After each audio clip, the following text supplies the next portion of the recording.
It appears we're the first to arrive. I thought we were running late. This might sound weird, but it's nice to think about getting to work with you from now on. I don't really know why that makes me feel so happy. Oh, it's because we're fellow fans! Anyone who likes Lord Phaethon can't be a bad guy.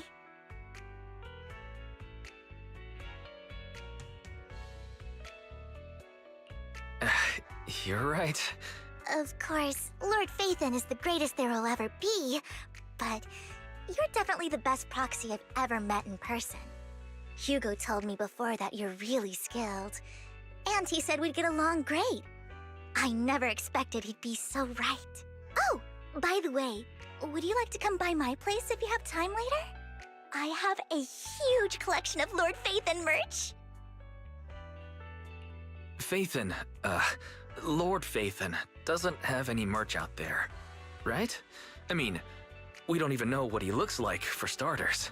It's all my own original merch, like screenshots of old internet comments. I print them out and turn them into postcards. Plus the avatars Lord Phaethon's used, the music playlists they recommend. I've organized it all. I'd love to show it all to you if we get the chance. Well, I appreciate the thought. Speaking of which, what's taking those two so long? Hugo said he had some preparations to do before entering the Hollow.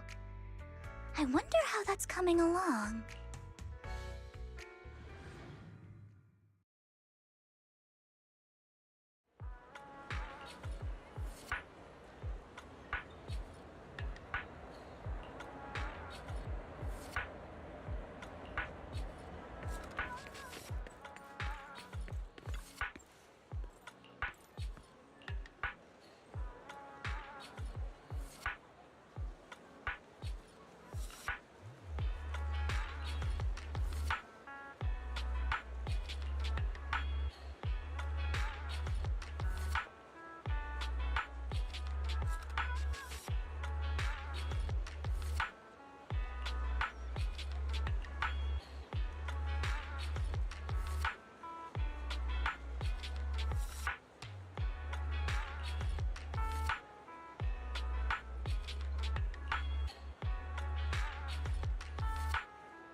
This is getting to be more than just a coincidence, don't you think?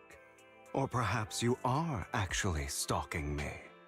If I was stalking you, you wouldn't ever know. Overconfident as always. You haven't changed at all.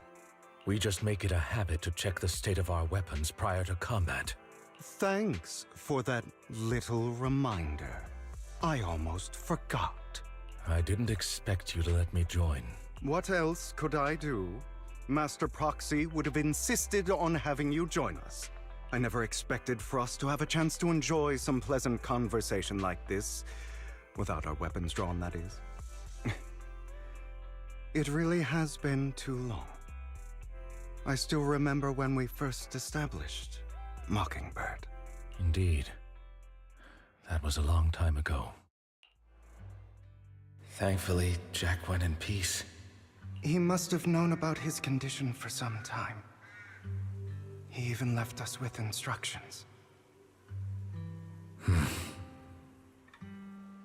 passing peacefully in your sleep is the most natural way to go. I'm happy for him. By the way, Lycon, have you given it any thought yet? You mean about our guild for Phantom Thieves? Yeah.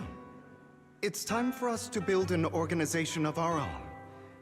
Jack always supported the idea, didn't he? I don't have any objections. But what should we call it then? How about Mockingbird? It's a bird known for mimicking the calls of others to blend in. The same way we don high society roles for ourselves when we're out on a mission. Oh, oops. I nearly forgot. You're a terrible actor, and you're always flubbing your lines. No, call it Mockingbird. We're always just putting on an act, aren't we? I won't slip up on our next mission. Besides, we still ran missions together even when we didn't have a name. Having one now won't really make a difference. No. It does make a difference, Lycon. And I don't just want a name. I want Mockingbird to become a symbol, like the sword of Damocles hanging over everyone's heads, striking fear into the hearts of the rich and cruel whenever they hear the name. Just like Jack used to say, this world isn't fair. So that's why we have to influence it however we can, and change things in our own way. But on the basis of not causing harm to other people's lives. That's also what Jack used to say. You remember, don't you? Of course I remember. All right, I promise. That sounded pretty forced. Don't forget, things don't end well for people who break their oaths. I'm good for my word. You must trust your fellow companions. That's also something Jack would say. Well then, today's the day that Mockingbird will officially start flying. Our first order of business, deciding on our symbol.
I didn't expect the coordinates in Bringer's notes to lead here.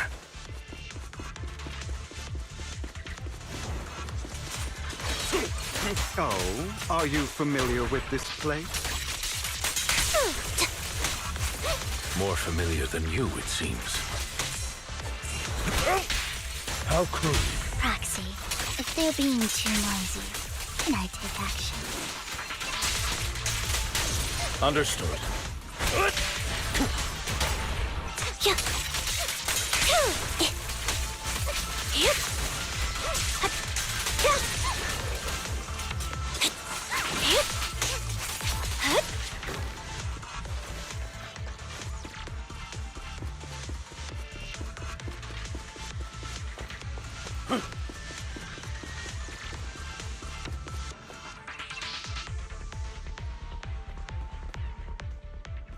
I don't enjoy obstacles in my path. Can we not... The generator room should be nearby. Over here. Master Proxy, I hate to be the bearer of bad news, but there's something wrong with the circuit. It seems to be blocked. Don't tell me. Victoria Housekeeping's high and mighty attendants can't even fix a simple circuit. I can fix it, but I'll need a circuit diagram before I can do anything. I've seen diagrams for this type of circuit before. It's a pity that we're unable to connect to the outside world from inside the hollow. Just leave that problem to me. Wise, I just sent an image of a circuit diagram to you. Have a look. Thank you very much, Master Proxy. Now then, let's start repairing this circuit.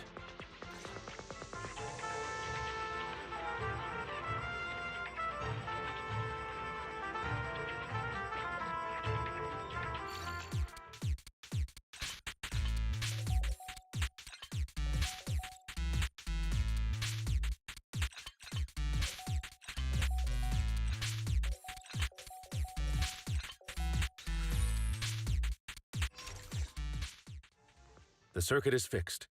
We should now be able to open that door. Wait up. Wait a second. Something just doesn't add up. It's all coming together now. Communicating with the outside world from within a hollow. And getting that circuit diagram. In theory, there's only one person who could ever do that. Could it be... your Lord Phaethon? Impossible. There's no way. But then again, only Phaethon could have done that. I mean, you're an incredible proxy, sure. And you're a good person. But could you really be Lord Phaethon?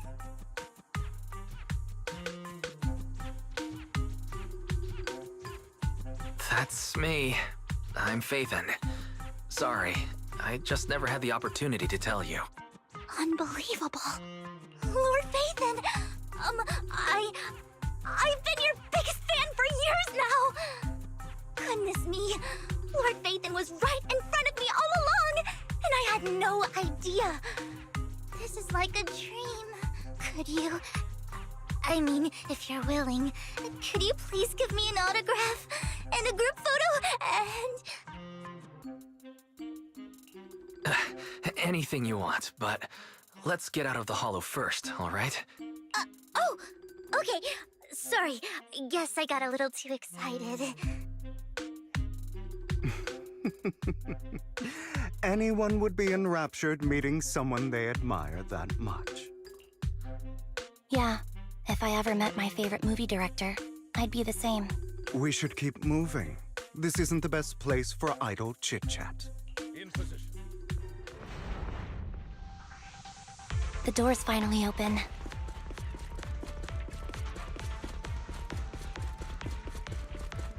The proxy is Phaethon.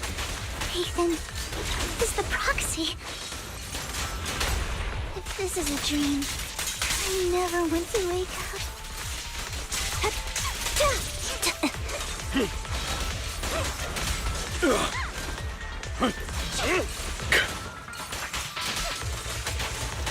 Copy. Understood.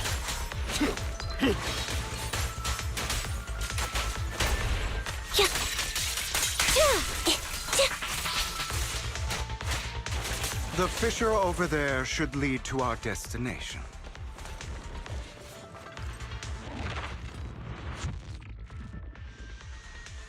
There are more ethereals around. Please be careful, Lord Phaethon. Lycon, your fighting style wasn't so reserved in the past. I've matured. You call this mature? You're just being pretentious. Understood.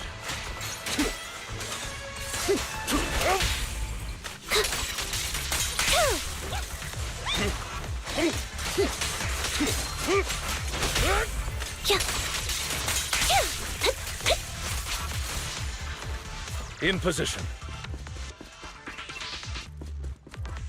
A difficult foe, that one. Let us leave this place at once. Ensuring Master Proxy's safety is our highest priority.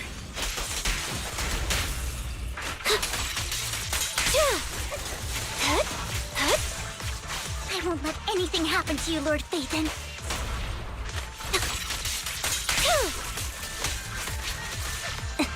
Understood.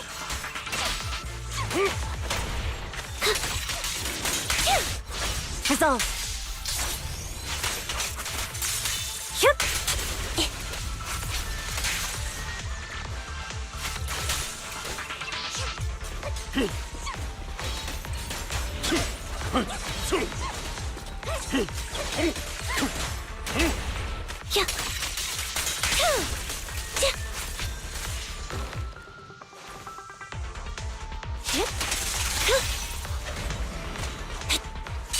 Quite open. Lord Phaethon, how are you feeling? Say no more. Are you tired? Do you need a break? Some food? Water?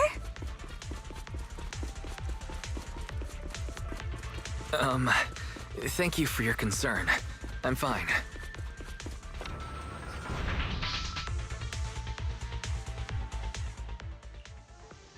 Master, a complex mechanism has been detected ahead.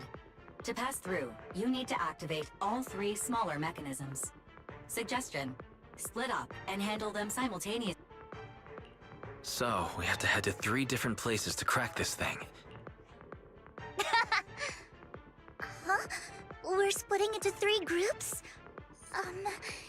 In that case, I'll protect you, Master Proxy. I can take care of one myself. That leaves the last one to me, then. You should go with Hugo. What's that supposed to mean? We get along just fine, don't we, Miss Cunninghair? I don't know what's going on with you two, but you've been bickering the whole time. It's annoying. This is a good chance for you guys to build some rapport. Anby's got a point. Hugo, just go with Lycon. You just want to be alone with your Lord Phaethon, don't you, Vivian? Huh? That's not it!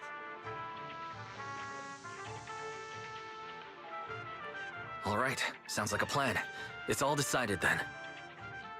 If Master Proxy says so, then sure. But, Lycon, you better not slow me down. I really want to recommend you two some movies for a crash course on teamwork.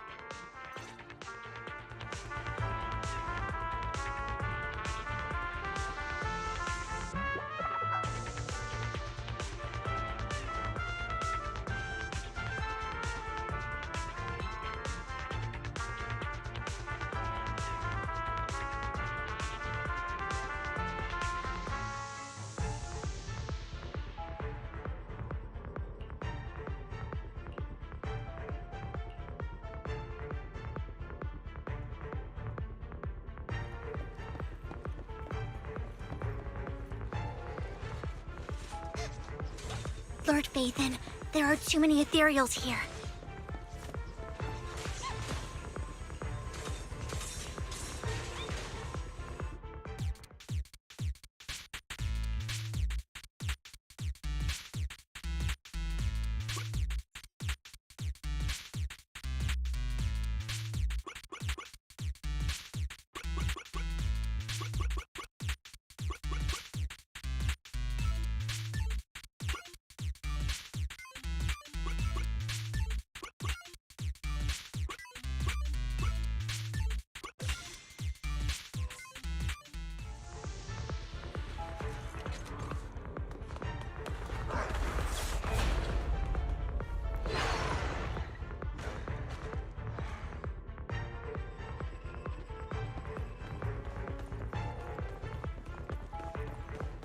Lord Phaethon, seems like we both need to press down on these mechanisms at the same time.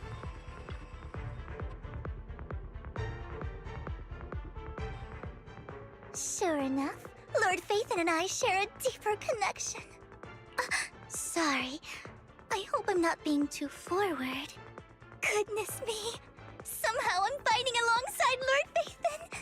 It's like all my dreams are coming true.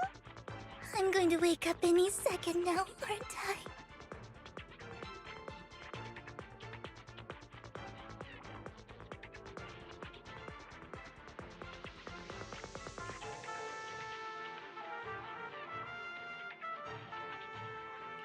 No, this isn't a dream. I'm real. See? You can even hold my hand. Not only is Lord Phaethon incredible, but super kind. That's it.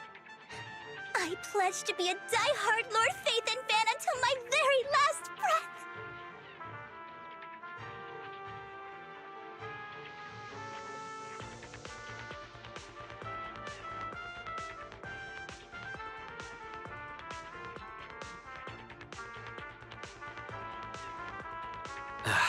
I'm happy to hear that. Don't get me wrong, but why do you like Phaethon so much, Vivian? Lord Phaethon is my light. The one who saved me in my darkest, most desperate times. Like a deity who rescued me. You probably don't remember, but you really did save me that day.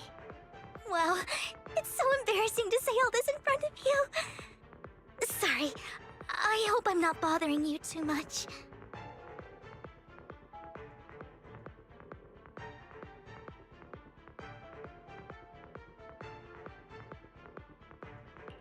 No, you're not a bother at all. Thank you for your loyal support.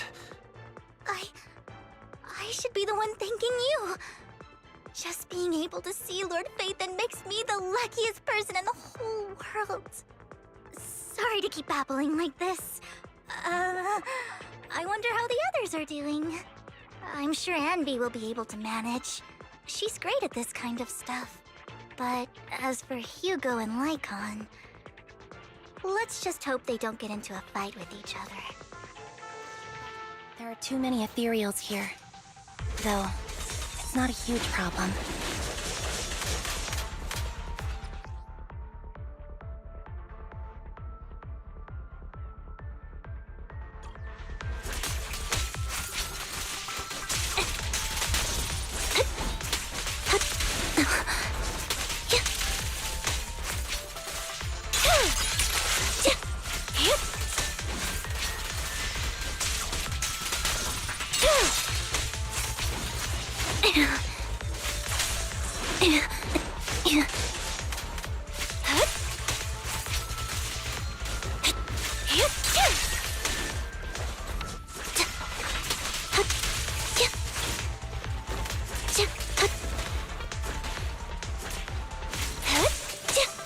Mind the...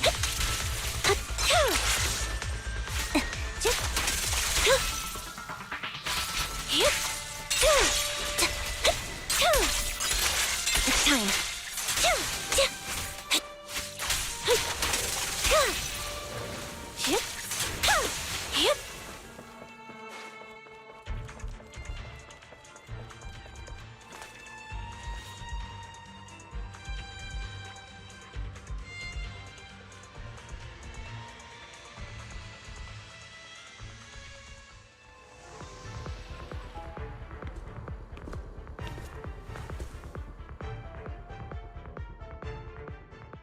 So, we have to cooperate to solve this problem.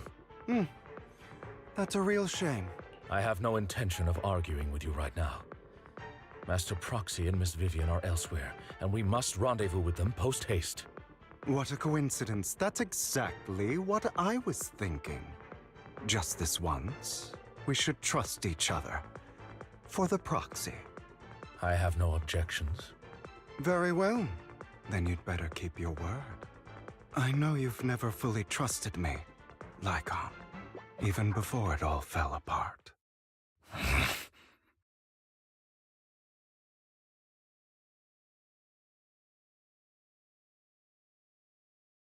You wanted to speak to me alone? I know you and Hugo are as thick as thieves and don't hide anything from one another. But you can't tell him what I'm about to tell you. Did something happen with him? Hugo is an intelligent and gifted child. He learns everything I teach with ease.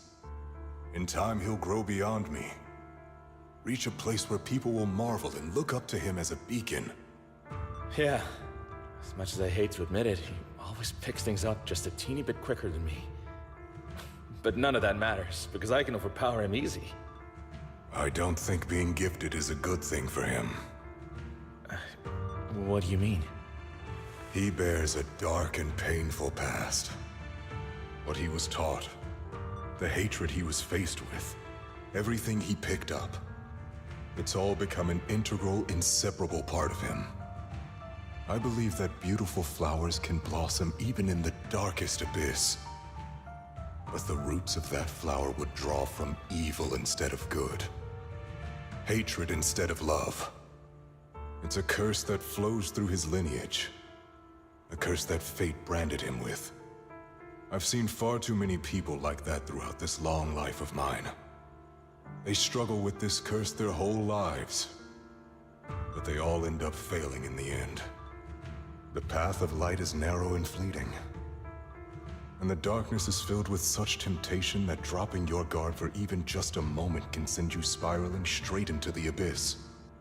Do you mean Hugo's going to be a bad guy? I don't know. I hope he'll always stay true to his heart. That he won't give in to hatred and ambition. That he won't become the dragon that must be slain. But he has inherited the seed of evil. You cannot let it take root. I'm afraid I won't be there to help you. There's not much life left in this old body of mine. So then, Lycon, promise me now. You must hold his chain tight. To restrain him. To stop him. And when necessary, to choke him.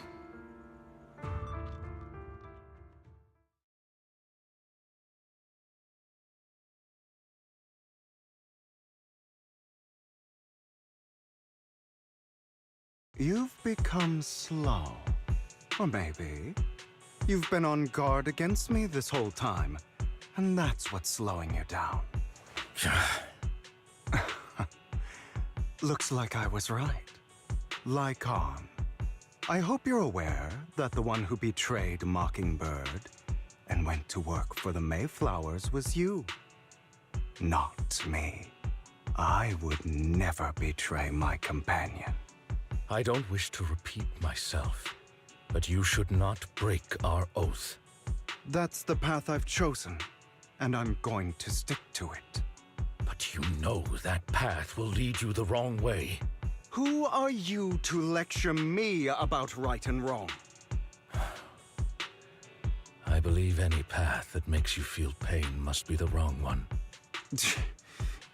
Your disgusting sympathies make me sick, Lycon. There's only ever been one person who can kill me or save me, and that is me.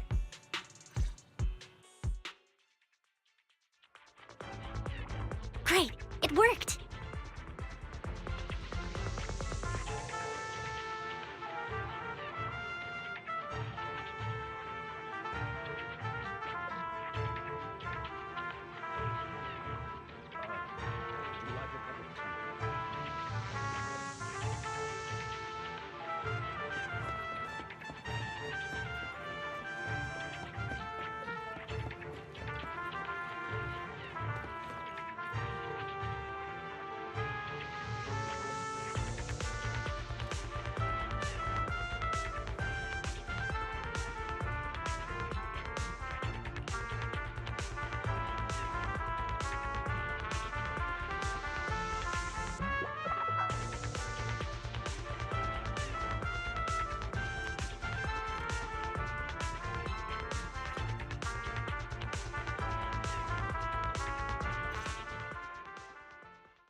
That was loud. What's happening up ahead? Hold on, everyone. I'll go check it out. It's probably multiple ethereals attacking. Just in case, I'll go with you.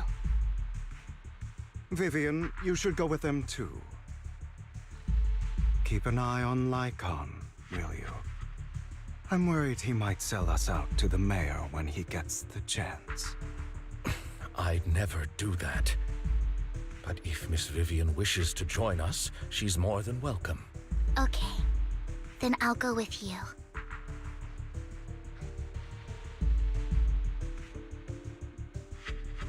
Why do you look so nervous? I've spent so much time by your side already. I need to get away from Lord Phaethon for a little bit, or I might die from this overwhelming happiness. If that's the case, Miss Vivian, feel free to come along with me. Okay. All right. So, how does it feel to be worshipped, Lord Phaethon? You had that figured out a while ago, didn't you? Sharp as always. But of course, I couldn't spoil it for her. She has to figure it out on her own. That's what makes it special. Not only that, you asked Lycon and Vivian to leave for some reason. Is there something you'd like to say to me? I can't keep anything from you, can I? I've always treated Vivian like my own little sister. Maybe it's just a coincidence, but she looks a lot like Serena. I think I mentioned it before. Serena was my half-sister. She passed away a long time ago. Vivian really likes you, whether you're faith-in or just wise. Of course, I also have a lot of respect for someone like you. Strong, fair, and genuinely kind. So I hope... I beg you, please keep her safe. Hang on. What's that supposed to mean? Think of it as the last bit of conscience I have left. A kid as pure as her. She should stay alongside someone who walks in the light. Like you. Not even Vivian can agree with all my beliefs. One day we'll go our separate ways. Your beliefs? What do you mean exactly? You probably heard from Lycon. We swore an oath when we started Mockingbird. We swore to use our own hands to right the wrongs in this world. But never, under any circumstances, would we take another human life. I stayed true to my words. Until my father, man I hated, stood right before me. I could have ended his life easily, but I hesitated. I remembered that damned oath and their repeated attempts to convince me. I didn't do it. Because of that, innocent people died. All because of him. If I'd killed him first, then none of those tragedies would have happened. People like him don't deserve to live. After that, I realized sometimes taking one life really can save countless others.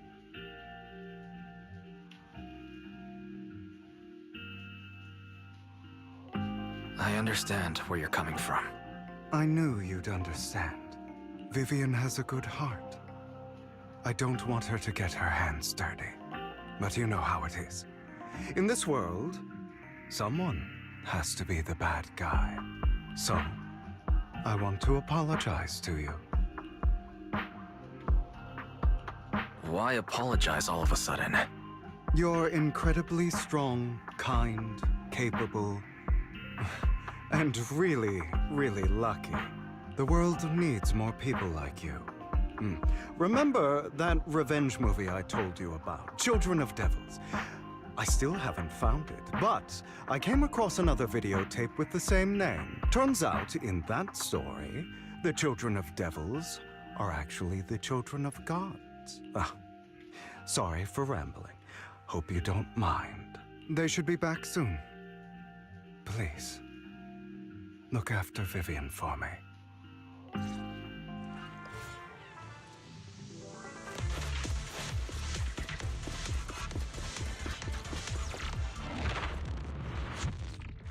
Vision.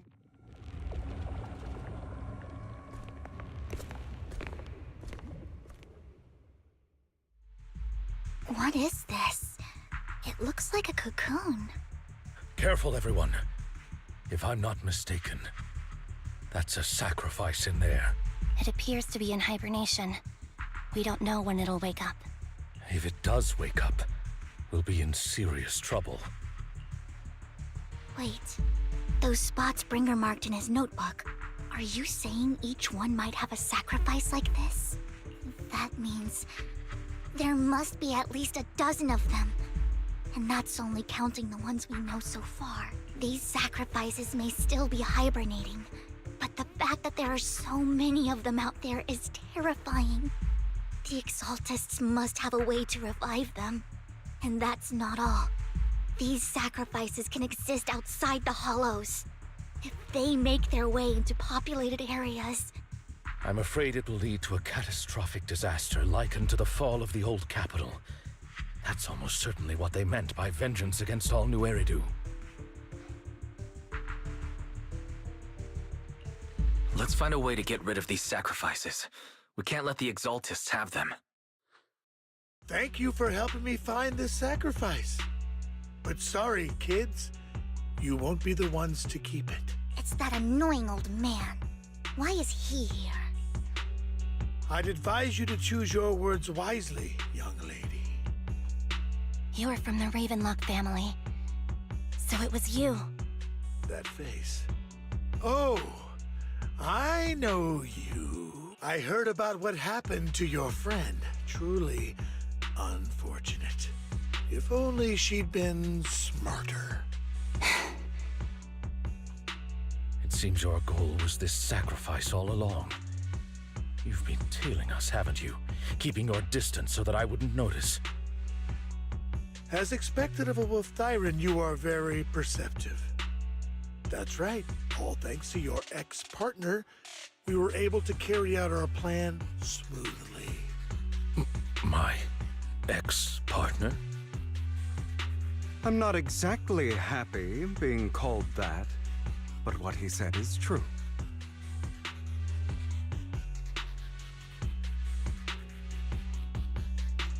Wait, Hugo, what do you mean? I made a deal with Mr. Hartman in advance.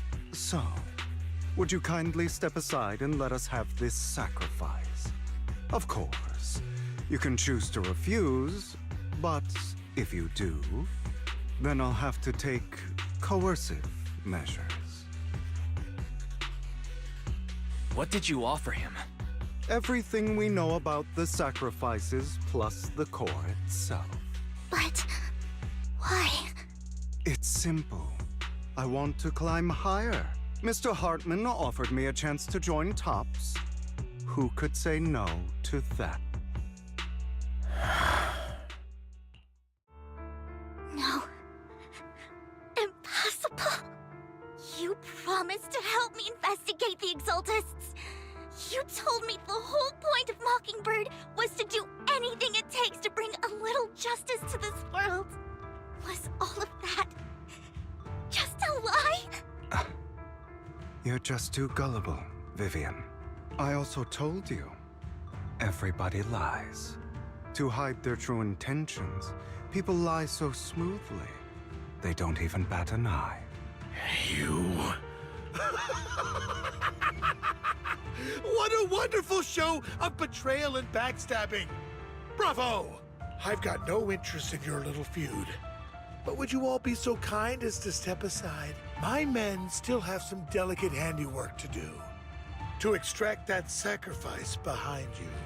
Over my dead body. Hugo, why in the world would you do that? Flip a switch. Instead of wasting your time on idle chatter, why not focus your energy on the battle ahead? Stay calm now. Mind the voltage. Your plans will never succeed. It's useless. Don't you get it? You're not just going against the people in front of you. You're not going against me.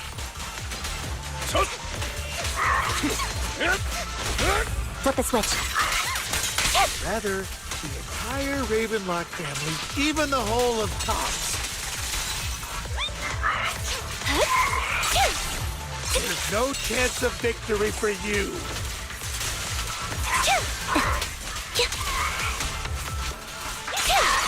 Now you pay.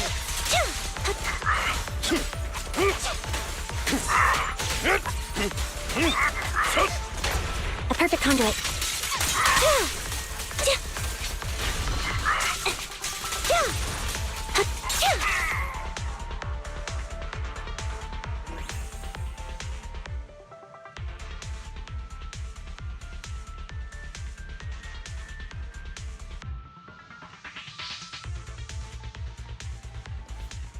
In position.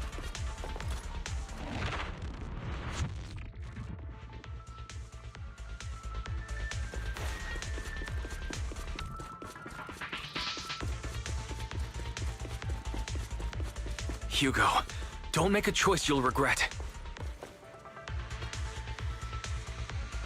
There's no turning back from me.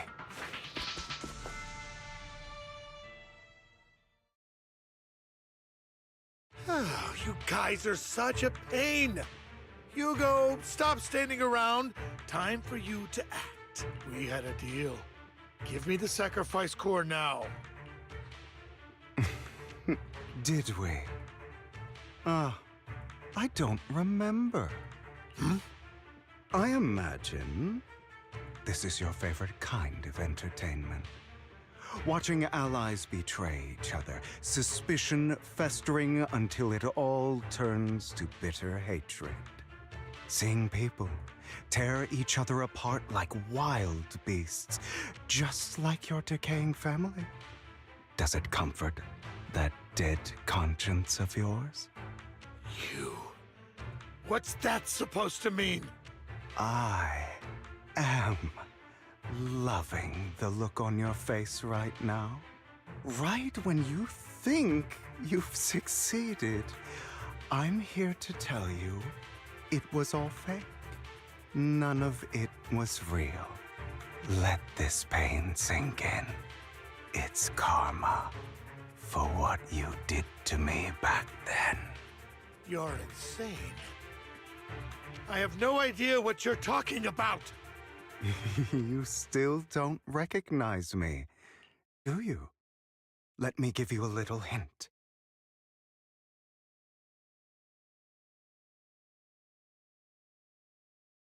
My full name is Hugo Vlad Ravenlock. That's impossible. You're part of our family? I may be an illegitimate child, but I have the same blood flowing in my veins as you. I know you. You're that bastard of his. Damn it. I could have sworn you were already. My dear uncle, you were never worthy of your position. You have no claim to the Ravenlock lineage. You may have killed all of my father's other children, but sorry to disappoint, I'm still alive. I am the true heir to the Ravenlock family. You're a bastard. You have no right to inherit the family. That's not for you to decide. Master Edmund is very supportive of my claim. Edmund? That's impossible. You weaseled your way into Tops Inner Circle? Master Edmund doesn't care who achieves his goal. In other words, he'd happily let me take over the Ravenlock family, as long as I'm more competent than you. This can't be! You don't know the family's real secret! I know a lot more than you think. including everything that you've done. Just give up. You never even stood a chance. Damn it. This was all fake, right? You were just putting on an act to fool this old man, right? I actually fell for it. Don't do that again. At least give us a heads up next time. Vivian, everything I did was to rightfully inherit the Ravenlock family. That part is true. Now, I'm going to kill this man who stole what was never his. I'll make sure he can never be a threat again. You can't kill him.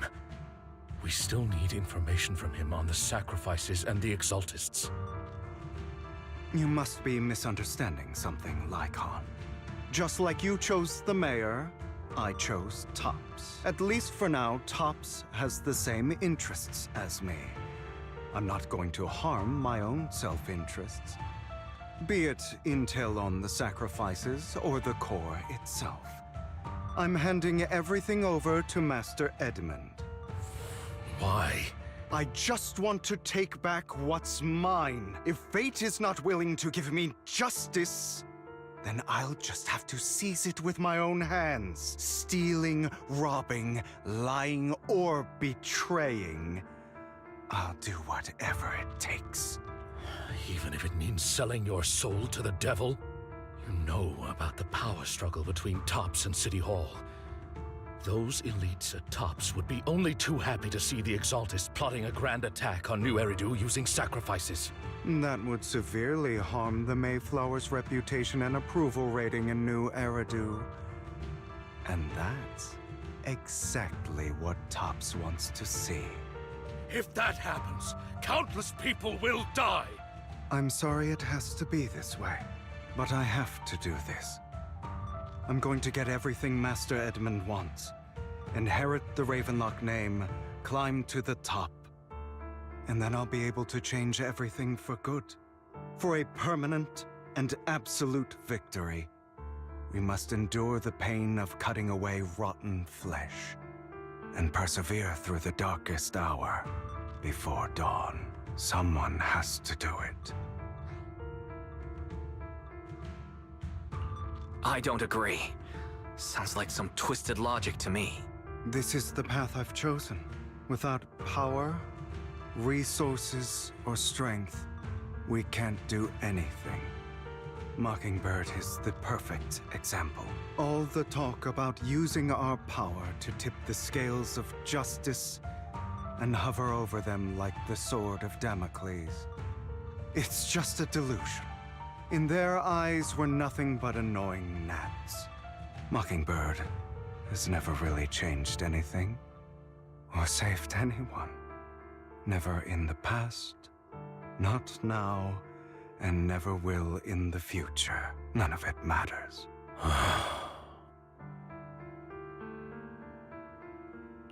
But even so, you shouldn't become the kind of person you hate. Sorry, Proxy. I know what you're trying to say. But this isn't some children's story of a dragon slayer becoming an evil dragon. Sometimes, to slay the dragon, you must first become one. With sharp claws, rending fangs, and strength enough to destroy anything. So I will bloody my hands. I will carry the weight of my sins. I will become the Abyss.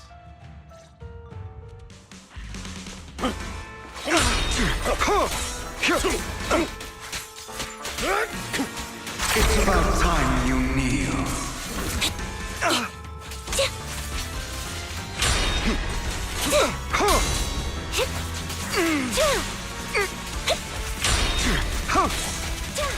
Stay safe.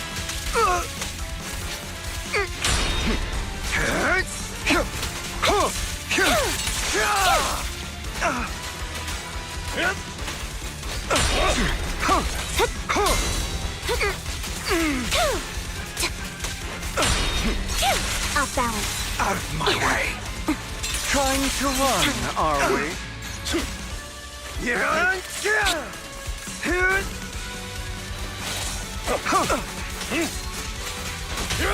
Flip the switch. Everything you just said. Is that what you truly believe? Get ready. Of course. Are you surprised? I have never once thought that Mockingbird was a failure.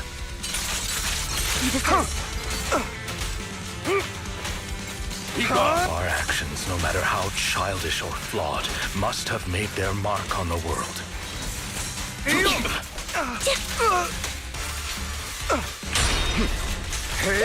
They might have been trivial or foolish, but as long as they had an impact, the things we... I don't want it to end like this. There must be another way. Amateurs. There isn't, Vivian. This is the final lesson I'll impart to you. Those who cannot give up anything. Truth be told, Proxy, I envy you. The world needs people like you.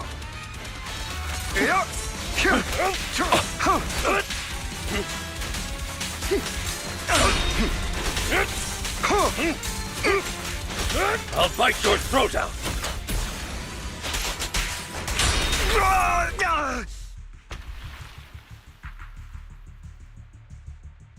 All right, you got me. But too bad. I have my own methods. What are you doing? Well then, make your choice. The sacrifice core, or your precious Faithin. I know you took it. Don't forget, I'm the one who taught you that. Okay, the core is yours. Just leave Lord Faithin alone. What a shame. Did you really think I'd keep my promise? That's right. This is the real me. What's the matter? Thinking of killing me? Didn't you say all life is precious? Drop your foolish facade. I knew it. You... He has inherited the seed of evil. Do not let it take root. When the time comes, you must be the one.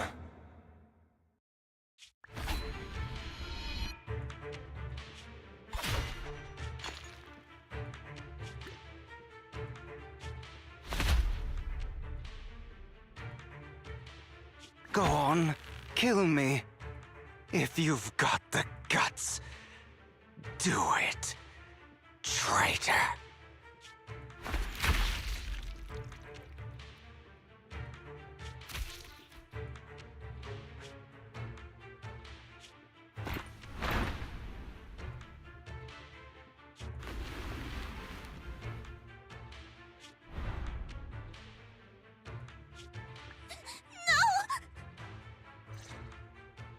Master Proxy, are you okay? Are you hurt? Don't worry. I'm fine. I just didn't expect things to turn out like this. Lord Faithin, I'm sorry. I had no idea Hugo would do that to you. I'm so sorry. It's all right. No matter what, this isn't your fault, Vivian. If only I'd noticed sooner. I should have realized earlier.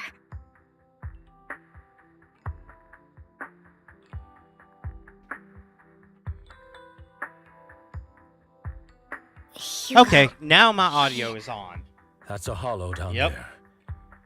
If you need, I can arrange for someone to go in and search for his body. Okay, I have my That audio isn't back necessary. To be frank, I thought you'd hate him for his betrayal, Miss Vivian. I do hate that he's keeping things from me, but all these years, Hugo's been like family to me.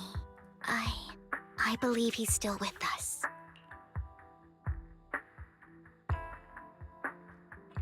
Perhaps he's still I alive. feel the same.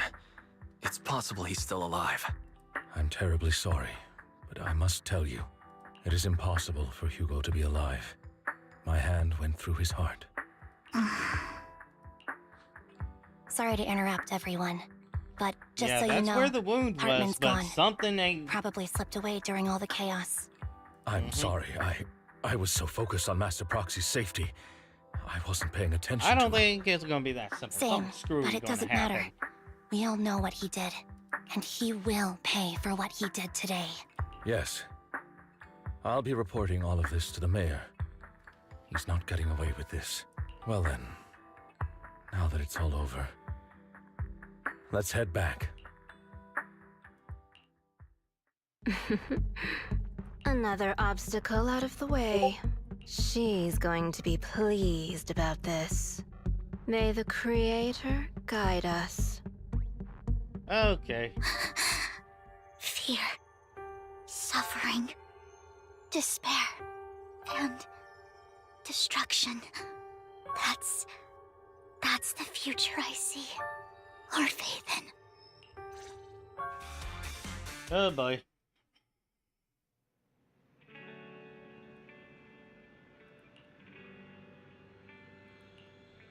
Are you okay? Just a little distracted. After what happened, you should get some rest for a few days. And need more time to think about Hugo and the Exaltas. From what I know about Hugo, it could easily taken down someone like Hartman. So no need for put on such a show. And to deliberately use you as a hostage, I don't think he intended to harm you. As Hugo said, and then I don't know, something feels off. Business with the sacrifice score. Maybe there's some different, deeper, more terrible secret. Small request, but can I stay here for a few days? I just want to be alive. Of course.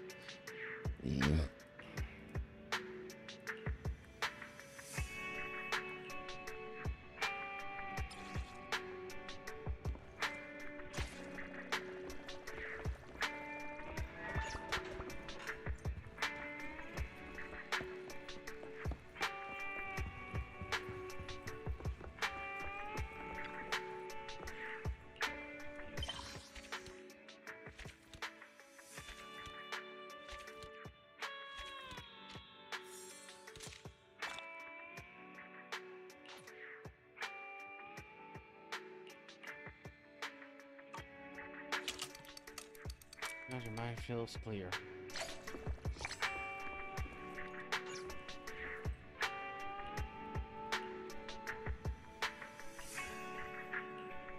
Let's go meet up with Vivian.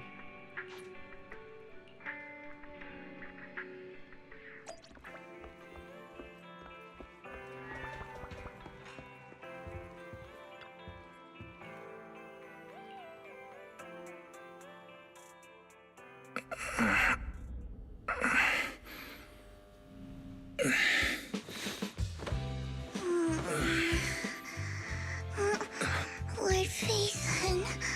My goodness, girl. Time let me. Vivian? Vivian?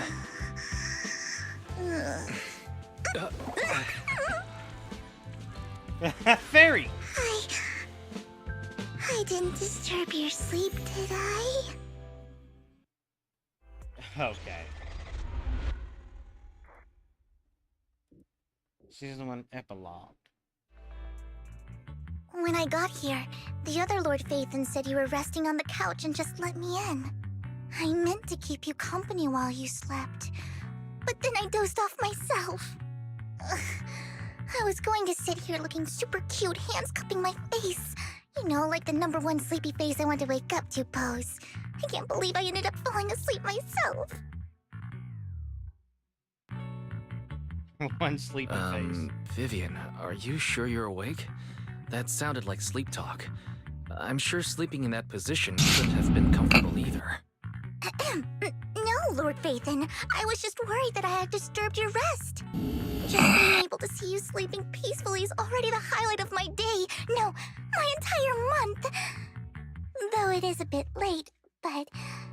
Good morning, Lord Faison. Need anything? You're here super early today, Vivian. Is there something urgent? Mockingbird's death has stirred up quite the storm. I took some time to gather intel. It seems someone deliberately leaked the story that Hugo is an illegitimate child of the Ravenlock family, but I haven't found the source yet. Could it be Hugo's uncle, Hartman? Maybe he's trying to turn people against Hugo and Mockingbird by playing the illegitimate child card. I suspected that too. He could be using Hugo's background to make people believe Mockingbird is just another Top's pawn. To the upper class, Mockingbird may be insignificant, but it has a loyal following among regular folks. But after some digging, I was surprised to find that the public isn't turning on Hugo. They're actually starting to see him in a better light. Some people feel bad for him, some relate to his struggles, and Hartman's the one getting all the heat. Public outcry against Hartman is growing, with many believing he murdered Hugo for his own selfish gain. Tops is hosting an industry summit this week, a responsibility usually handled by the Ravenlocks. But my sources tell me another family has taken over this year at the last minute. If I'm not mistaken, Tops is intentionally keeping its distance from the Ravenlock family due to the current public sentiment. Based on our past experience with Hartman, he's not the type to sit back and let anyone mess with his power or interests. And that's what worries me. Hartman, in all likelihood, must have taken the sacrifice core. And now that he has this bargaining chip, who knows what kind of deal he'll strike with the Exaltists. Sorry for interrupting. Can I borrow Wise for a minute? Oh, no problem at all. I'm sure you have important faith in matters to discuss. Take your time. I'll just be waiting outside. Wait! Don't go outside, Oh, don't mind me, Lord Phaethon. I wanted to browse the videotapes anyway. I'll be right here. Just let me know when you're done. Thank goodness Vivian didn't walk out the main door. Lycon's been pacing around outside for like half an hour and scared off at least 5 customers. Wow, really? He's stressing over what he did to Hugo in front of Vivian. But he really needs to talk to us. Maybe you should go speak with him first? I'll go talk to him. Sure, I'll go talk to him. At the end of the day, we're all after the same enemy. As proxies, we should become the bridge between them.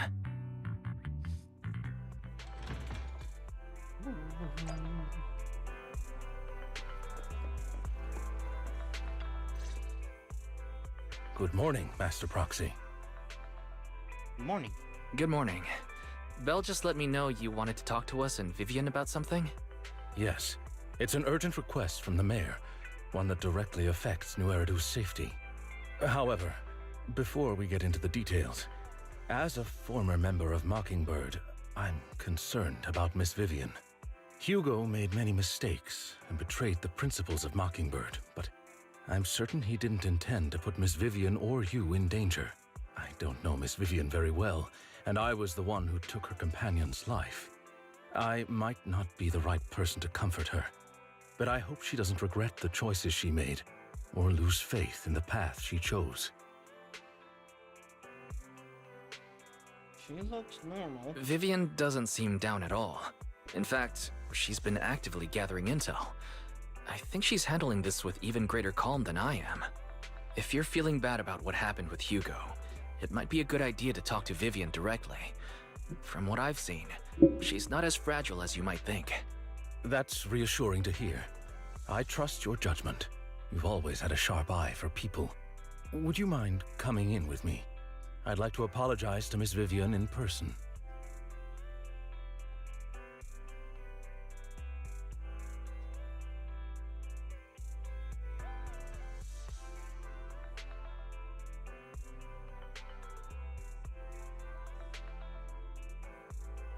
Sure, but just to be clear, I'm staying neutral and not picking sides.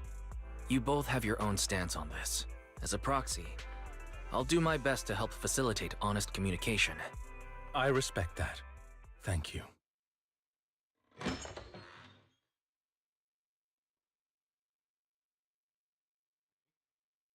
Miss Vivian, I'm very sorry about Hugo. You don't have to explain anything. I'm also part of Mockingbird. Mockingbird stands on more than just gain, so it won't fall when fortunes shift.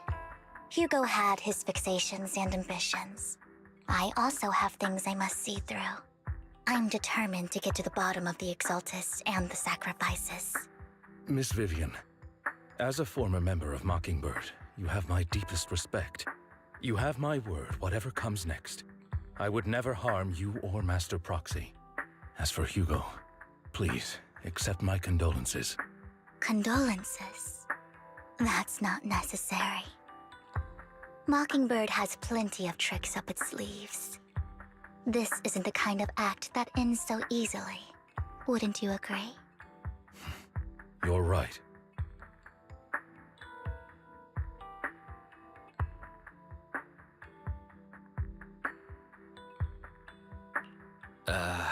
I'm glad you guys are on the same page, but why do I feel like I'm being left in the dark? Master Proxy, I believe we all share the same goal. Uncover the truth of the Exaltists and the sacrifices. The Mayor has tasked me with inviting you to take on this mission, and hopes we can work together moving forward. If the Mayor wants to work with us, I trust he will demonstrate his sincerity in kind. Mockingbird will not serve as a pawn for the powerful. That will never change. Of course. While the Mayor cannot handle this personally, he will make sure we have all the intel and support we need. Miss Vivian, I know you have your own intelligence network, but for some high-profile shady dealings, perhaps the Mayor can provide you a different perspective. Please, take your time to discuss. If you're open to collaborating, I'll set up a call with the Mayor so he can speak with you both directly. We'll think about it. Belle, Vivian, and I need to think this through carefully with everything at stake. It's not a decision we can make lightly. Of course, I completely understand. When you've made up your minds, you can find me at the Ballet Twins.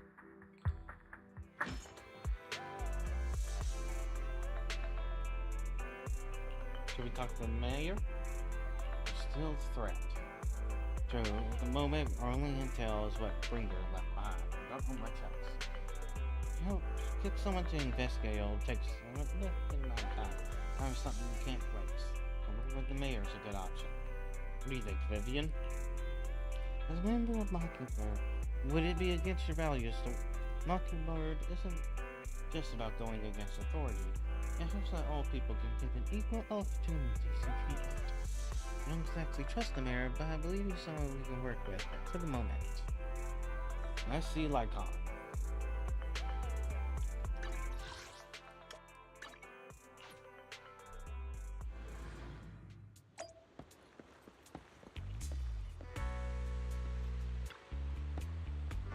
Seems you and Miss Vivian have made a decision. Let's talk to the Mayor. Of course, please rest assured when it comes to sacrifice, the Mayor's interest aligns with yours. Rather, we both want to protect people of New Riverdale. I'll connect the call to the Mayor now. My dear friends, I'm glad you're willing to keep working with me. I'm truly sorry about what happened to Mr. Hugo Vlad. I didn't anticipate things would turn out this way.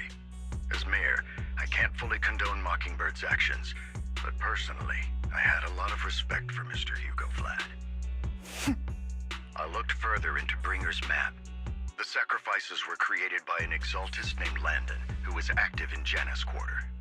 Mr. Landon passed away in an accident a few years ago. Before he died, he was researching sacrifices and was said to have created a batch of serum that could turn living people into sacrifices. The problem was, the serum wasn't stable, and after his death, the recipe was lost. No one knows what happened to the Exaltist in Janus Quarter back then. But it's clear that after the leader died, there haven't been major Exaltist activities in the area. Bringer's map marks the locations where the Exaltists' most successful attempts at creating sacrifices were. Already passed away? The leader of the Exaltists in Janus Quarter died a few years back. They haven't been active since. Could it be that Hartman was just acting on his own? Unfortunately, that's not the case. My sources confirmed that Hartman had been secretly in contact with someone, and they only meet inside the Hollow. Is it possible it's someone from Tops? Tops is a huge alliance of corporations. They wouldn't bother getting their hands dirty. Instead, they just sit back and reap the rewards. Everything Hartman is doing is to secure his place in Tops and strengthen his power within the Ravenlock family.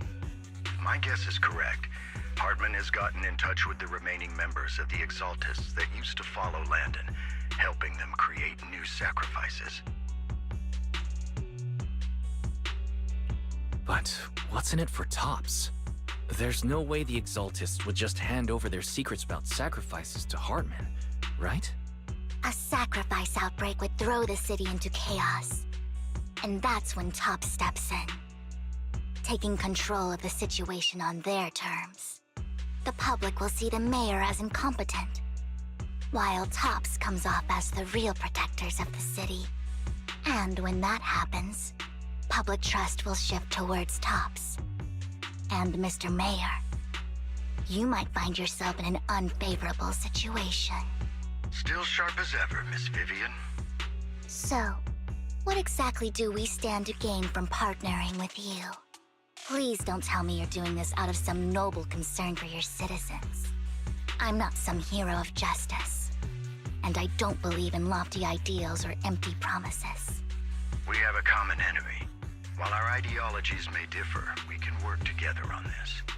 And as proof of good faith, I may not know exactly where Hartman is, but I can fan the flames over Mockingbird's death and escalate conflicts within the Ravenlock family. So it was you behind the rumors. No wonder I couldn't trace the source of the public outcry. I'm not the one who started the rumors. I just helped them spread faster after they leaked. And I pulled a few strings to make sure the story painted Mr. Hugo Vlad as a heroic figure who was unfairly persecuted. As I said before, I had a lot of respect for him, and I'd be happy to clear his name. Now let me lay out my terms for collaboration. After looking into it, I found that the dormant sacrifice you discovered wasn't the only one. There are more places where sacrifices might be lying dormant.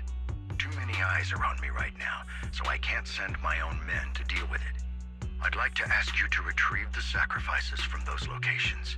I'll make sure to dispose of them once you do, so no one will be able to use them again. On top of that, I've asked a friend to help monitor your physical condition, and maybe even uncover more of your potential.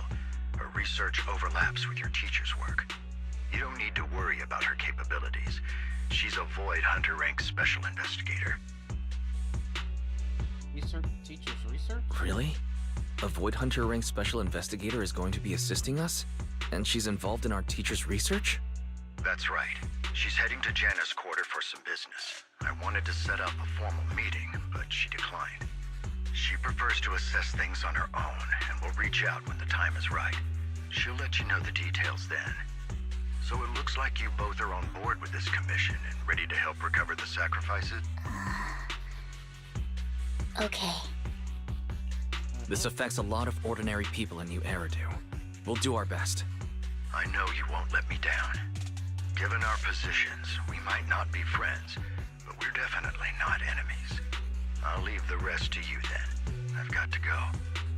Goodbye.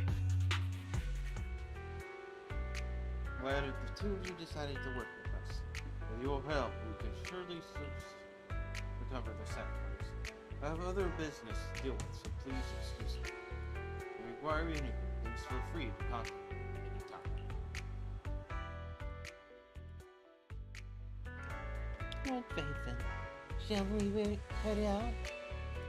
Into the hollow. Good day, Lord Phaethon.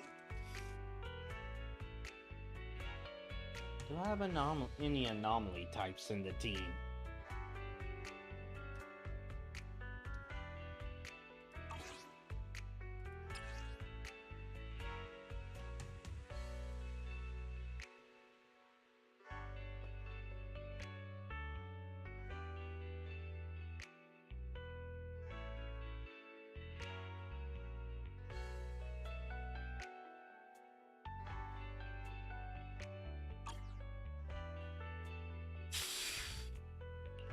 would never turn down Lord Phaethon.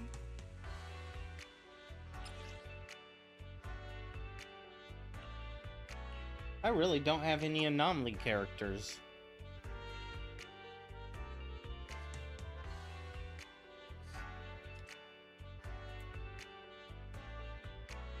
Headmaid Rena, at your service. Nothing to fear.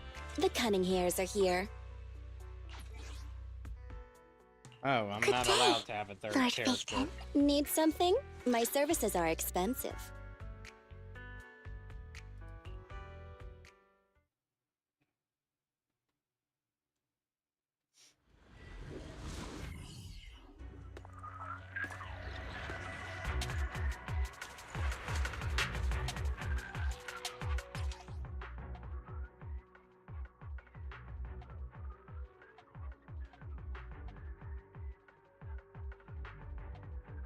Lord Phaethon, thank you for trusting Mockingbird and me.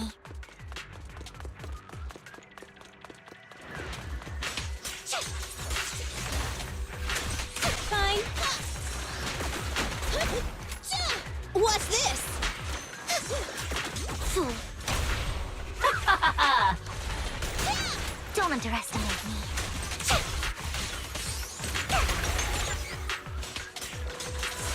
Stay away from me. I'm here. My turn.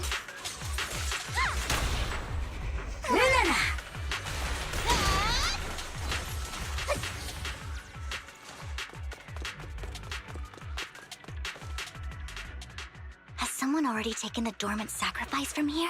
Or did the Exaltus decide to relocate it? No. If these dormant sacrifices aren't handled carefully, they could awaken and turn against anyone nearby. She wouldn't risk moving them unless it was absolutely necessary. Did she realize the mayor was looking into this?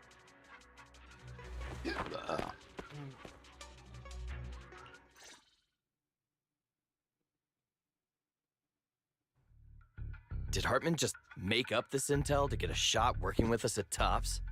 I've been walking around forever and haven't found a thing. The Ravenlocks have always been a shady bunch. No surprise they've gone downhill over the years. I heard they were pretty loaded back in the day. What kind of business did they run? No clue. On the surface, their businesses seemed legit, but who knows what was happening behind the curtain. Probably something with the sacrifices. I mean, how else would he know about the dormant ones left around here for years? And he was so sure that even if those original sacrifices didn't work out, he had a backup plan. Backup plan? What could that be? Well, that's beyond me.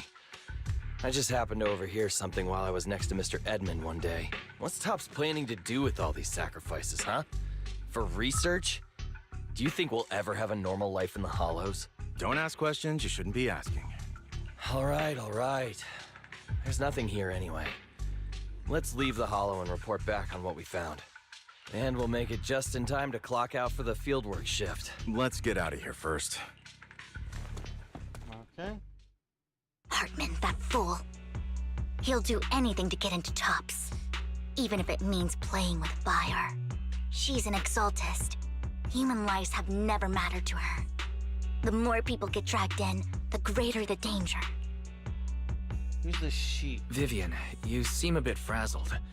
Who's this she you keep bringing up? I apologize for losing my composure. Please don't mind me.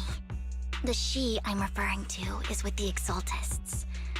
Someone I have a history with. That's why the moment I heard about the sacrifices, I felt compelled to uncover the truth. I never meant to hide anything from you.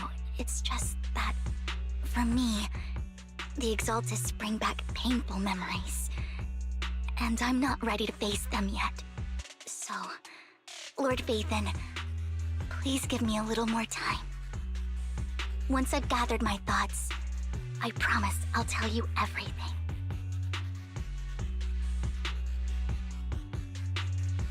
Sure, I'll stop asking. What's more important than an unspoken past is the person standing in front of me now. As for everything else, we can talk about it whenever you're ready to share. Lord Phaethon, if we weren't in such a hurry, I'd spend 3 whole hours singing your praises. I'll make note of this and make sure to get it done before bedtime.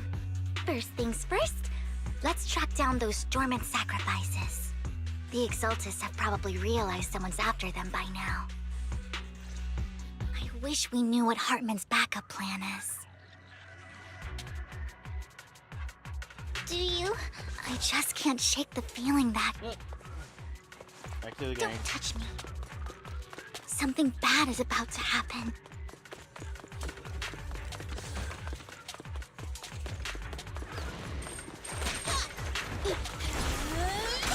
Oh, for Lord Phaethon!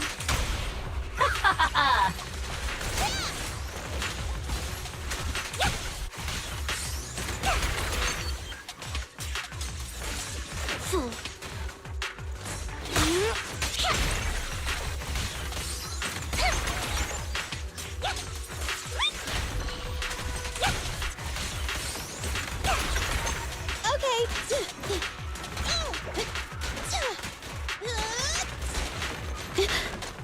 Leave it to me.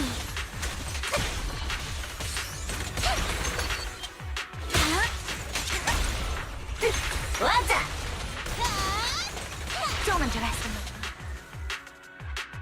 Woman's sacrifice is gone too. Who do they know that? Where they are?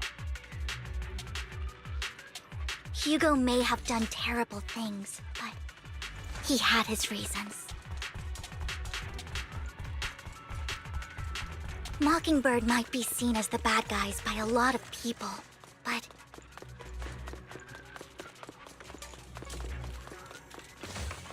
ironically, joining Mockingbird is what put me on the right path.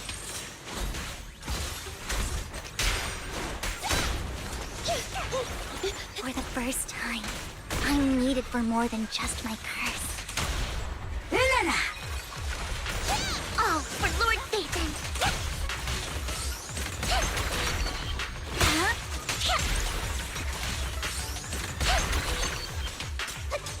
Fine. Get away from me!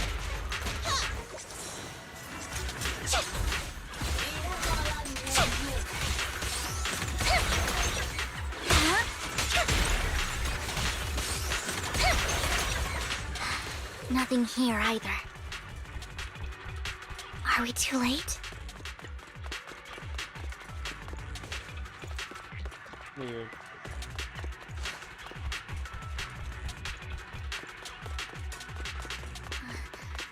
There's...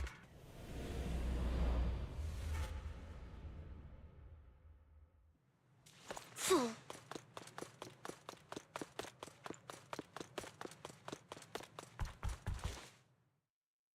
I knew it was you, Vivian. Camille, what are you doing here, sis? Are you destroying the dormant sacrifice? Vivian, don't call me sis. I'm not your sister. Are you trying to stop the Exaltists? I never left the Exaltists.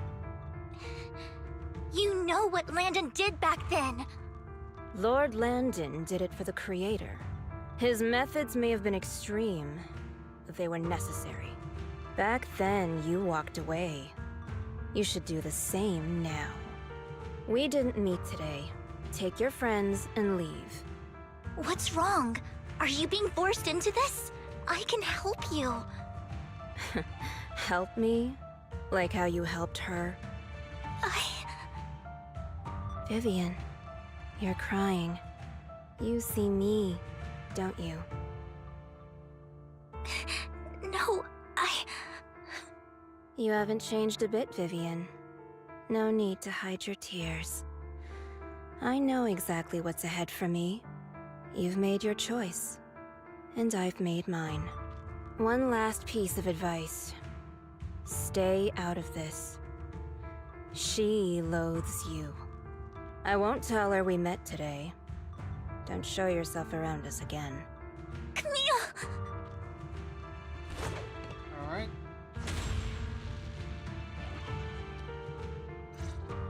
Lord Phaethon, watch out! I'll tell you what that was about later. Who dares risk it between me and Lord. Let's take care of the ethereals first.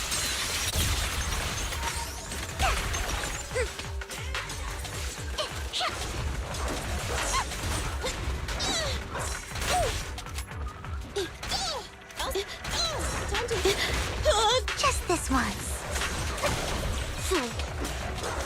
Don't touch me. Guilty. What's up? You asked for it. Go away.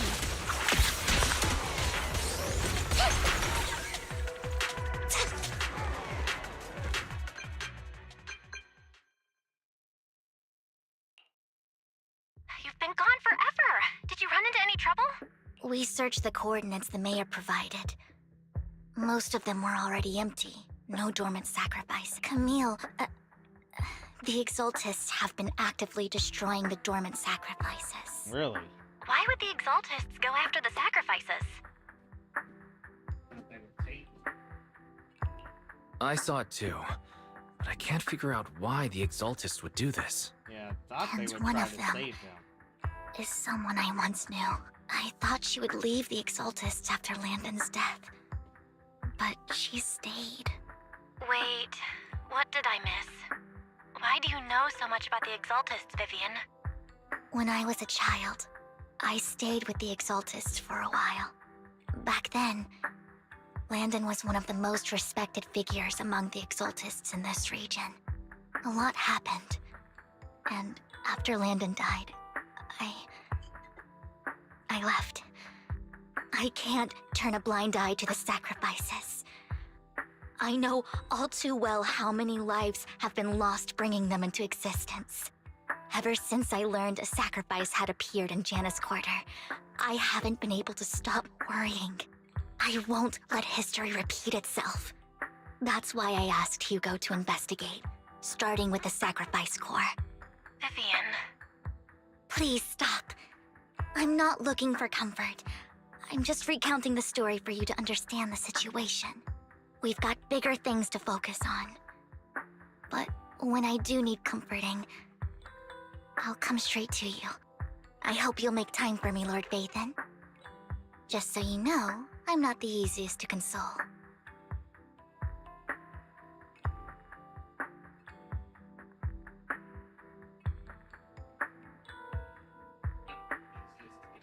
You're just using that to get You're just planning to use that as an excuse to cuddle.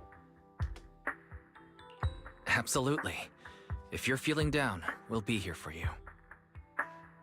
Okay. Back to the matter at hand. That conversation between those two TOPS employees back in the Hollow is still bothering me. They said Hartman had a backup plan. And that got me thinking about some news that was quietly swept under the rug. Lately, there have been mining accidents in Ravenlock-controlled areas. Oh, hey, Many Terestia. workers have died. The families were paid off with I was huge off settlements, screen for a way little more bit. than usual. No protests, no controversy, and the issue was buried. But considering the Ravenlock's financial position, why would they be so generous with payouts? That sounds sketchy. Do you think those accidents were faked? Precisely. I don't think those workers died in mining accidents. I'm planning to reach out to some old friends, see if they've heard anything about this. Do you have time, Lord Vathan? My contacts are just near 6th Street. Care to join me? Let's go. Sure. Let's go together.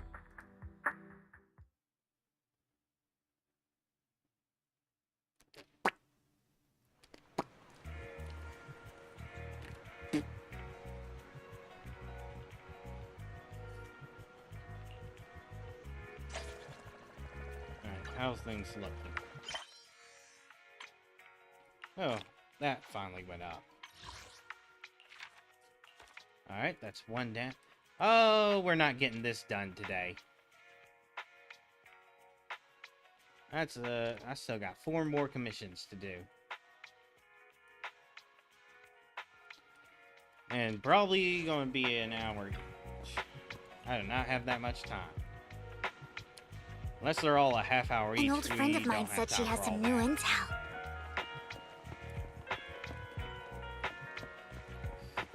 She's like a mentor to me. Oh, I learned a hello, lot Rain. about data scraping on the internet thanks to her.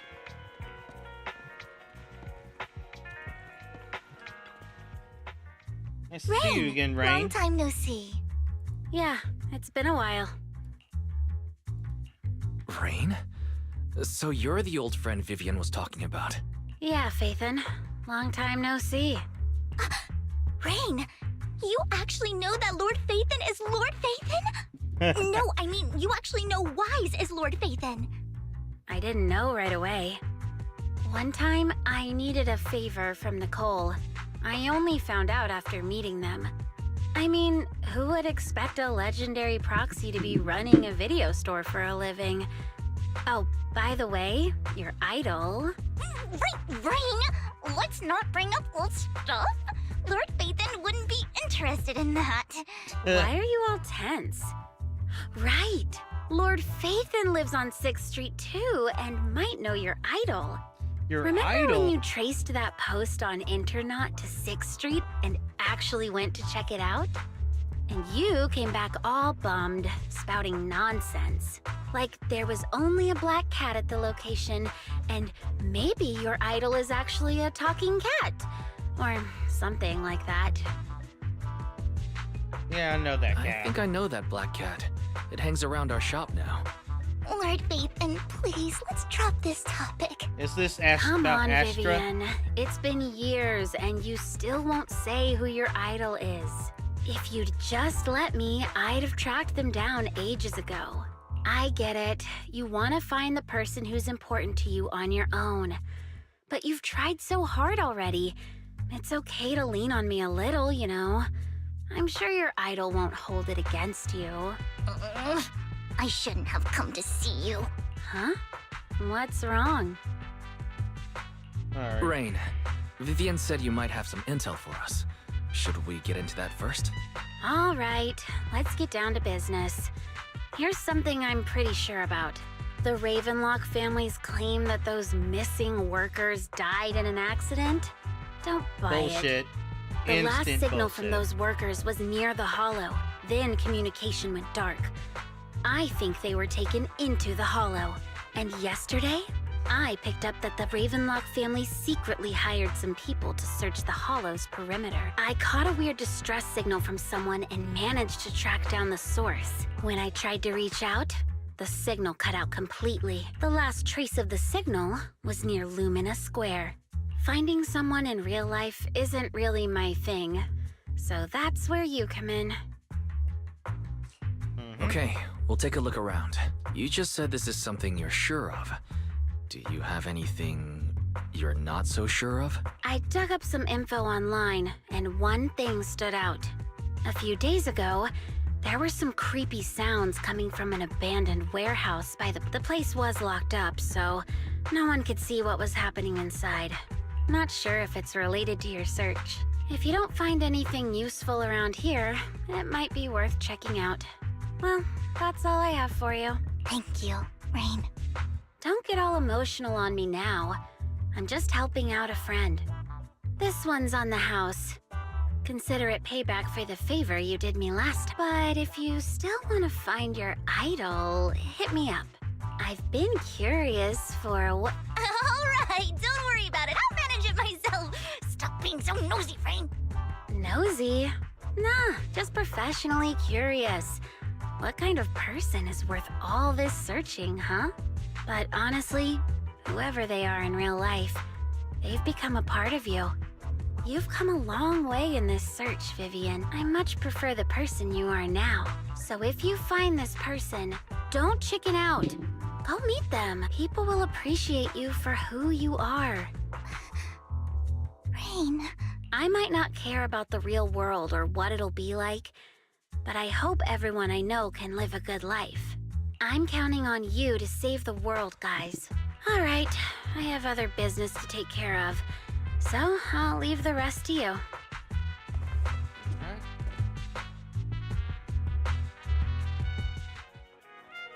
Lord Phaethon, please pay no mind to what Rain said.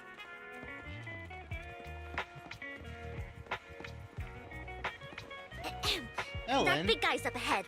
Let's hurry. it's so weird just seeing the playable character in her day clothes. Just out and about.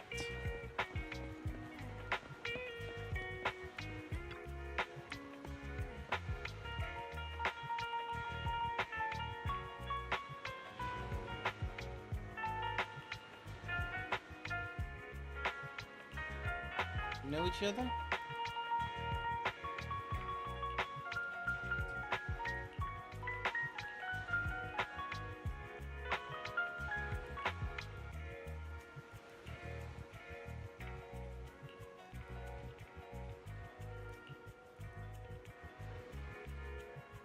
$100 Denny's? That's all he needed?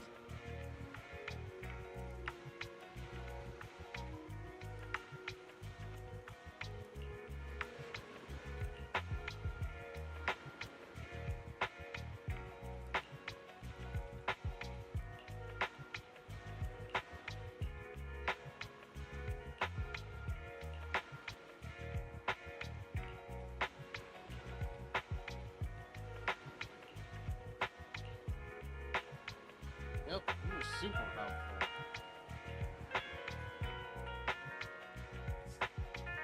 Aww, one Denny Boo is just too cute, right? I didn't know you helped it too. I knew Lord Phaethon was the best in the whole world.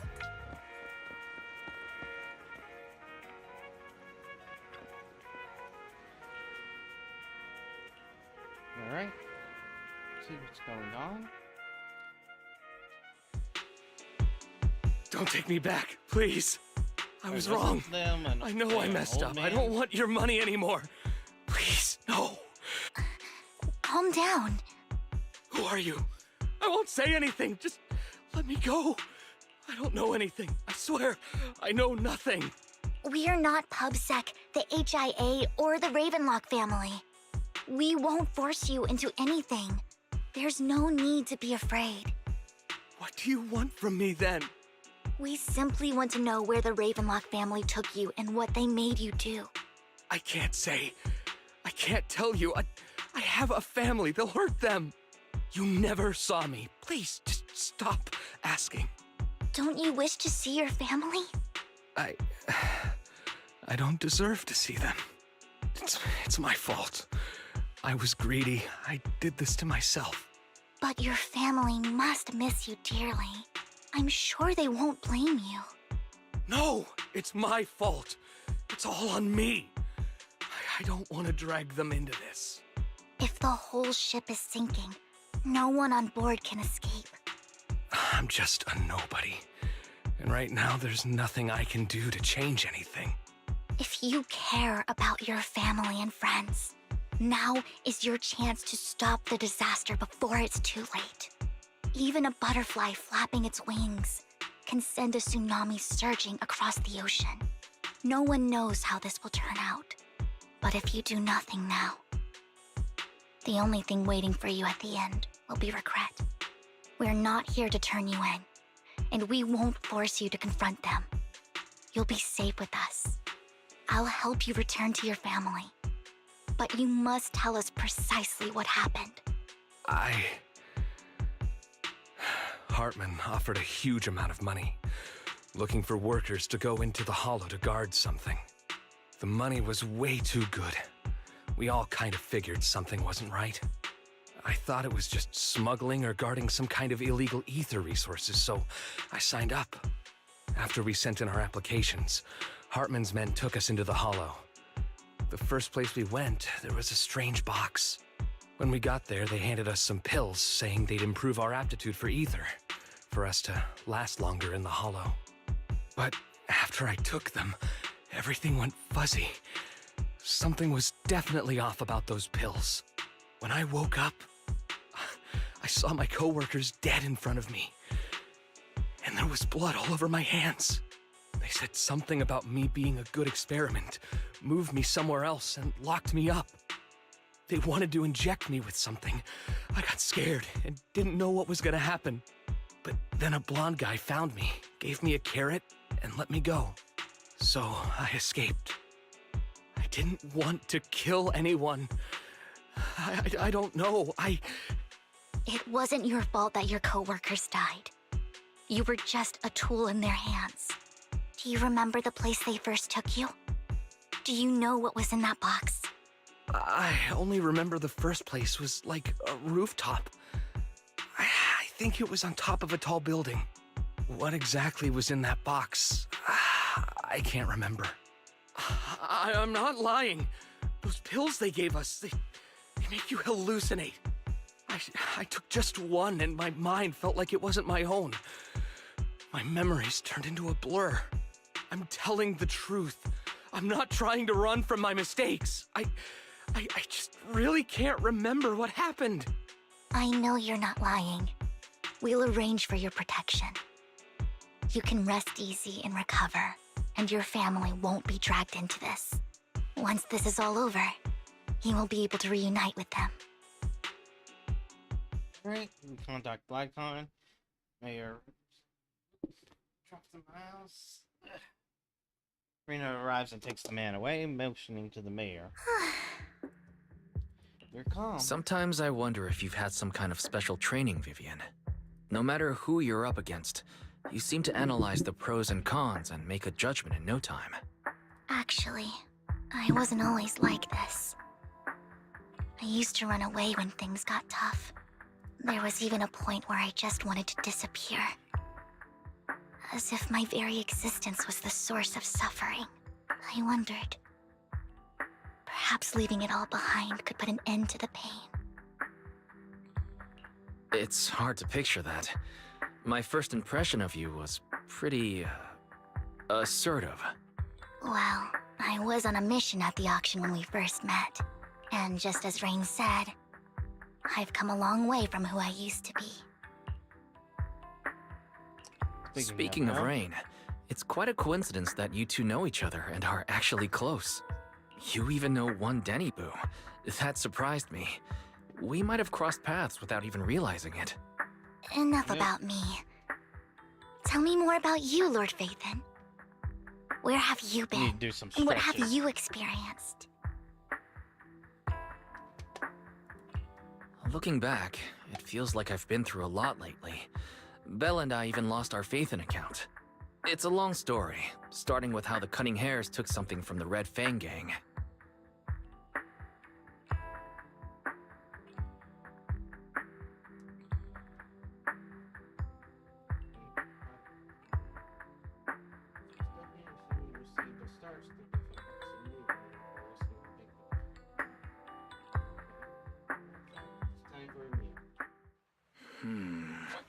It should be around this area. Belle told me there's a highly rated store here.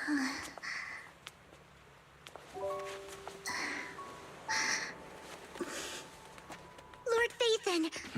What's wrong? I've seen that black cat on 6th Street. That harmonica in the outer ring you mentioned. I've heard it before, too. I've even been to the monument outside Hollow Zero. But none of that was a coincidence. It was me.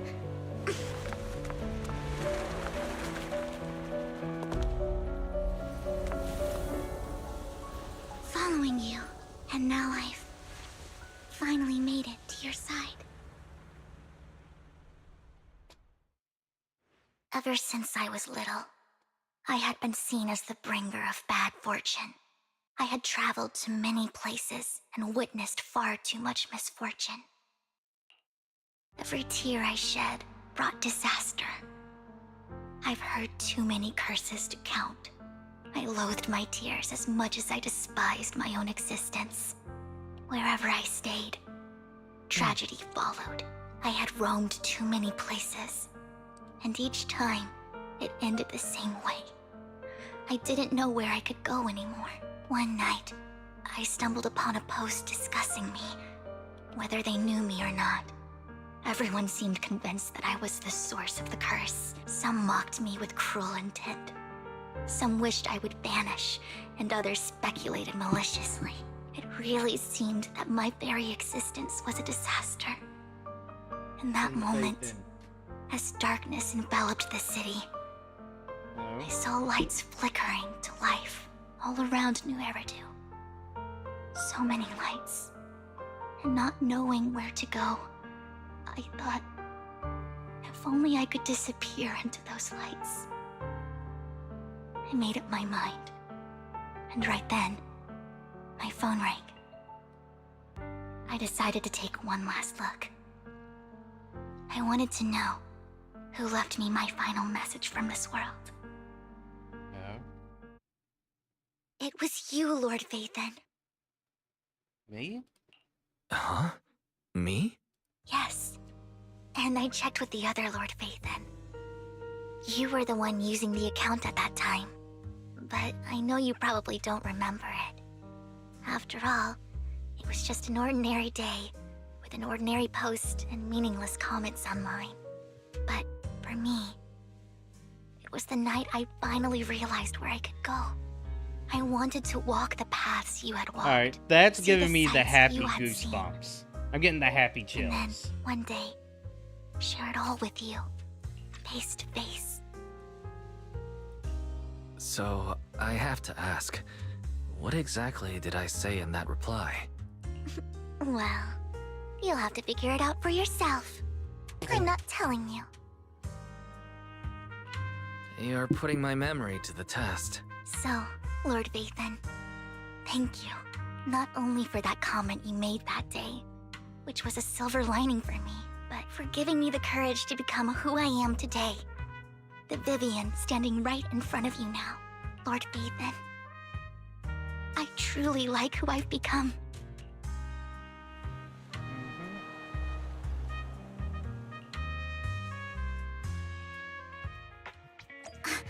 Lycon just sent a message.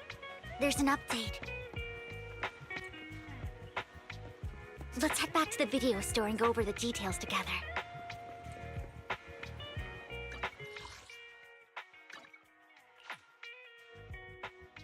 Right. Wise, you're back. Looks like Lycon's tied up with something. He said I should just chill until you're back, and then we can talk online. I'll call him now. Master Proxy, Miss Vivian. The gentleman Rena brought back has stabilized and calmed down now. Based on his account, we've identified where Hartman's hiding the core. He also mentioned that Hartman plans to trade the core with a group of people. We suspect that this group consists of members from the Exaltists. I knew it. Now that we have the location, it would be splendid if we could seize the sacrifice core before they do. Precisely. We hope you can head to the location as soon as possible to secure the sacrifice core. Leave it to us. All right, we'll get there right away. I have other matters to attend to, so I'll leave the retrieval of the sacrifice core in your capable hands. The mayor's friend that he mentioned before will also be assisting you this time.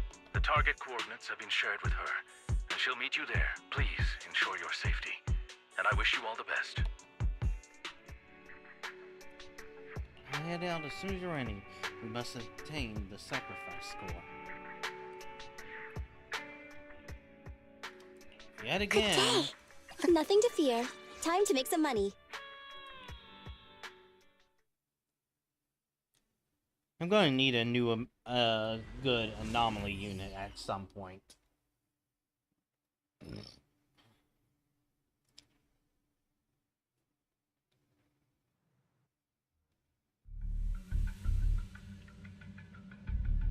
Where's the sacrifice core? Camille, you really think I'd stroll around with something this important? Learning Plus, lessons from Hugo. Even though the Ravenlocks and the Exaltists have been working together for ages, I've hardly even met Lady Dina. I'm the one offering the sacrifice core here. I'm curious what Lady Dina's got lined up for me in return? I'm just here to verify that the core you mentioned is real. Once that's sorted, Lady Dina will give you a proper response. Our partnership isn't just talk. We need to be sure you have what we need before moving forward. Sure thing. I'll take you to where I keep the core. Once you verify it's legit, have Lady Dina come over. We'll lay everything on the table face to face. All right. Lead the way. It seems Hartman is trying to bargain for more. What a greedy and insatiable man. It's just that... Why would they only send Camille for something as important as the sacrifice core? And I can't shake the feeling that Camille doesn't want Hartman and Dina to meet. Why is that?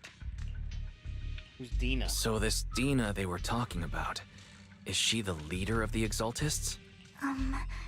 Kind of. Lord Phaethon, I really think we should hurry. We must get to where Hartman keeps the core before anyone... I've mapped out a shorter route, but there will be ethereals along the way. I'll leave the fighting to you, Vivian. Don't worry, Lord Phaethon. You're in capable hands.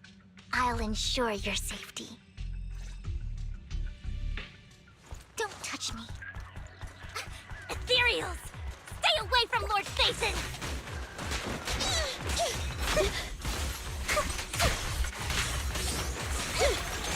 Get away from me! Right back at ya! Oh my.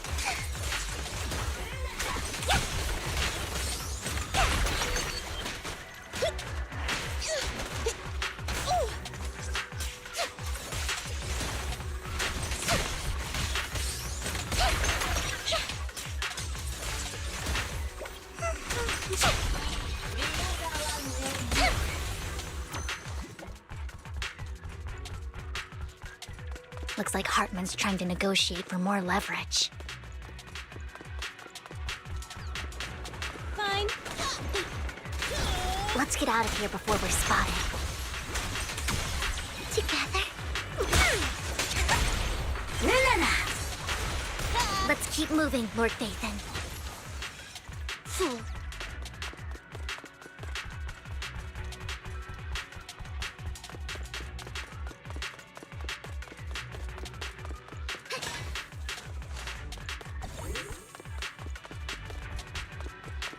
Leave the enemies to me, Lord Phaethon. Allow me.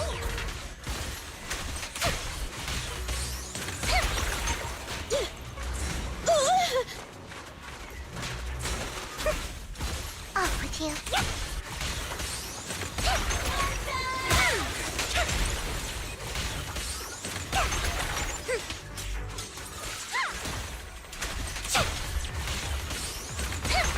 Fine.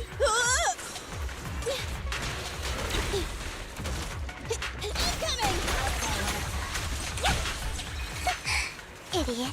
Fool. Okay.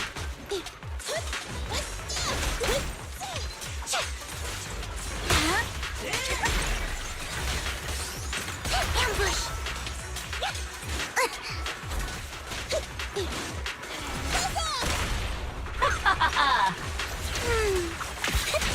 They're still over there. Looks like they're arguing.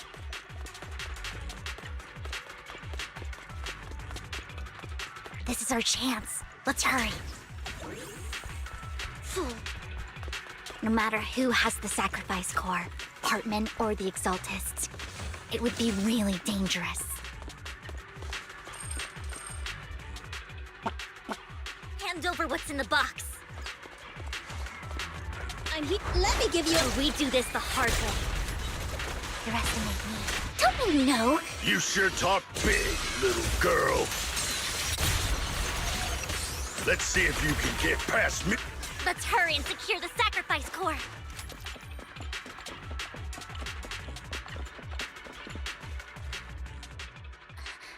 Lord Phaethon, the box is empty. Decoy. So Hartman never kept the core here to begin with? How did you even find your way here? Where's the core in the box? What did you do with it? Oh? You call this keeping the sacrifice core safe?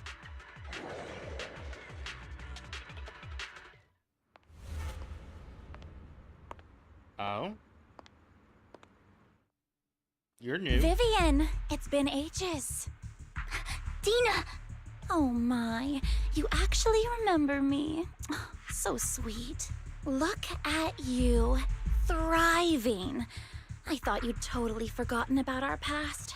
So, tell me, do you ever dream about the people you've killed? Are they crying in your head all night? Back then, I had no idea. You had no idea? While you were soaking up all that love from Daddy and everyone else, you had no idea what was going on? I wasn't... Lady Dina, Miss Vivian didn't actually... Camille, when did I say you could meet up with Hartman today? I just wanted to make sure the sacrifice core is legit. I was worried Hartman might try to pull a fast one on us. Really? So loyal.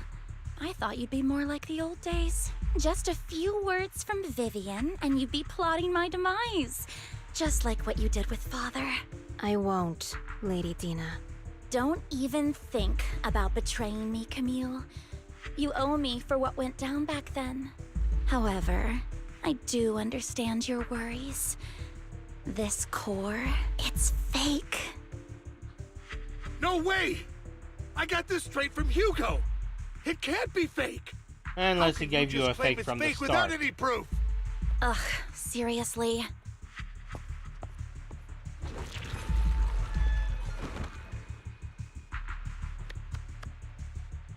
The sacrifice core can max out the ether particles within human bodies in no time at all. But look at your little subordinate. How uncouth. He's making noises like some animal. Yeesh. Can you Okay, shut him just up? straight up pure so evil. Annoying. The masterpiece Father made for the Creator isn't this worthless piece of junk you're holding. So, the real core. Vivian, where do you think the sacrifice core is really at? I don't know. If I knew where the real core was, I'd destroy it without a second thought. Dina, you understand what the sacrifices are. And you know those who were blessed should not have to endure such horrors. Oh? They shouldn't have suffered those horrors. Weren't you the one who decided if they'd be blessed or not? If it weren't for your tears, how would they have encountered such misfortune? How self-righteous, Vivian. Their fates were in your hands. It was you who brought disaster on them. Landon just needed an excuse. He needed someone to blame. Whether I shed tears or not, he'd treat living beings as mere subjects for his sacrifice experiments. Dina, you know all of this. Landon even went so far as to sacrifice you. Shut up, shut up, shut up! Father did it for his great cause. Vivian! Oh, she's how the do you always unhinged mess pure everything evil. up for me. Everything! You did it before, and now again! You just had to ruin my plan. I was so close to fulfilling Father's last wish. If you don't give me the sacrifice core, be prepared to become food for the ethereals. She's I the told kind you I that's don't using have the the needle. sacrifice core. Otherwise, I would have destroyed it already. Lord Phaethon, find the right moment to retreat. She can be quite unpredictable when her temper flares. Oh, really? You don't have it? Then I suppose there isn't a reason to keep you alive. Hmm?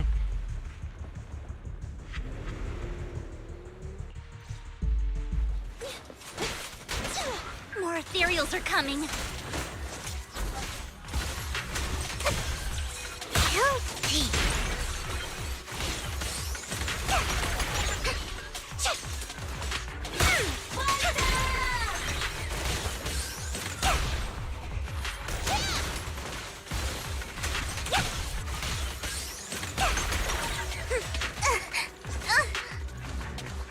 You little shit. Okay. Oh, for Lord Phaethon, too many. There's no chance to get out of this.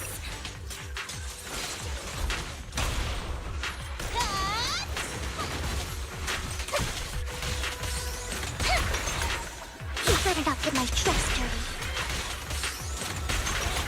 Fine. What's this? Wanda! Don't underestimate me. Okay. I'm coming.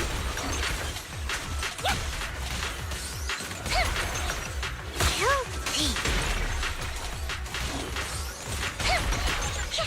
I'm here. Allow me.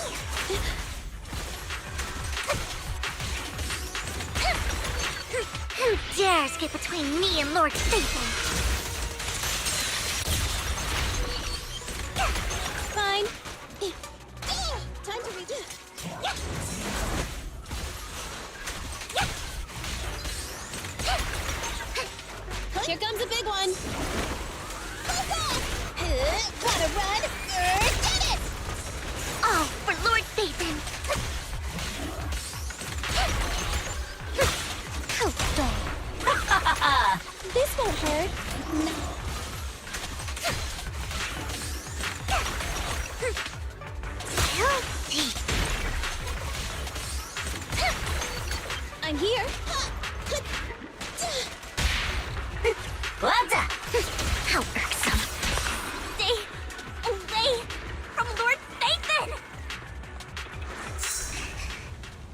so many.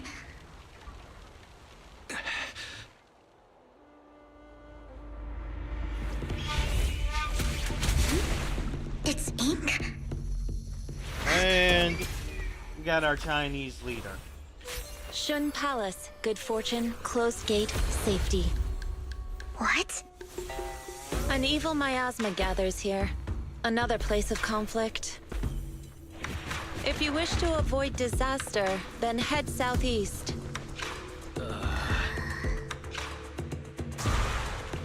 Now! Thank you.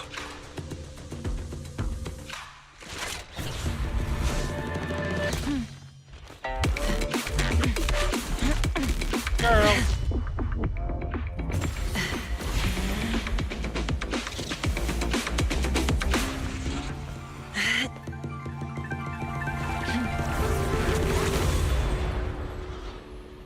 Okay, girl, you're doing too much. Finally, peace and quiet.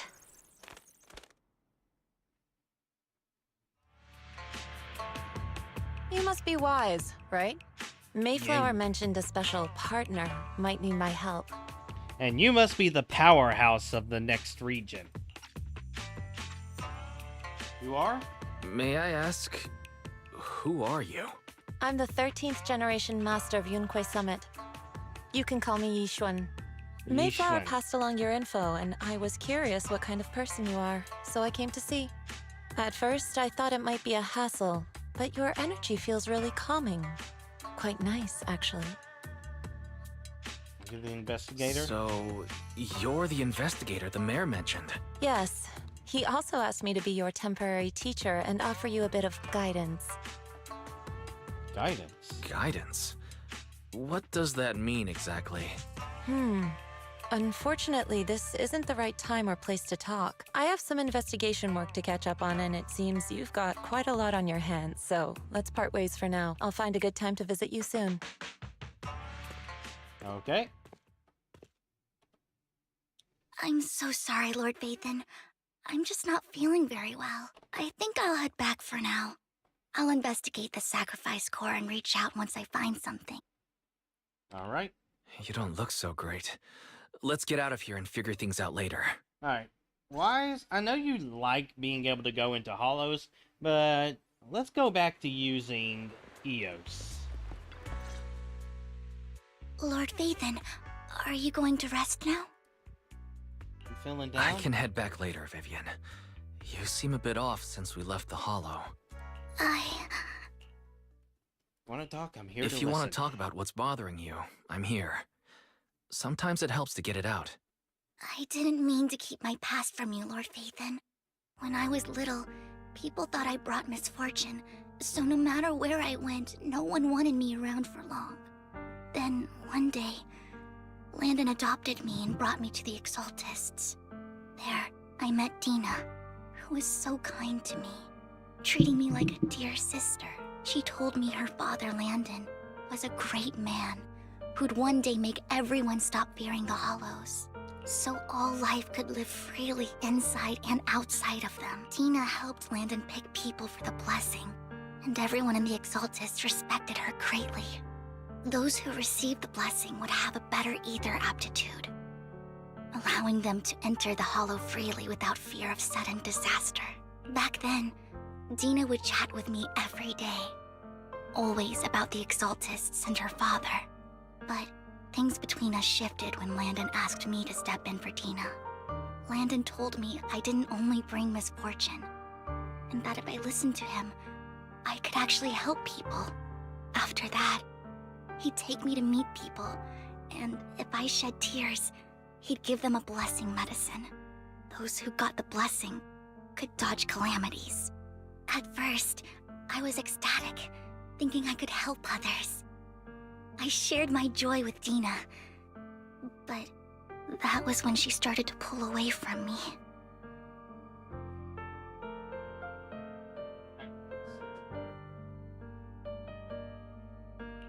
Was that blessing medicine the same sacrifice serum Bringer had? Yes, to be precise, it was an early version of the sacrifice serum. Landon's medicine wasn't stable. The medicine Landon developed could boost abilities quickly, but also sped up the development of ether corruption. In the end, most people turned into ethereals, and a few became sacrifices, losing all human consciousness. The ethereals were killed while the sacrifices were given to the higher-ups of the Exaltists. The Exaltists wanted the sacrifices to hold human consciousness, so Landon's medicine was seen as a failure, and he gradually lost influence within the Exaltists. One day, I saw Dina, and tears streamed down my face. In a bid to save his reputation, Landon decided to let his own daughter receive the blessing. I had always thought that getting the blessing was a good thing, until I saw terror in Dina's eyes that day. That evening, I broke Landon's rules for the first time, and followed him out of the Exaltist's residence. I trailed him to the Hollow, where I witnessed someone who had been blessed becoming corrupted. In the end, that person became an ethereal. Then, without hesitation, Landon killed him. Before Landon returned, I went back to the residence and snuck into his study. And there, I uncovered the truths I just told you. And just a few days later, it was time for Dina to be blessed. I wanted to save her and stop anyone else from getting deceived. So, that day, I told everyone present that Landon should be the one to receive the blessing, not Dina. At first, Landon argued, and no one believed me. But, in front of them all, I looked at him and let my tears fall.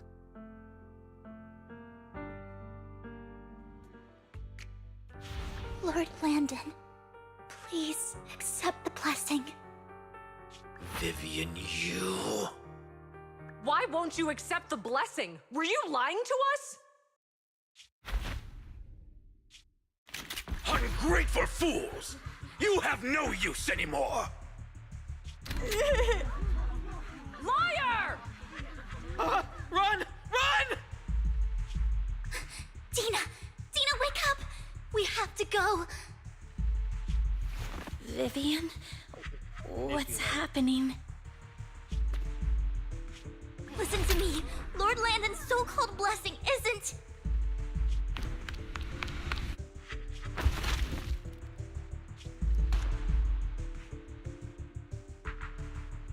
Father!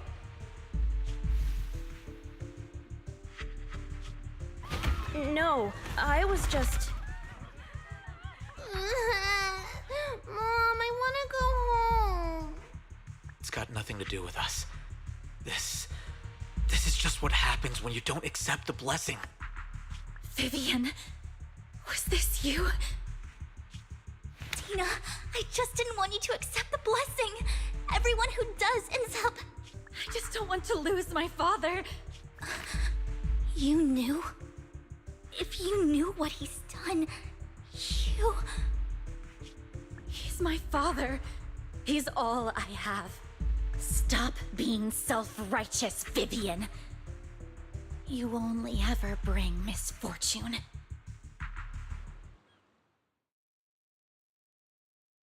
I thought once Landon was gone, Dina would leave the Exaltists. I never expected her to continue his research, or that Camille would stay. Camille lost her entire family in a hollow disaster, so she's always supported the Exaltists. She's not a bad person. she's just someone searching for hope. Yeah, I don't She joined exactly the Exaltists dislike you, but I very don't early trust on, your judge of and character. even watched Dina grow up. That day, she was just so desperate to save Dina that she... All these years, she's been following Dina, taking care of everything out of guilt, I think. But I didn't just fail to save Dina. I trapped her. I see misfortune approaching, but I can never change its course or avoid the bad ending. Maybe I really am a bringer of misfortune. No, you're not the one causing trouble. Whatever went down with the Exaltist, it was Landon who was pulling the strings. As for Dina and Camille, they knew the truth and they made their choice. The Hollows and the disasters they caused took more than just their loved ones. Not all survivors cling to obsession and hatred like those two do. Lord Damn Phaethon. straight. You need to believe in yourself, Vivian. From what I can see, you're handling this sacrifice crisis pretty well on your own. Besides, you told me you really like who you've become. I hope that you can believe in that at the very least. Yes, that'll always be true. Thank you for listening to my story today. Years have gone by, but I've never had the courage to face all this. Maybe Dina and I were meant to meet today, so I could finally spill it all out. It lightens my heart a little. Lord Phaethon, you truly are a wonderful listener. Not just today.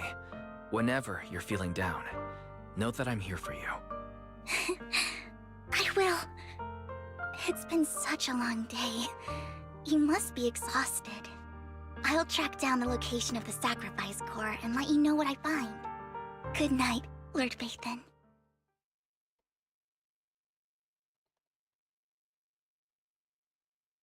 Alright.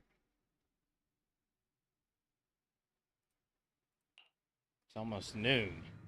Yeesh. I was here, but you weren't. Oh, wait. Did she want something?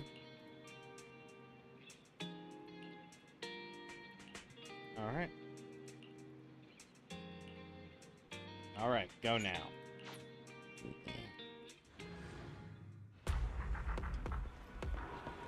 Interesting place for it to take me. Because that's not where I needed to go.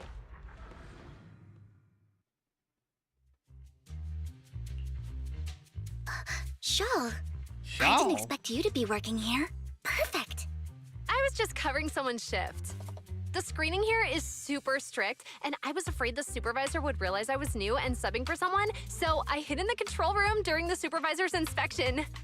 So I happened to bump into this guy, a blonde man wearing a hat, and I think he was checking some footage. Okay. Then he logged that footage into the tape he brought. Later, I found that part of the footage had been wiped. Blonde, wearing a hat. Could it be Hugo? Yeah, that was my first thought. I think it's him. If it were Hugo... I think I know where he would hide the tape. Thank you, Shaw. You were a big help. Great! You also helped me a lot when I started working. I used to make mistakes all the time. If it weren't for you cleaning up my messes, I would have been fired ages ago. So I'm happy I could help you too. All right, go ahead and do what you need to do. We'll catch up another time.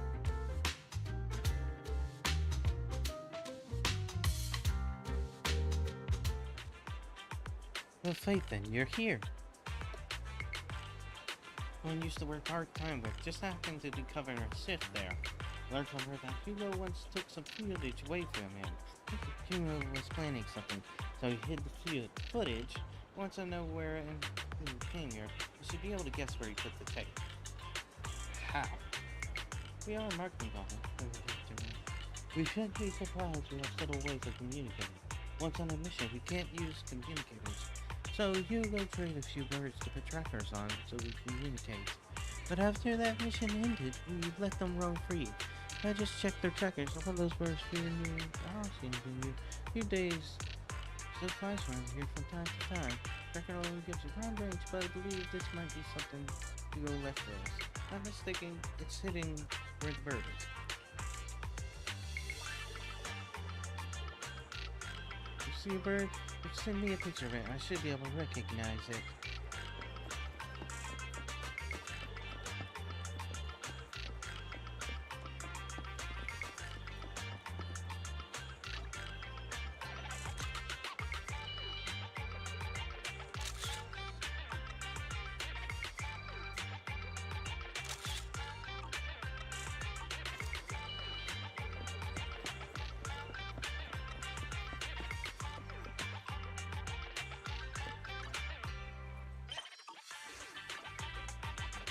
No way it's the penguin, boo.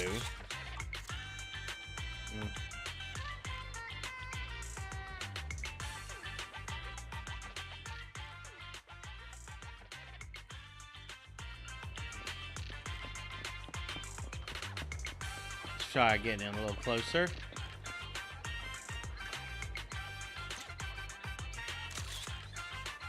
I wasn't close enough.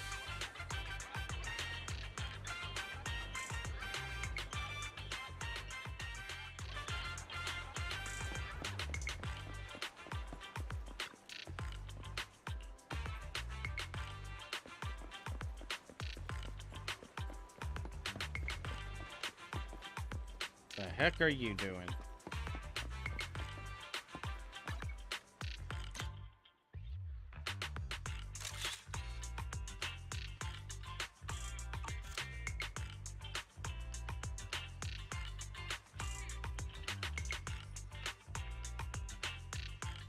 That's the one.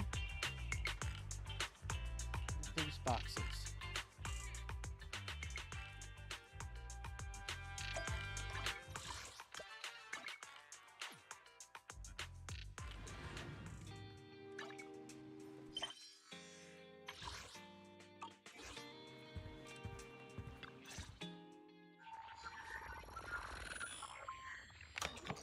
Hugo and Camille.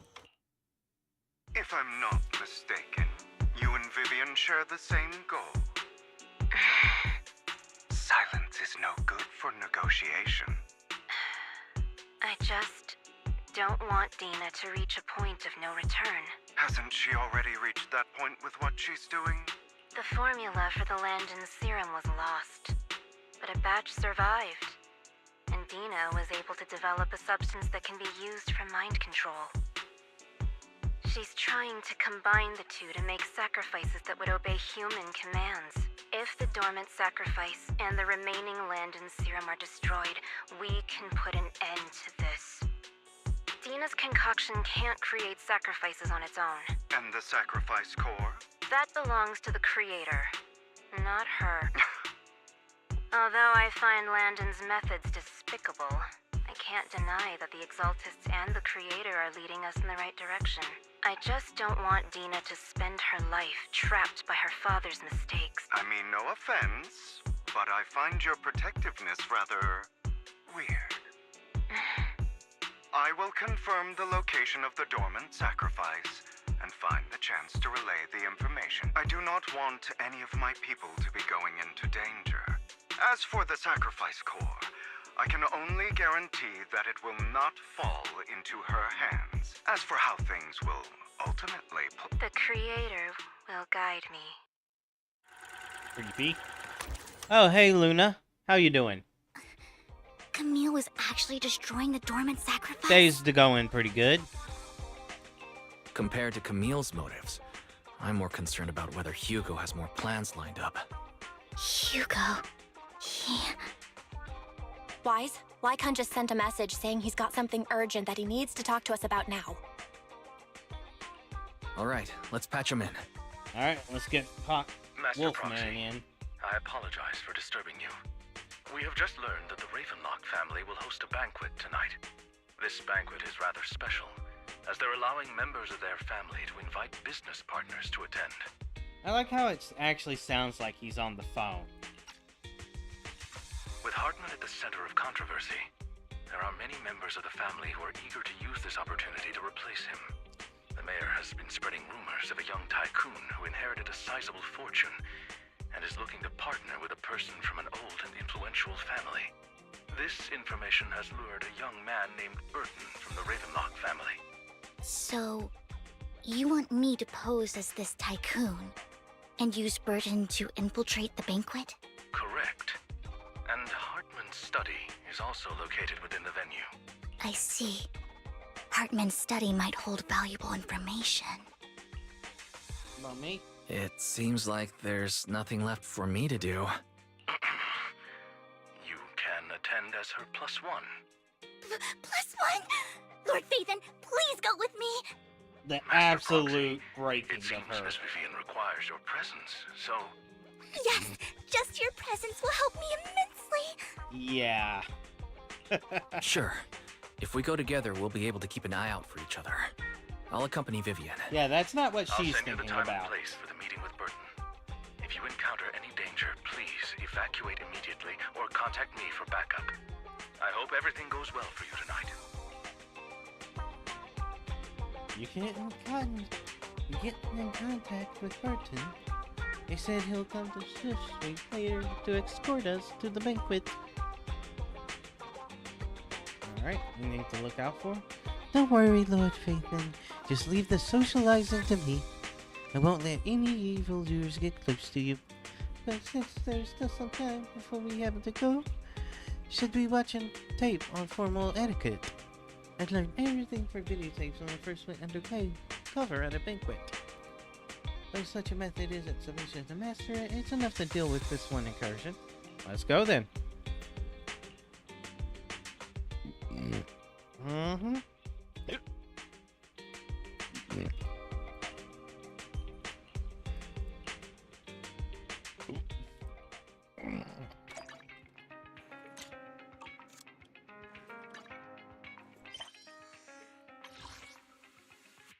Okay, we have 3 left. And only an hour and a half left. Well, probably 2 hours left. Can I do 3 commissions in 2 hours?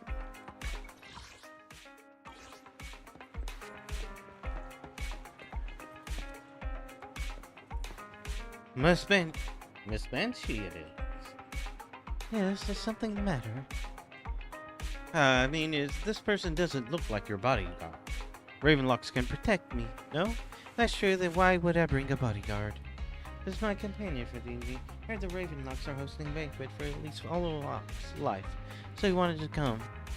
You aren't so stingy as not even allow your guests to +1, are you? No, of course not. Since you're an important companion of Miss Vivian's, you are also honored guest. Let's be off then. My chauffeur will take you to the port, and from there we'll go to the speedboat. Miss Banshee, I believe I've shown you my sincerity. Now how about you? Sincerity? My presence here is a show of sincerity. If we're to work together, Miss Banshee, you should drop your pretentious act. I am well aware of the ways of the Ravenlock family. If I were to come empty-handed, I probably wouldn't even be able to make it out the front door tonight. Since I agreed to come with you, and even brought along my most precious companion, does that not show my deepest sincerity? No need for such an off-color joke. Our door is always open for those coming or going. We both know what's what, so let's cut the small talk. I know far more about how the Ravenlock family made their fortune than most here. I am also well aware of why Hartman, despite such a massive scandal, still remains in power. Oh? Do tell. Exaltists, blessing, sacrifice, Landon. Where would you like me to start? How did you know that? No, who are you? Don't be so tense. If I'm not mistaken, it's about time the banquet began. My companion and I are practically famished. Is this how you treat your guests? By letting them starve? Perhaps when we've had our fill, we'll remember where the sacrifice is hidden. You know where the sacrifice is?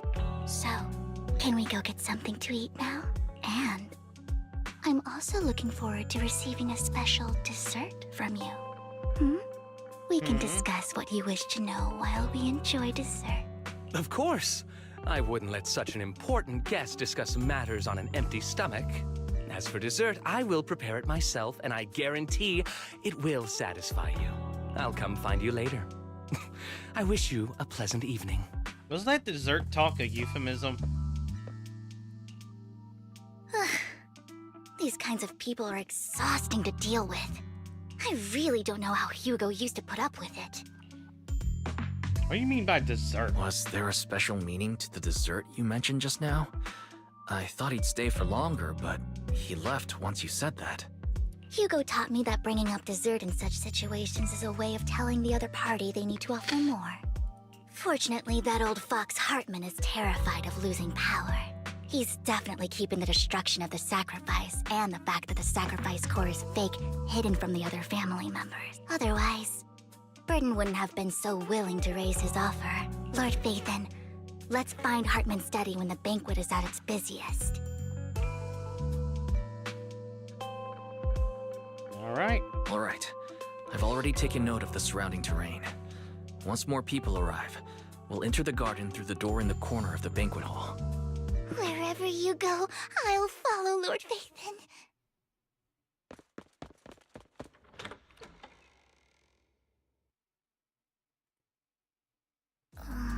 Isn't this going a bit too well? Let's contact Lycon. The security outside of the manor is really strict, but maybe it's more lax on the inside? Just in case, though, let's contact Lycon. Right. Having some backup would be safer. Let's check Hartman's recent correspondences for clues.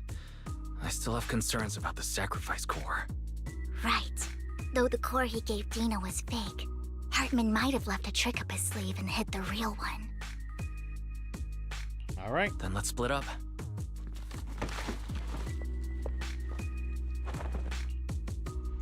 Esteemed guests, is the catering at the Ravenlock family banquet not to your satisfaction? Okay. So much so that these two distinguished guests felt the need to come to my humble office to scavenge for food. Don't want to come out? Well, after all, you don't have long left. Burton, that greedy idiot, fell for the mayor's trap. But I never expected that he would bring you into my territory. I suppose I should thank him. Otherwise, I would have had to go to great lengths to eliminate you. Vivian, Phaethon, give Hugo my regards. Tell him I shall be taking the wealth and power of the Ravenlock family for myself.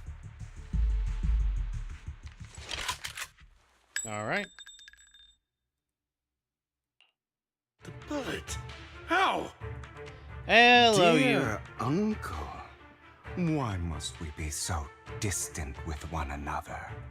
Okay. You can just tell me what you want to say directly. Hugo! Impossible! You're... Uncle, you must know a Ravenlock will never stop until they get what they want. Did you really think I would be defeated so soon?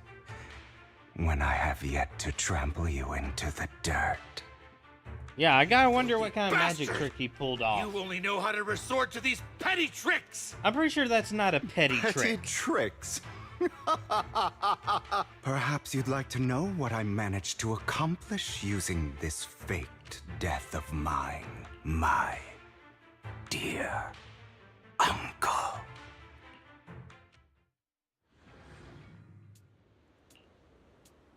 Faking my own death. Hope it's all worth the theatrics in the end. It was just to keep Hartman off my back, but maybe I went a little overboard. The manager must be pretty shaken up. I should apologize at some point.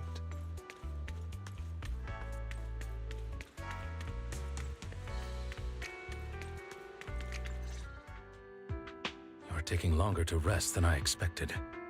Blood pack? You think too highly of my physical capabilities.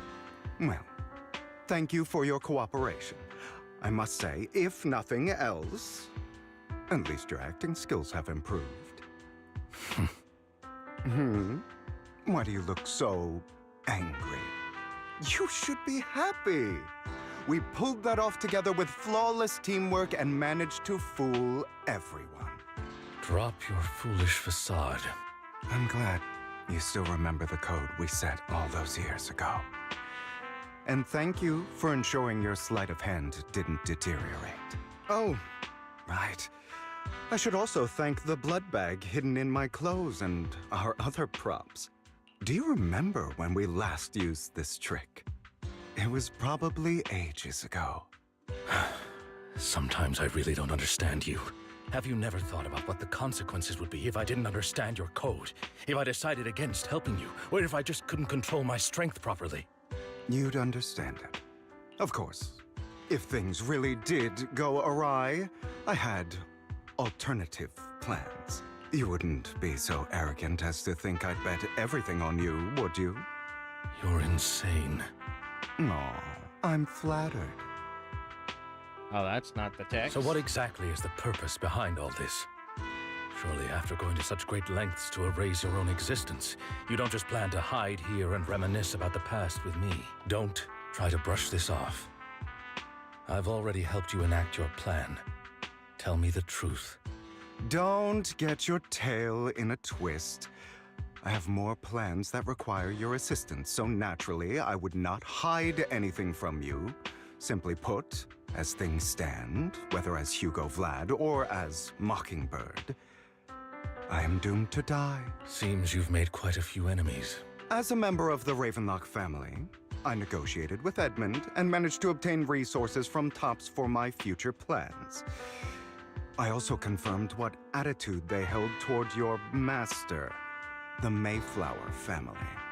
Meanwhile, I used my identity in Mockingbird to strike a deal with Hartman and gather information on their collaboration with the remnants of the Exaltists. That's where I got my intel on what Bringer left. Oh, by the way, the crime declaration letter that your dear mayor received, that was also sent by yours truly. He's probably figured that out by now, right? Though I'm not sure if he told you. The mayor learned about the sacrifice attacks through his own means, but lacked an opportunity to take action. That warning letter was precisely what he needed. You aren't hopeless yet. How delightful. In short, I'm more well-informed than your lot because I get around, dealing with all these different important figures. But of course, it comes at a cost. It's only fair. After all, you can't hide the smoke from a wildfire. Rather than trying to carefully tame it and risk setting yourself alight, it's better to let it burn free. When I helped you put on your little act, killing you in front of everyone, you left the sacrifice core to Hartman.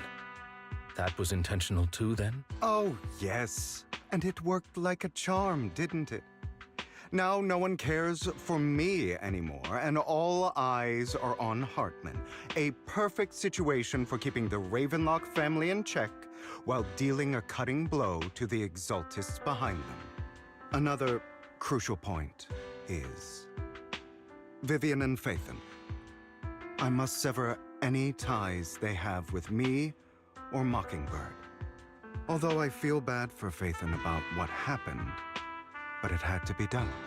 That's the only way they would be safe, allowing the plan to continue. I noticed that you never turned your blade toward Master Proxy.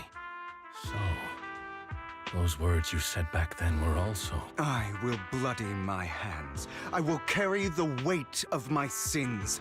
I will become the Abyss. It is rather Obviously, melodramatic. it was all an act. My acting has always been impeccable, as you know. Hugo, you're taking such a tremendous risk. Why? Would you believe me if I said it's for justice? But unfortunately, it's not. I want revenge on the Ravenlock family. And I will make sure that despicable excuse for a human being, Hartman, suffers a slow, torturous end.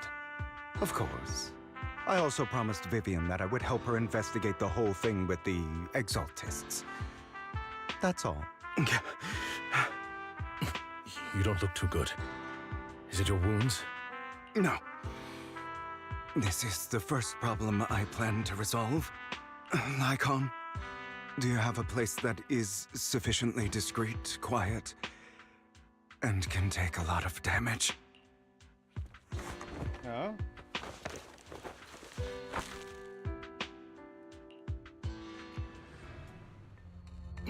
What exactly are you doing? Don't look at me like that. If I didn't have to do this, I wouldn't. Hartman recently obtained a bizarre substance, most likely from those crazy Exaltists. After use, it allows control of the victim's mind. To some extent. You were dosed with it? To be more precise, Lycon, I deliberately allowed Hartman to put this drug in my cup to facilitate our previous collaboration.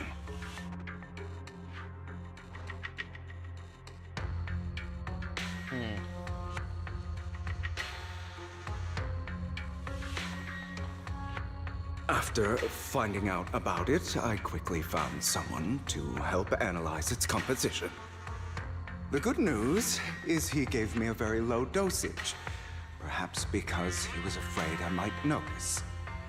There's a different medication that can delay its onset, preventing me from actually being under his control. I simply need to put on a show in front of my dear uncle. The bad news is that currently there is no antidote. When I delay those effects, however, they will accumulate and erupt when my body reaches its limit.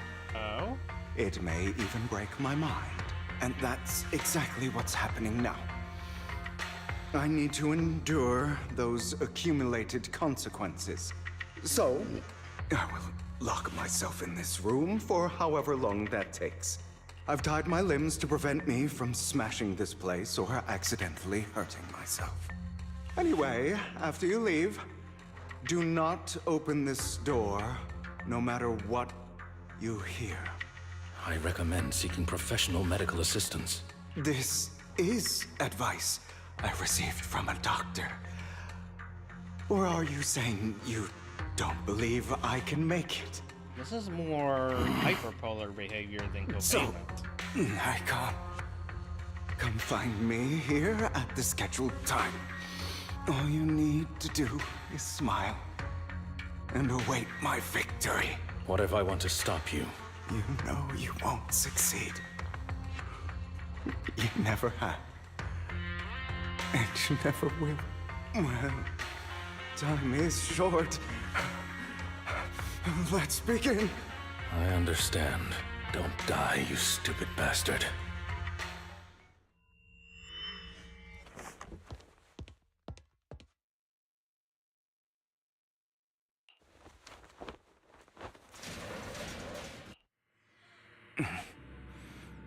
Is this because the side effects haven't worn off yet? Lycon's late. I'm surprised. Or is something wrong with time itself? Looks like someone's over there. Might as well go ask. I don't like the fuzzy effect going on. It's all your fault. Why were you born with those eyes? If it weren't for you, I wouldn't be in this mess. So, consider for me. Tell me you'll do anything. Tell me you'll take me back.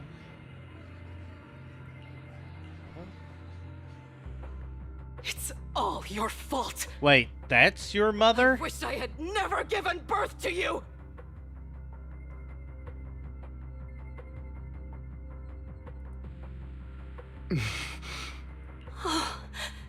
Everything will get better if you just die, right? If you die, he'll come back. We'll have another, more perfect child. One who will inherit the Ravenlock family bloodline. Then I'll be able to escape this pain. So, Hugo, for the sake of Mommy's happiness, just die, okay?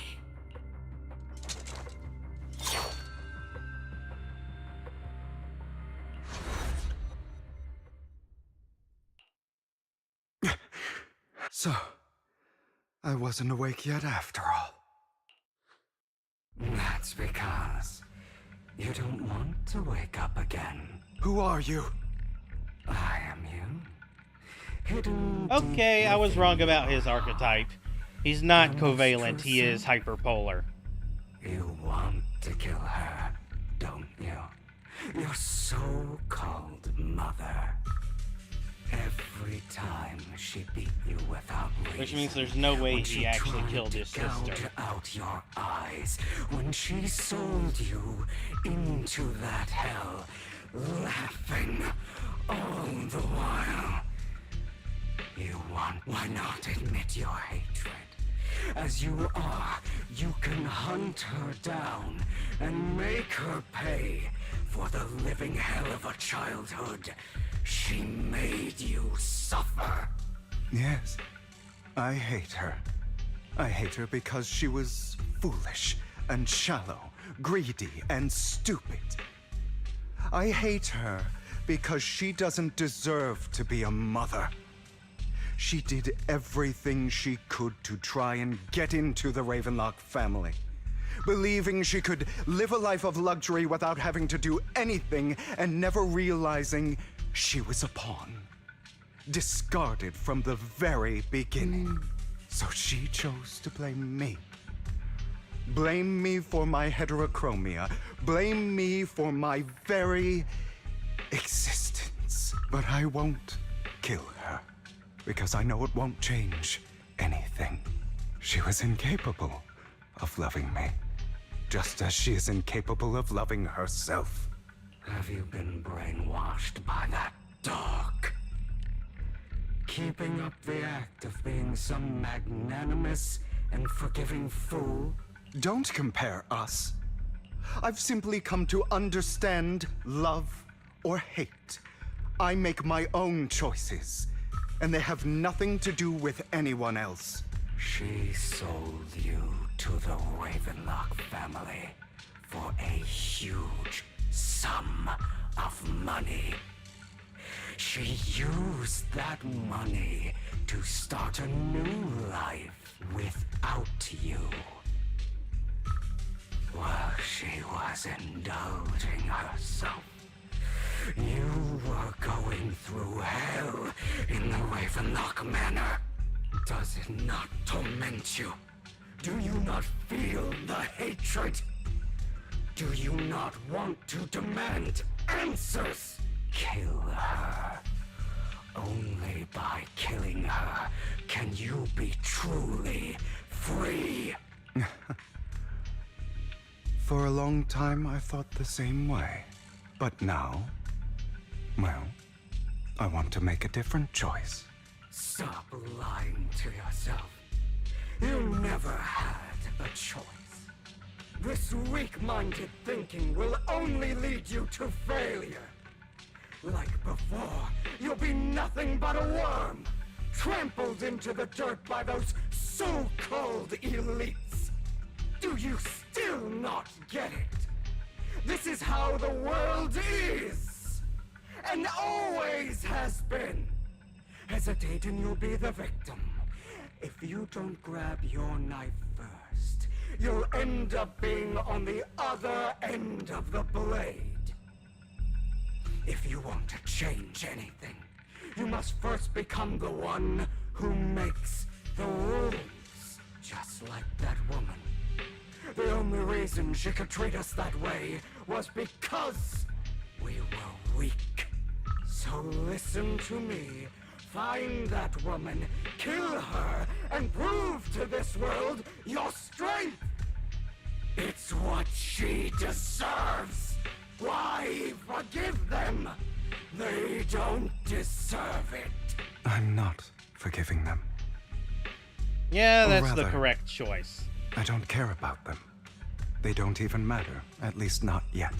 You know, perhaps the person I hate the most, the one I truly cannot forgive, has never been someone else, but rather my weak, powerless past self who could do nothing but hide inside a closet and cry.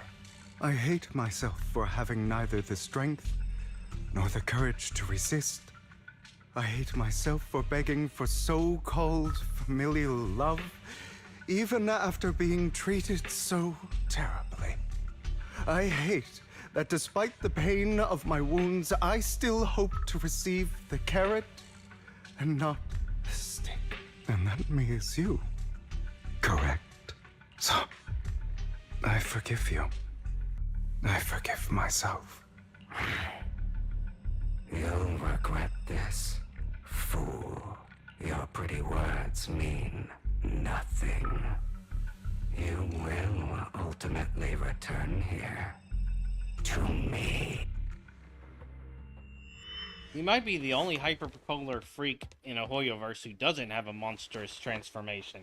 He just has his inner demon. I see. This is still an illusion. I wonder who's going to show up this time.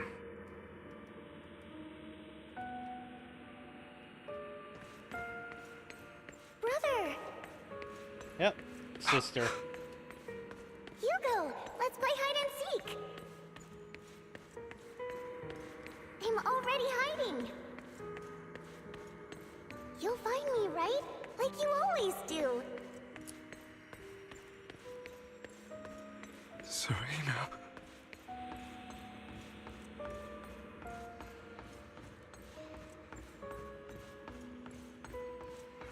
You're looking in the wrong place. I found an even better hiding spot this time. Harder to find than any place you showed me.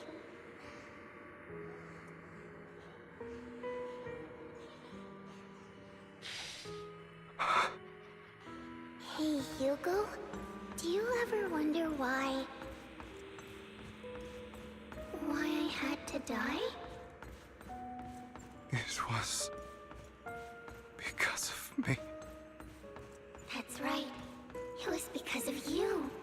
It's all your fault. If only you didn't exist, I wouldn't have had to suffer.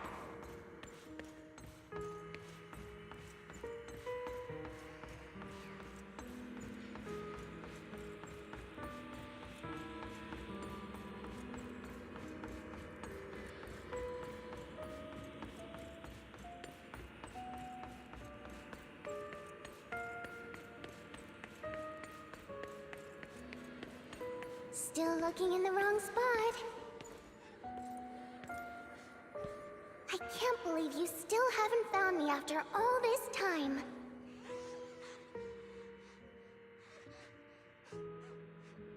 Have you forgotten about me?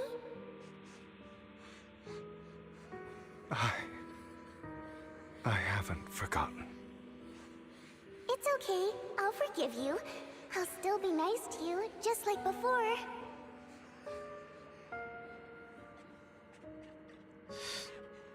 I was the only one who was ever nice to you, wasn't I? Yes. Then tell me, why do good people always suffer? Why is kindness always punished instead? Tell me, Hugo, why?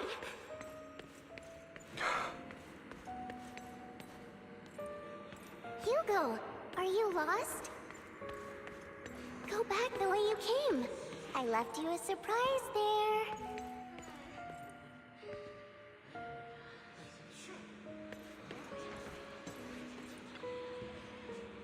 Poor bastard.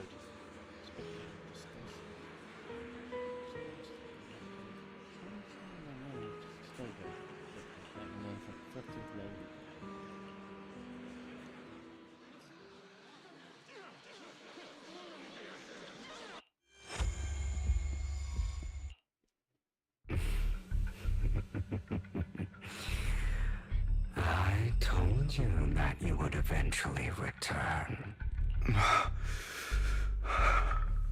We meet again, my friend.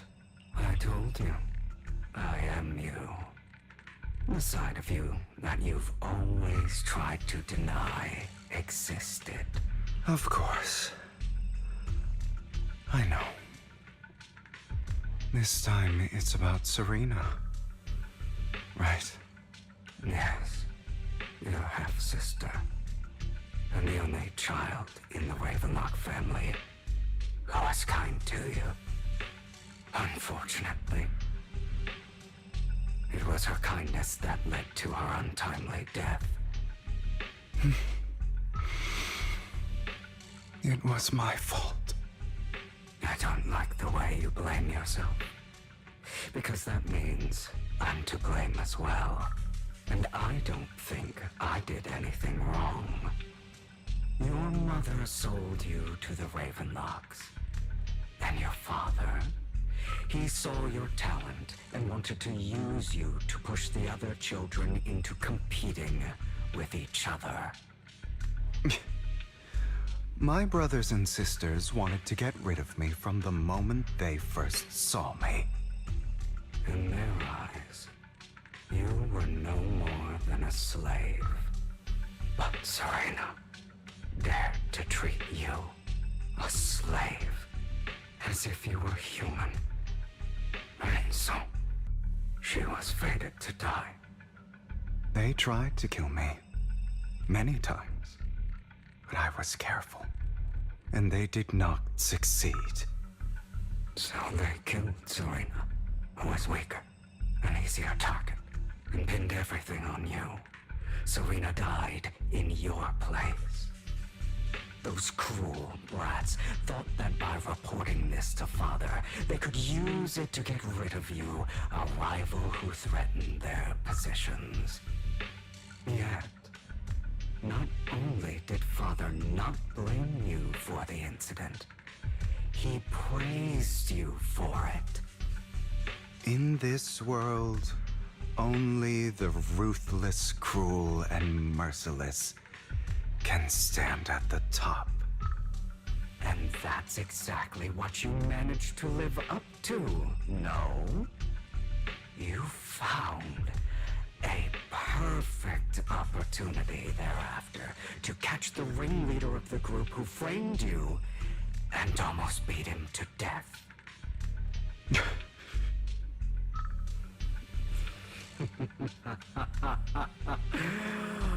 Oh, you should have seen the expression on your face back then.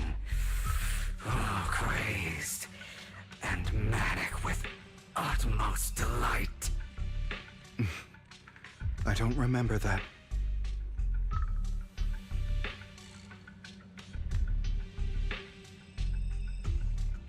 Here you go again, trying to deny your desires. Deep down inside, you've always wondered, asking yourself why these evil people never got the punishment they deserve. Why the world is so unfair. Don't you want to rip them to shreds?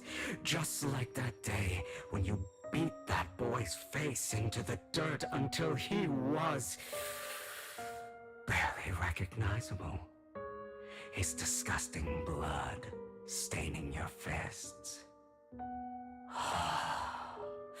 Recall your exhilaration, your cathartic release of rage, that outpour of hatred. That victory belongs to you. You deserve it. Those brothers and sisters of mine are all dead. I cannot take revenge against the long deceased. They died by Hartman's hand, dying in the power struggle to become the Ravenlock family's heir, rather than by our scythe. Boring. Boring. I find it hilariously ironic. Children who would murder their own kin for scraps of power dead at the hand of their uncle who followed their example. Is that not karma? Power struggles pitting kin against each other, betrayal, suspicion, and hatred between people of the same blood. It's like a curse written into the Ravenlock family's genes. Laughably stupid. Don't forget, my dear, that the same blood flows through your veins.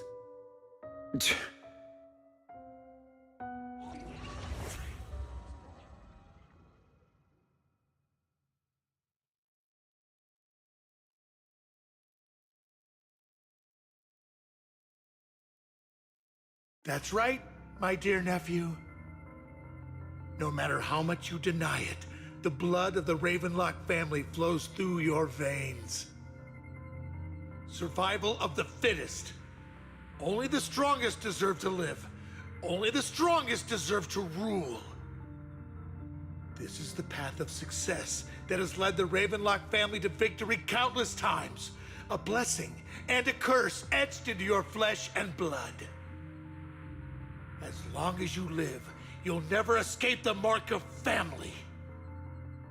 You are destined to one day become someone like me, like your father.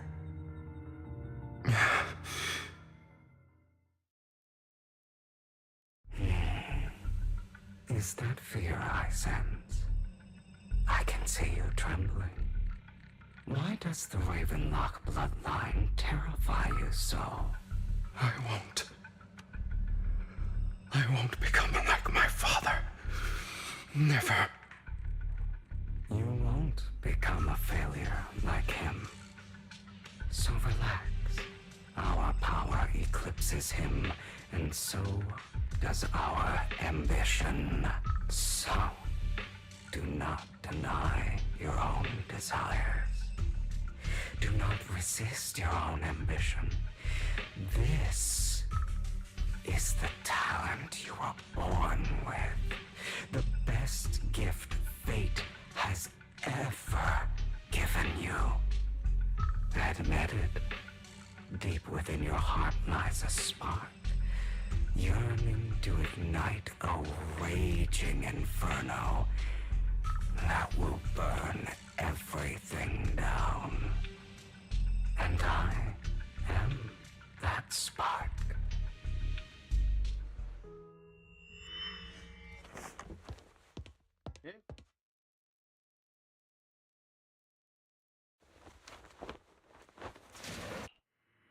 Lycon. Never thought I'd be this genuinely thankful to see you.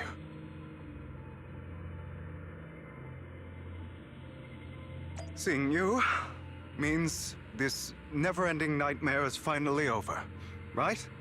No, probably not.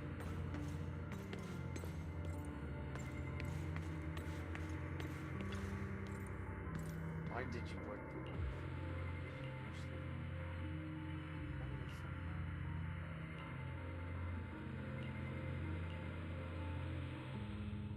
I don't want to hear something like that from you.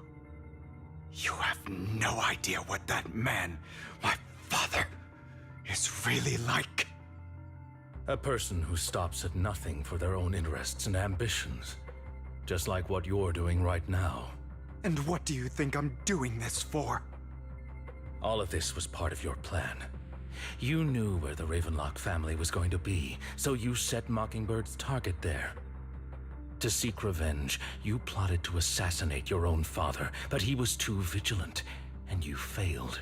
After almost being assassinated, your father was furious and locked everyone in the hall, but was unable to find the assassin.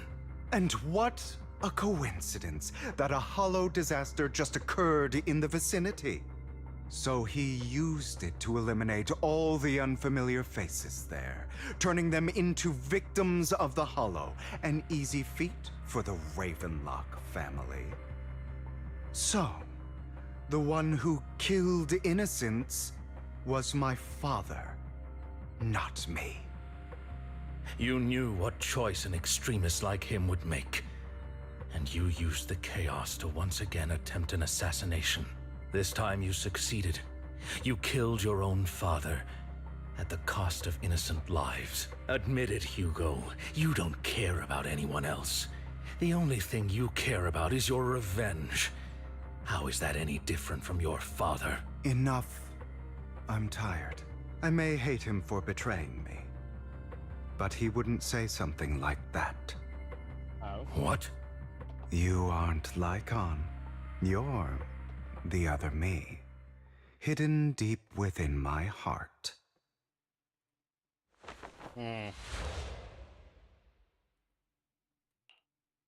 I've been waiting for you, my dear. It seems you've already grown accustomed to this place.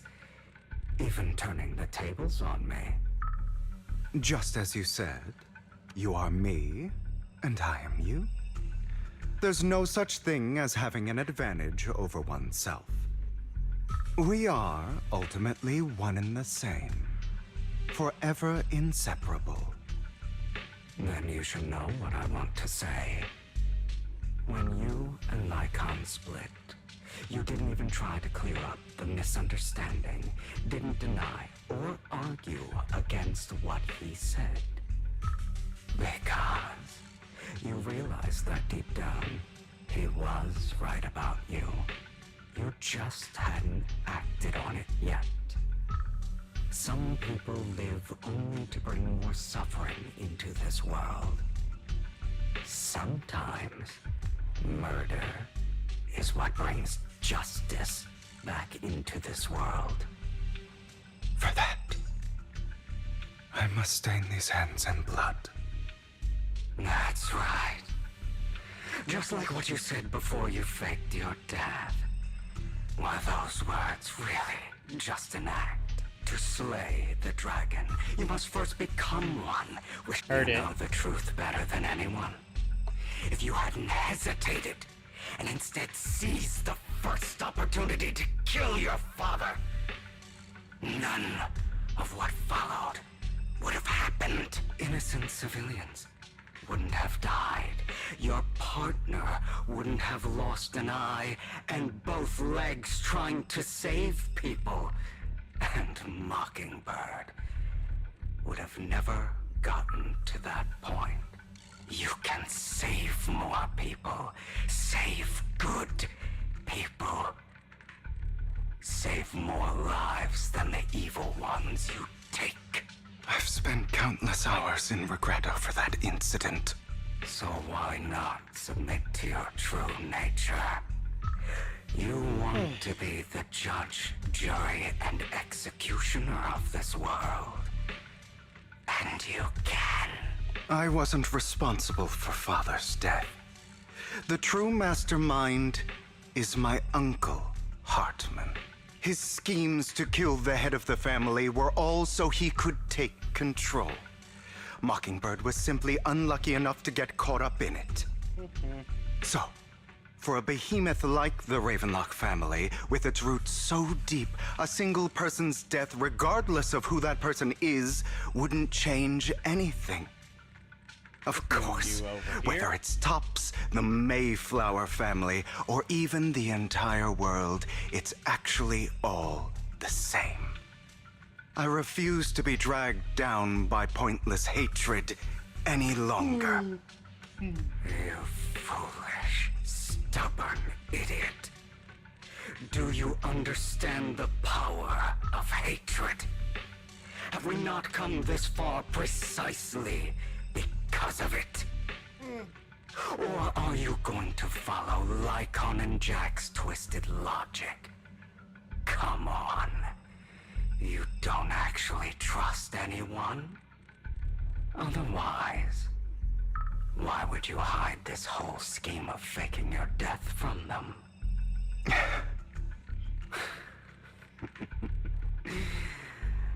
You've built an impenetrable wall around your heart, keeping everyone out. Of course you are right to do so. No one in this world can be trusted. Always. All you'll receive is hatred from your own blood and no love. Suspicion from your companions, and betrayal that comes all too easily. But the most ridiculous thing is that you want them to trust you. You stay silent and long for them to notice your suffering. You yearn for your companion's understanding and trust. Idiot. That's why you are incapable of exploiting them for your own ends. You care about their safety even more than your own. But remember, only the weak need companions. And we are children born from hatred. We are different from them. I will never be like them. And I don't need to be. Come. Let me show you what powers we can wield. Dang, you have such But a you boring are energy. me. And I'll never lose to myself.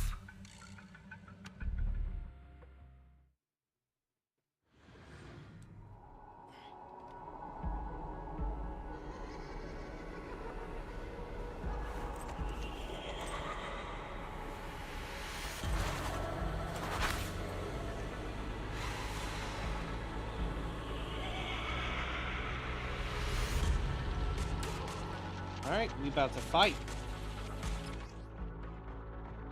It's not gonna be too easily to trigger Think total. about all the injustice you've suffered. It's about time you, if you choose to forgive, you're betraying yourself. You know that. Letting you consume me would be the real betrayal to myself.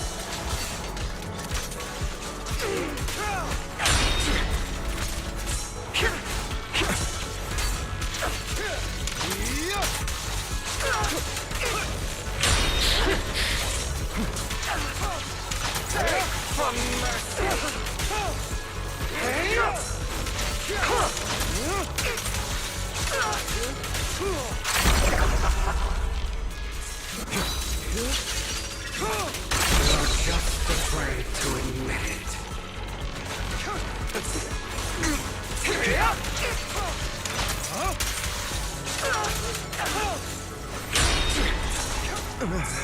Is that all?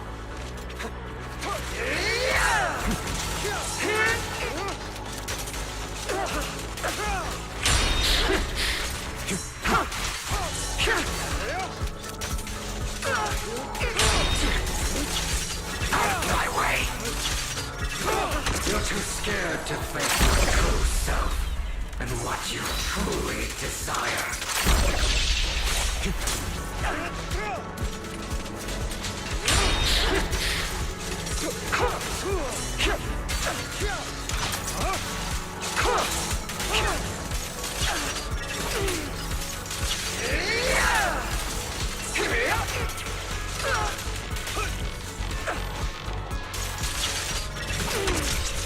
Trying to run, are we?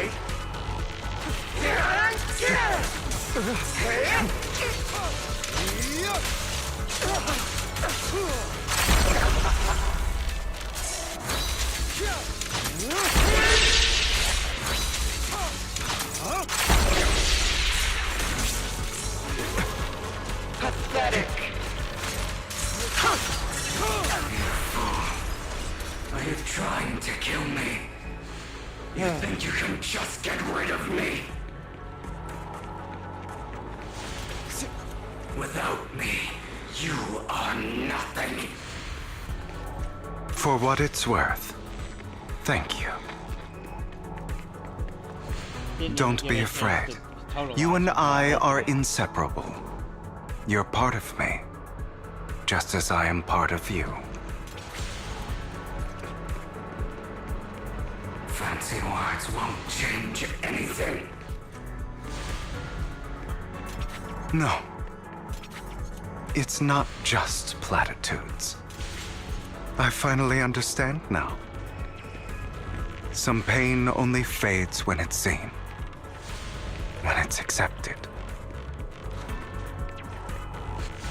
So I won't fight you anymore. I won't hate myself anymore. Weakness, hatred, malice, strength, forgiveness, justice.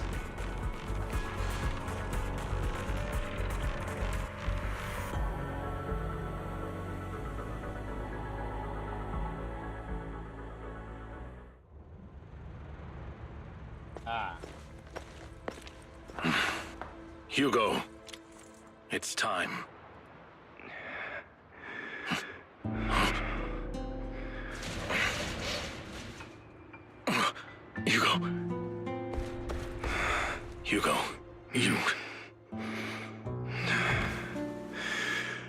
Did I scare you? I made it through. I won. No praise from me, my dearest partner.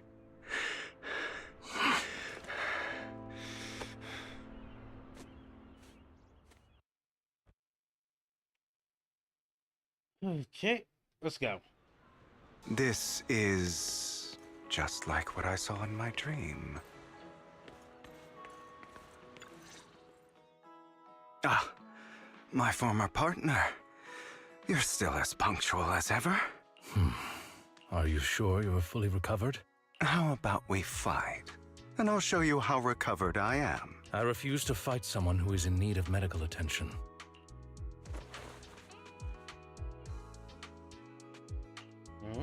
How thoughtful. I'm touched. Or perhaps is this simply part of Victoria Housekeeping's professional care?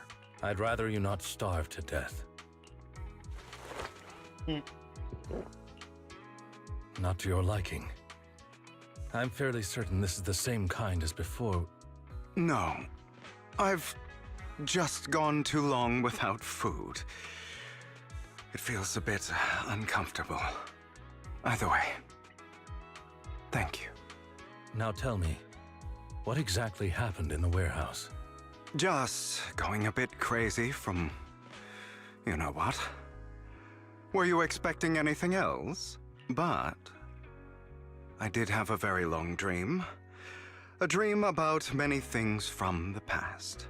If I had to put it into words, it would be like giving myself psychological therapy.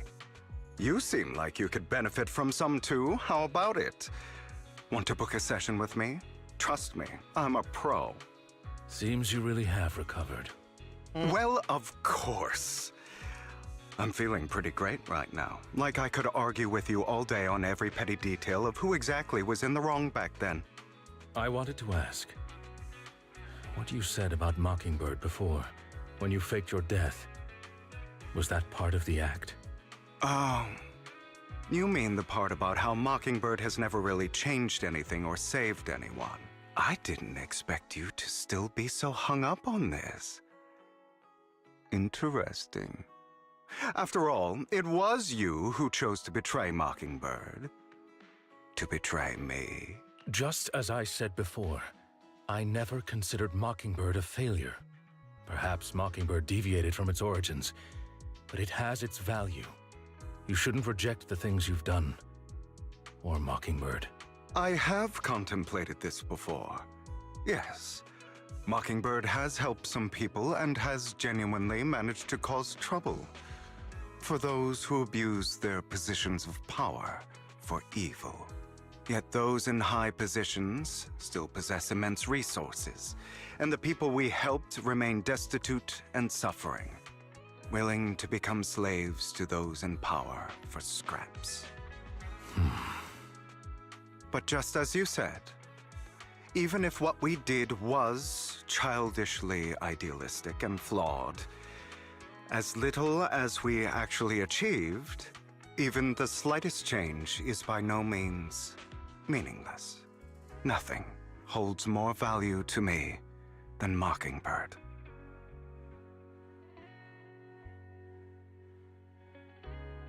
All right, let's catch up later. I still have things to do and need to wrap up my plan. I thought you would rest up first. As much as I would prefer that. My dear uncle and the Exaltus fanatics likely would not give me such an opportunity. If all has gone to plan, the fish will have taken the bait already. And if everything goes very well, I'll soon have solid evidence of the Ravenlock family's crimes. Well then, thank you for your assistance, former partner. Let's part ways here. I'll go with you. Lycon, surely you don't think that because I just recovered, I'm too weak to deal with those useless fools. Hartman's actions will disturb the safety of New Eridu. As I serve the mayor, I should intervene. Very well, whatever. Let's go. And don't slow me down. But don't you have something to tell me? What do you mean? Don't play coy with me. I know you're not spilling the whole plan. So you kicked things off by approaching Edmund from the Top's Big Shop. How did you manage to sweet talk him? I'm a bit of an illegitimate child, but I still have that Ravenlock family blood running through my veins. Funny enough, this Lord Edmund thinks the direct lineage is way more noble than the side branches, which is absolutely laughable. So I played his arrogance to my advantage. Let's be real. I had some juicy intel to swap with those high rollers, and that's Mockingbird's secret, so I can't let any outsiders in on it. Was the sacrifice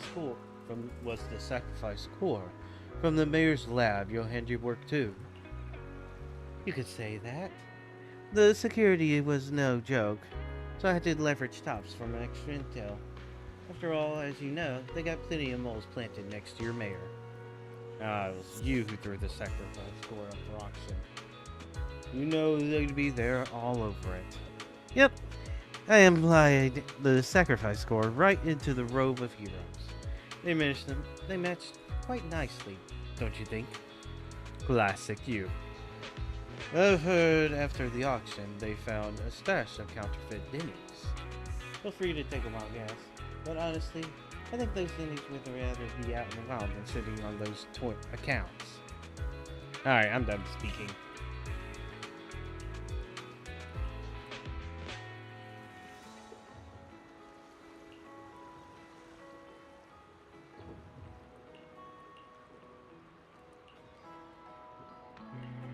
Huh?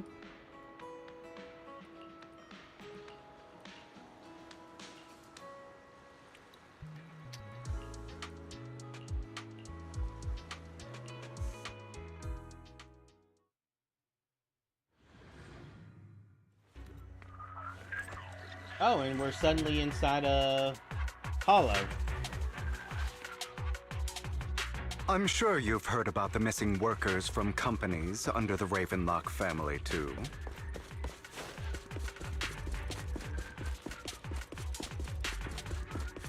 Those are Ravenlock's men. The workers with them are the victims who were tricked into going into the Hollow.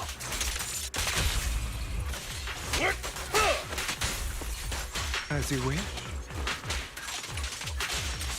Come on, let's get them out of here. Untie the workers?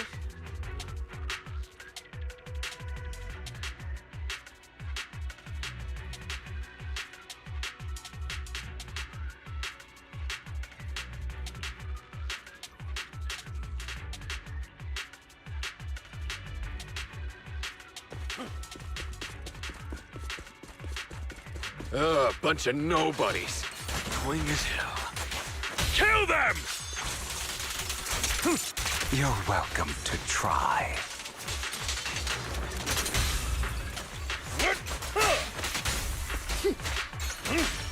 Oh, what a coincidence.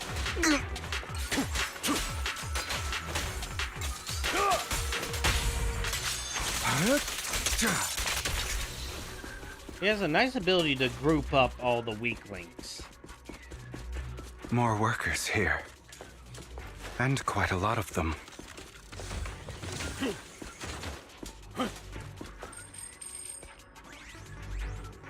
Who are you? Thank you. I have a bad feeling about that group from the start. I should have ignored my gut. Shit.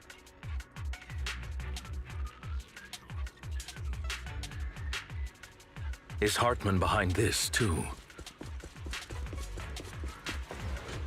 Of course.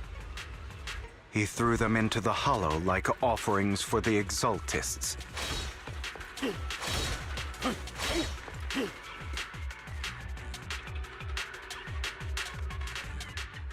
There's more over there. Let's hurry. It's different this time. Don't rush in. Let's listen in on what they're saying first. I still need more direct evidence to ensure the plan is absolutely foolproof.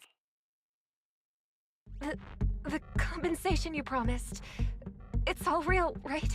All we have to do is follow you into the hollow for some simple tasks, and you'll give us a huge sum of dennies. It sounds real suspicious. Shut your trap. You keep yapping and asking questions. If this is all so suspicious, why were you so eager to sign up for it? Because I don't have a choice. My daughter was previously caught in the hollow disaster and suffered severe corruption.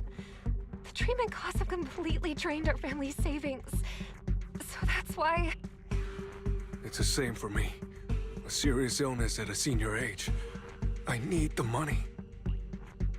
Who would risk taking a job like this unless they were desperate? I'll do it. No matter how suspicious. As long as I can get paid, I'll do anything. Even risk my... Wait, you people from the Ravenlock family, you're part of a big company in Tops. You wouldn't go back on your word, right? Don't worry, you'll get every denny you were promised. But before we start, you all need to take this medicine first.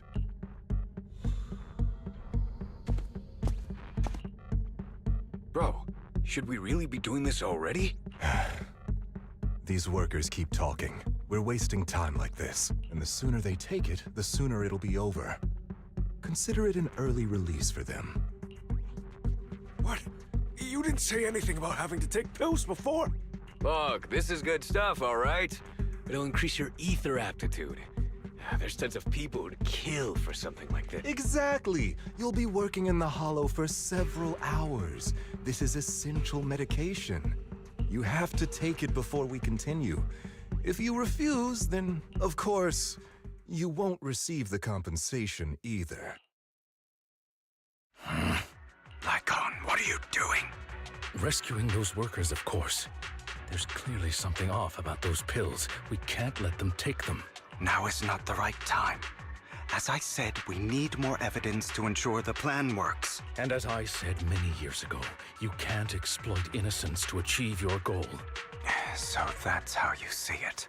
If that's not what you want me to think, then explain everything to me. All right. It's a little complicated, but simply put, these workers will be fine. Of course, it's your choice to trust me or not. But if you try to rush in, I will stop you. I trust you. He's an expert con man. I wouldn't be surprised if he... Ooh. All right. That's the evidence. Now we can go and beat them into the ground as much as you want. He swapped out the pills, didn't he? Don't That's what forget, this little you owe con me an man explanation. Phantom Thief Also, would do. don't overdo it and kill them. Even if they're the worst of the Ravenlock family. All right, Your Holiness, Saint Lycon. Those work. Who the hell are you? Wait, hold on. Hi. Why don't you take a guess? We're the ones here to stop you. Just total lies. Can't remember the last time we worked this well as a team. Your legs? How are they feeling?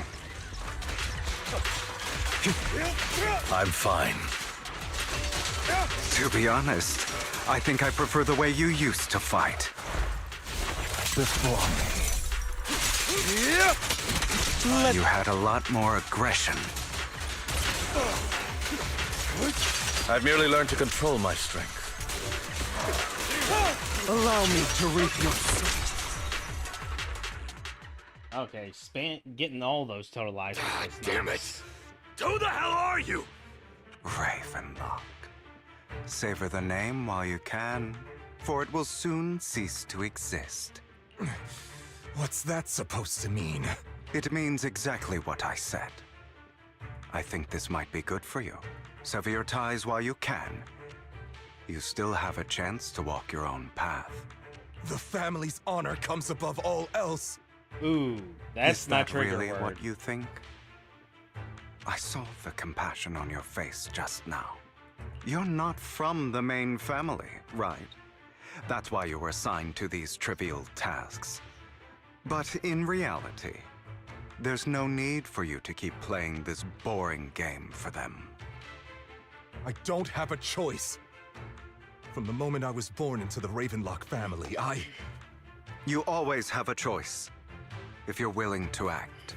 All right, let's end the small talk here.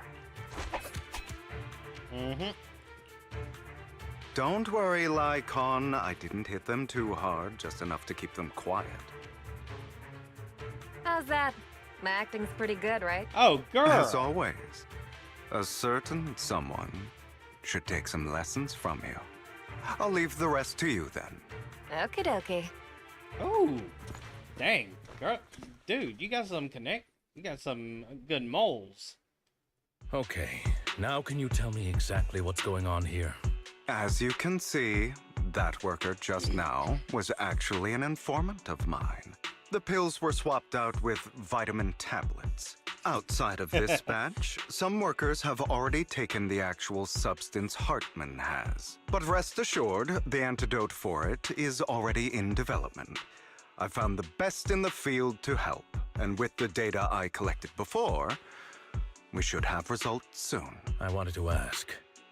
The reason you decided to lock yourself in a room and endure the effects of the drug, besides getting evidence, it was also to collect data on this drug in order to create an antidote, correct?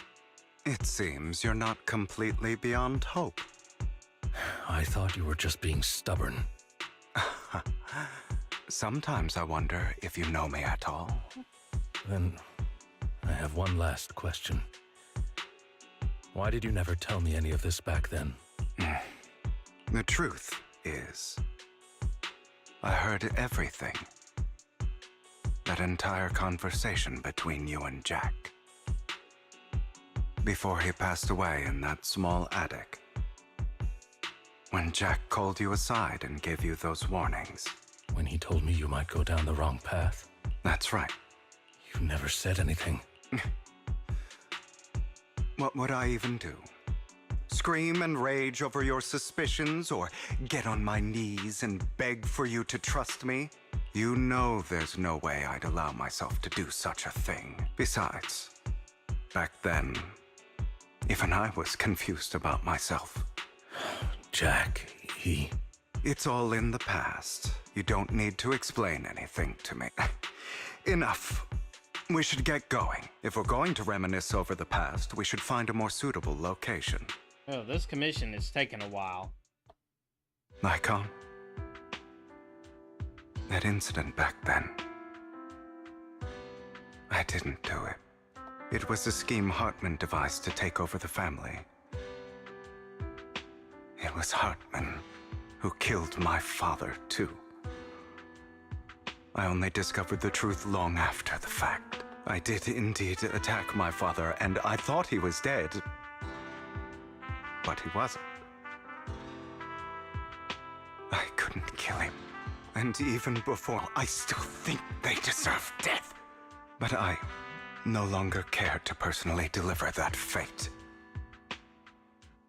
They're beneath me. And I have more important things to do. You? I know we may never agree on that point, Lycon. I once wanted to fight against those ugly truths that defined me, but I discovered that the more I rejected them, the more painful it became. So, I could only accept that crazed, hateful, and malicious side of myself. As long as I know I will never become like my father, like Hartman, that is enough for me. You've changed, but I think that might be a good thing. Don't patronize me. You've changed a lot too, compared to before.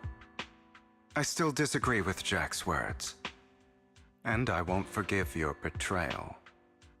I will walk the path I believe is right, even if I must tread over thorns and through the mud. But I will also allow you to walk your own path. Should I say thank you? You're welcome. Come to think of it, we haven't talked about your legs and eye. It was just an accident, not your fault. I'm doing well now. I hope you are too. On the contrary, perhaps I should be the one apologizing. I misjudged you. I used to think you wanted power, that everything you did was for your own ambitions. I thought you wanted the power to pass judgment on all in this world like a god. I am a god. I am my own god.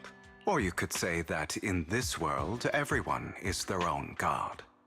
Yeah, I think there it's are better many to say things you're a that we are protagonist of your powerless own to story. change. But there are also many choices we can make, just as I said before. I am the only one who can kill me or save me. I'm glad you think that way. Let's go. I still have one last thing to do. To witness the end of Ravenlock.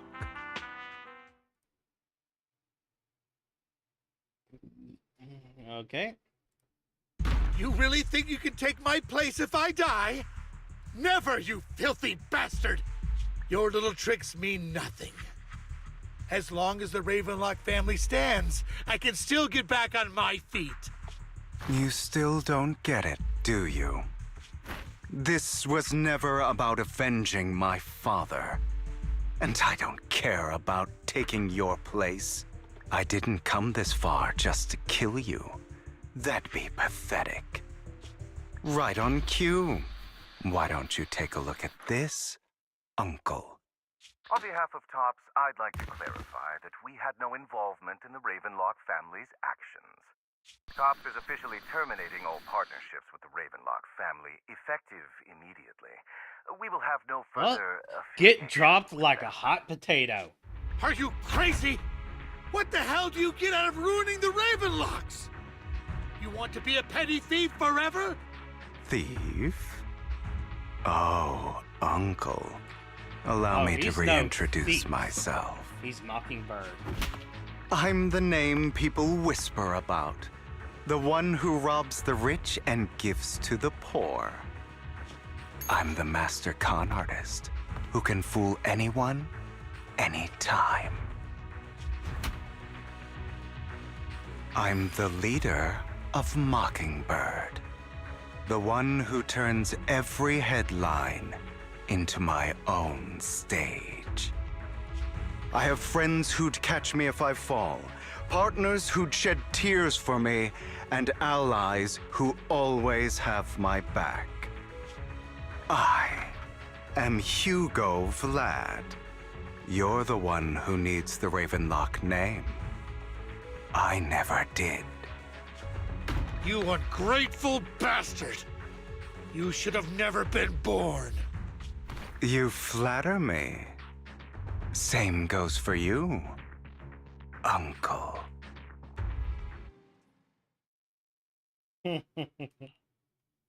You've done well, Vivian. You had better give me an explanation. And here I thought this would be a touching reunion. What's with all the anger? Hugo, I'm a member of Mockingbird too, and I mourned your death. Listen, Vivian. I don't want you or the people you cherish to get caught up in danger because of me. I've always been selfish, so I don't hesitate to use you all as variables in my plans. But it is because I am selfish that I also don't want my failures to affect my treasured companions. In any case, if you were in the same position, would you not make the same decisions? Lycon's taking care of everything outside. We should go. Also, Wise, thank you. And I'm sorry for the whole act where I threatened you. It was the only way for Hartman to drop his guard against you and leave you be. I, Hugo Vlad, am forever indebted to you.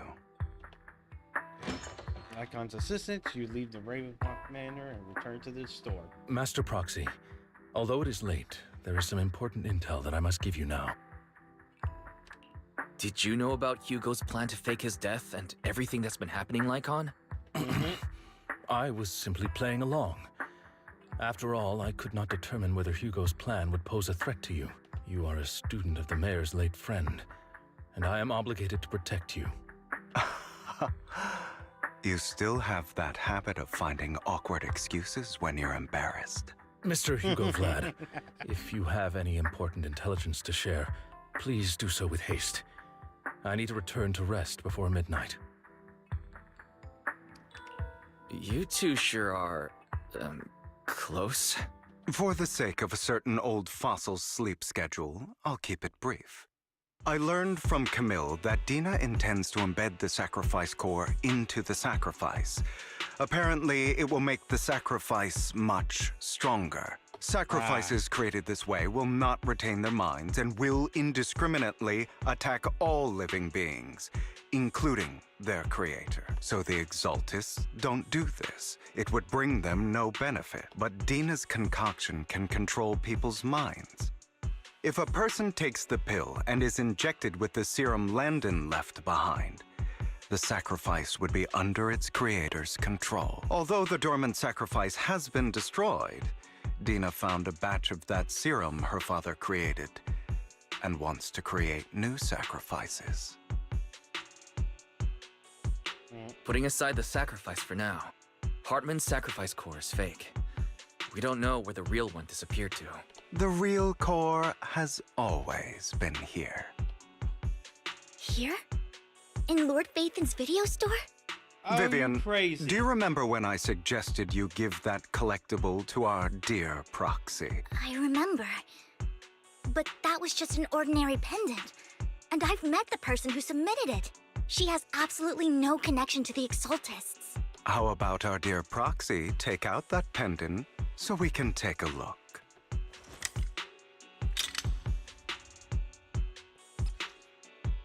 Okay.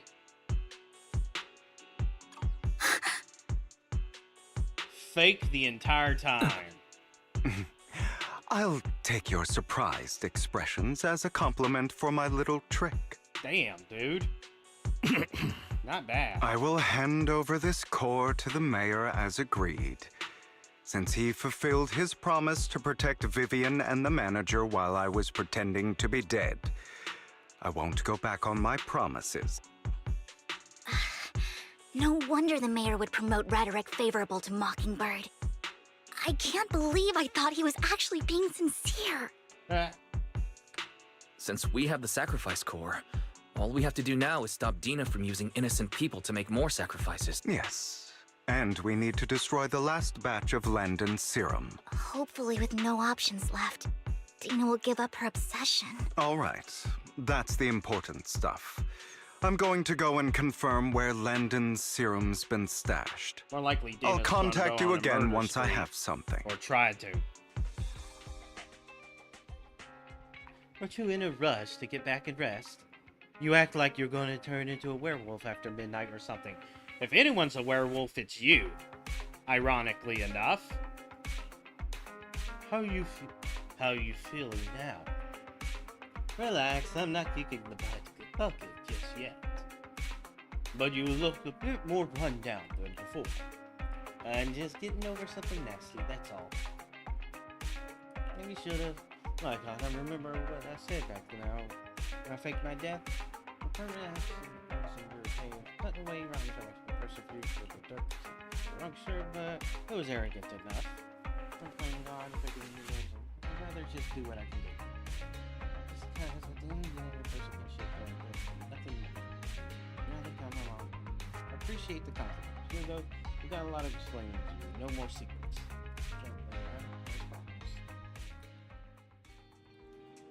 There's new progress on this. Watch. More serum.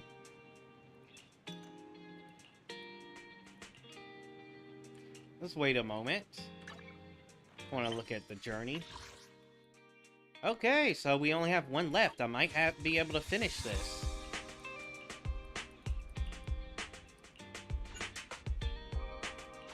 I have an hour and a half to play. This might be, I might have enough time to do it.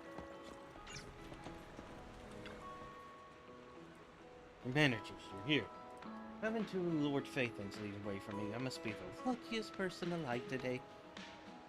We'll be counting on you two, as according to my intel, this is quite the large batch of serum. My guess is that Dina won't put all the serum in one place, so we may need to split up. Just to be safe, we'll be counting on the both of you to guide us. Aren't you both ready? Let's head into the hollow. Let's go.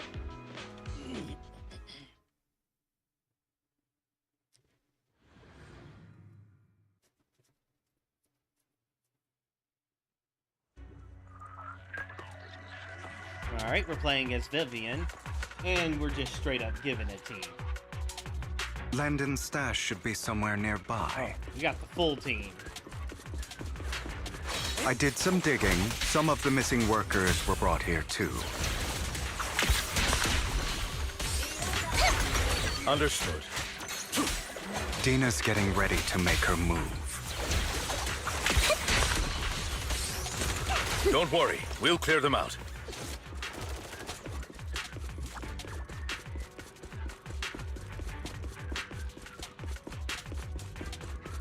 They're trying to destroy the goods! Stop them!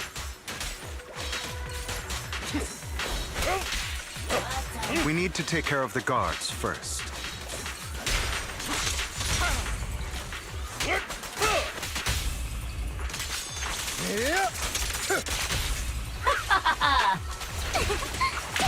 Some of the serum is stored in this warehouse.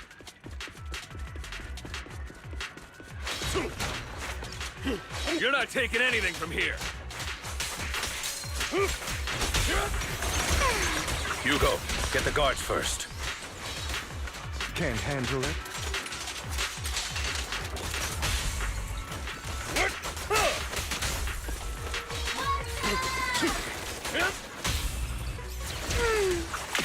Habitually using the laptop. At your service. Say no more. Be gone! You just stepped into your own graves!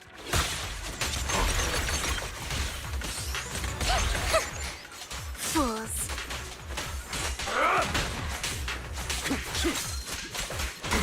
For you, I'll eliminate any obstacles.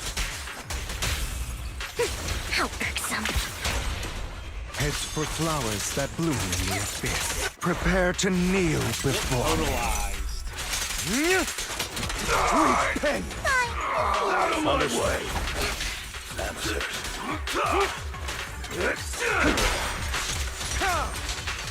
Out of my way! Amateurs.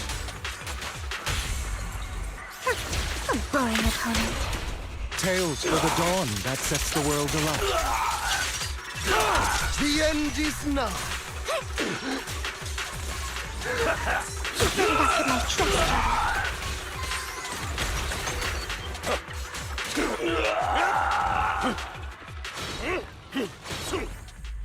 More of Landon's serum survives than expected.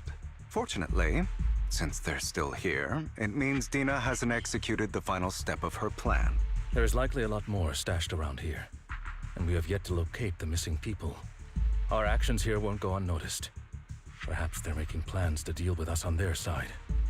With Landon and Dina's concoctions combined, she may be capable of creating a sacrifice that obeys her.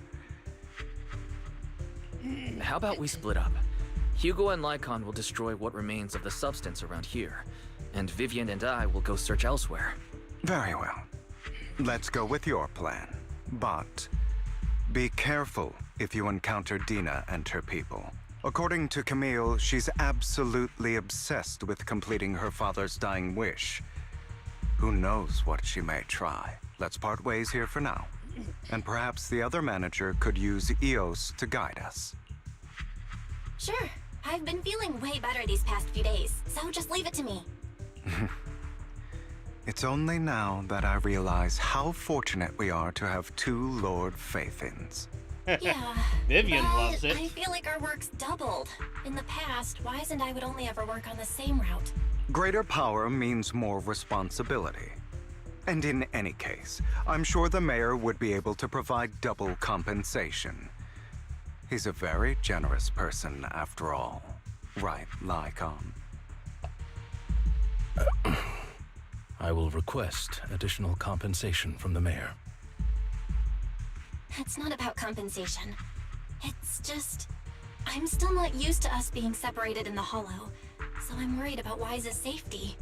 Oh, but I have no doubt in your abilities. I just haven't gotten used to it yet.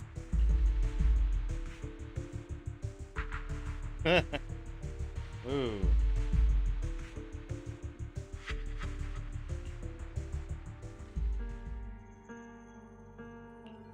This is the future I saw, Lord Pathan.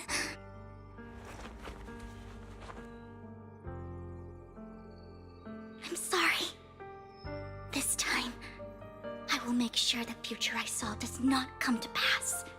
I don't want to bring you misfortune. That's all I wish for. Dang it, crazy girl.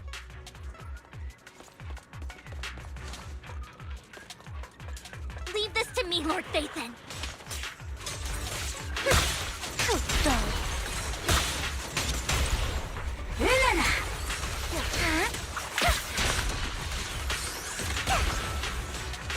Notice me, Lord Phaethon.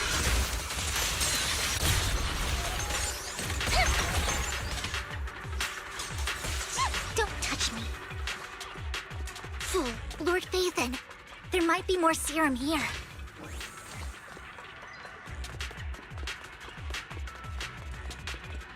How dare you steal from Lady Dina! I'll try to go easy on you. No promises. Ooh, perfect.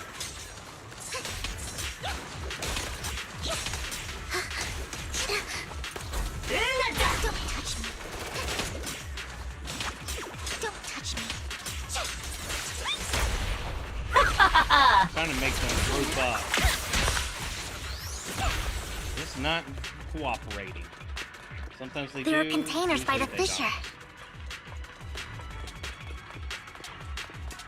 There's got to be something in... don't. Uh-oh.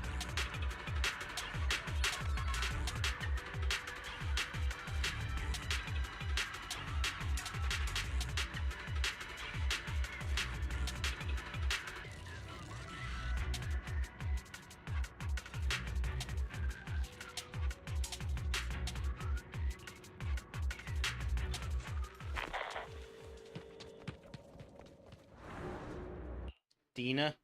It must have been tough for you to find this place. Vivian, if you had stayed out of it, I wouldn't be so eager to get rid of you. Those people have been taken to safety. You're all out of options. They're just mere test subjects. So what if they get away? There will always be people consumed by greed, and therefore, they will come willingly to me. In any case, what are a few sacrifices in comparison to the completion of Father's grand ambition? Dina, you deceived those people. They didn't come willingly to you. You tricked them, just like Landon did back then. Deceived? Father gave hope to those who had everything taken from them by the Hollows. Vivian, you once rejoiced at the hope Father offered you, too. Before Father took you in, you were no more than an omen of disaster that no one wanted. It was Father who gave you shelter and a purpose for existing. Do you remember the first time you bestowed a blessing under Father's guidance? How did you feel when that person looked at you with adoration and gratefulness? That was the first time you felt hope. Like your existence had a purpose, right? Don't forget that it was Father who, through what you call deception, gave you hope. And you, what have you done? You basked in Father's attention and everyone's adoration, only to destroy everything. Do you think that by leaving the Exaltists, those people will live better lives? Of course not. Those who suffered under the Hollows will only continue on as walking corpses, without the hope Father gave them.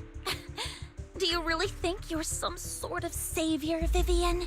No, In but the you end, sure as hell think you're you just are, an ungrateful and you're wrong. brat who brings misfortune to those around her. It was you who destroyed everyone's hope. Not everyone wants to live in false hope, Dina. You say it's because of greed that people willingly become your sacrifices. Perhaps those people aren't entirely virtuous. But that greed is just wanting to live a better life beyond the Hollows. What you and Landon have done was never about giving people hope, but exploiting it. Stop lying to yourself. Deep down, you know what Landon did was cruel. No. Back then, when Landon wanted to inject you with the serum, the fear in your face was as plain as day. I saw it all clearly. If all of this is as righteous as you claim, then why did you make such an expression, Dina? Don't look at me with such pity! Father did nothing wrong. All of this is to make something of the Hollows other than disaster. That's everyone's only hope. Dina, it's not too late to stop. Stop living in this lie. Oh, she's fully webbed up what would in her happen if a lies. sacrifice loses control and escapes the Hollow.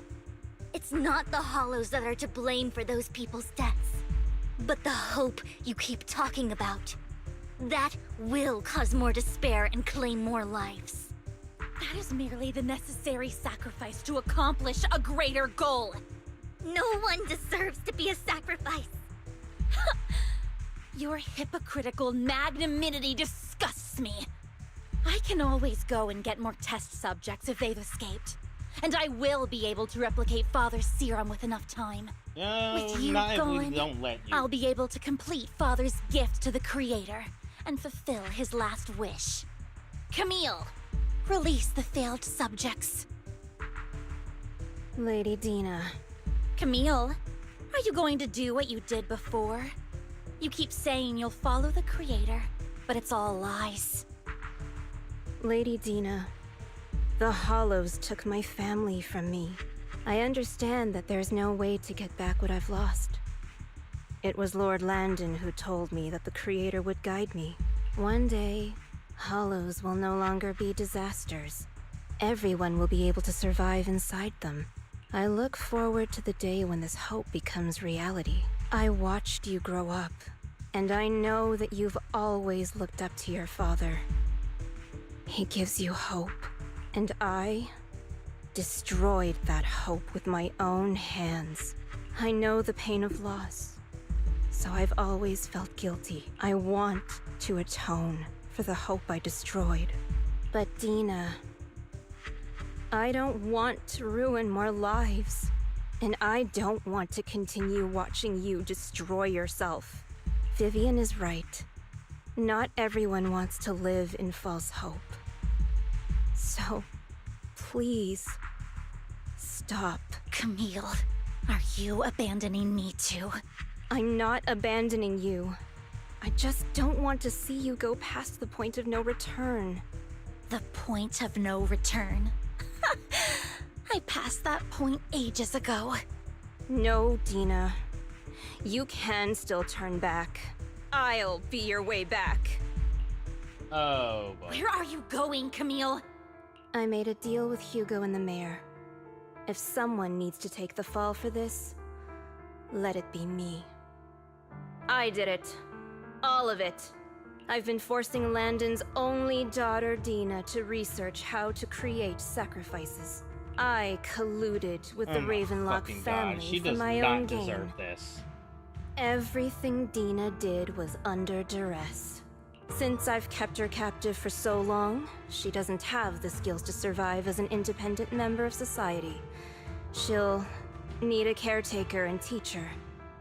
Someone who will look after her and educate her. No! I refuse, Camille! I refuse to accept this! Dina, I'm going to dispose of those failed subjects. I won't allow it! You'll die! I won't allow it! You can't leave me. I command you! But damn, when it comes to hurting someone like that, this is a good way to do it. Now! It wasn't your orders that I've been following. My younger sister, who was stolen from me by the Hollows, also had such beautiful red hair. When Landon told me the Creator could bring me hope, you were standing there, right behind him. I was certain, then and there, that this was the hope the Creator had given me. Start over, Dina. You still have so long, so much time. You'll make friends, find people who love you, and make many beautiful memories. That's not what I want! Camille, you're not allowed to die! I won't allow it! Goodbye, Dina. And I'm sorry, Vivian. I'll leave the rest to you.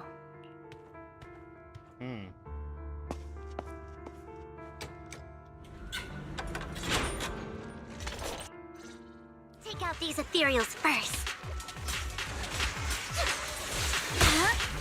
We can't let Camille's efforts go to waste.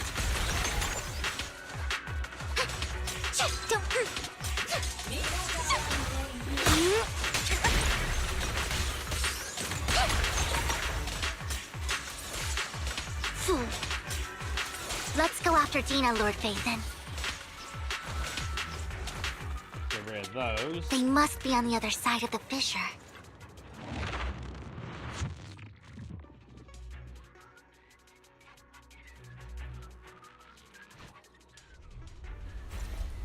Up, boss fight? Yeah, she's gonna corrupt herself.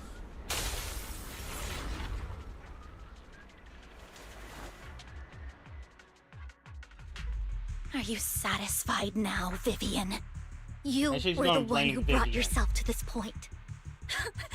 You're saying this is all my fault. Losing my father, losing Camille. I wish you had never come into my life.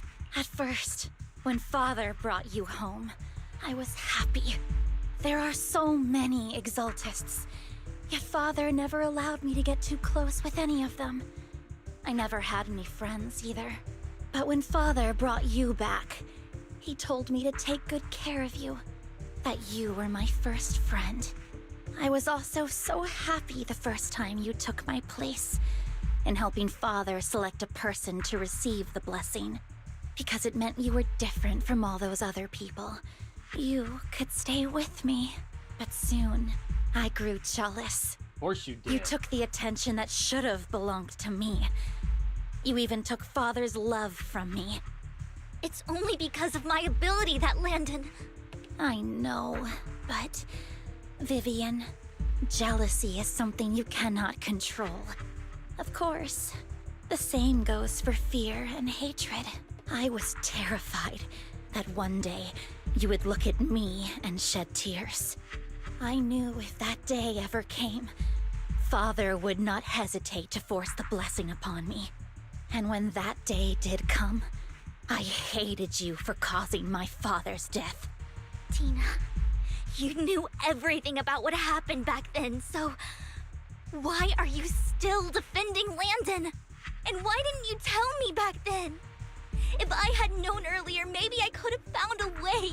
Because it's the only thing that makes me more special than you, no? Yep, that's pure evil, Proves alright. I had Father's trust. She was I that way was from more the beginning. useful to him. Vivian, you said you wandered without a home ever since you were young, hated by anyone you encountered. You were happy to gain recognition from everyone and help Father when you were among the Exaltists. But in the end, you discovered you were being used, so you felt betrayed and hurt. Then, what about me? All I ever had was my father. I've never known a life outside of the Exaltists. Ever since I was young, my only purpose was to help Father select who was to be blessed. The only purpose I had was my father and the Exaltists. I've never been taught anything else, Vivian. It is what little value I have, and have ever had. In the end, you took even that from me, and completely destroyed it. You think you're doing good and fighting evil. You've only managed to affect a small part of your world. But have you ever wondered if maybe that's all there is to my world? I never wanted to hurt you. You are also my first friend. And that's why I wanted to save you back then. Save me? You and Camille all talk about saving me. Why don't you understand? To me, loss is so much more painful than death. Tina, you can start over. Everything Camille did was so you could live on. Let's leave the Hollow together. There are so many amazing places in New Eridu. This time, I'll take care of you. I've also met so many amazing people. I'm sure they'll love you too. Oh, please just Okay, turn Tina. yourself into a monster Vivian. already. I can't forgive you. And I don't want to forgive you. I have nothing left. If what little hatred I do still harbor were taken from me, well, I refuse to be so pitiful. I won't apologize, Vivian.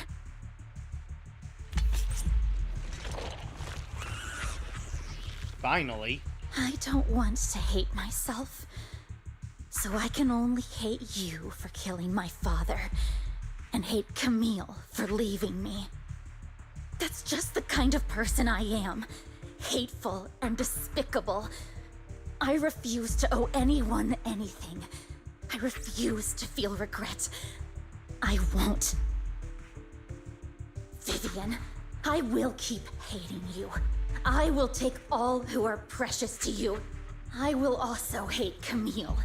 So I won't do as she wished and start a new life.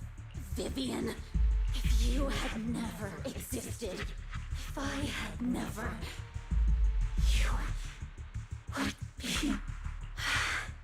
Lord Phaethon, please do not interfere. She was my first friend. I'm going to bid her farewell.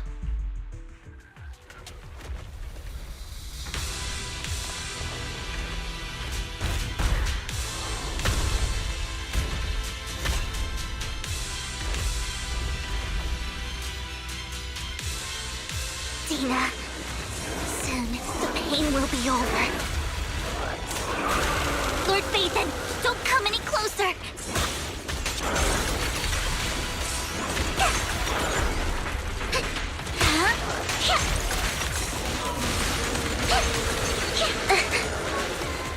I'm really doing this with one character.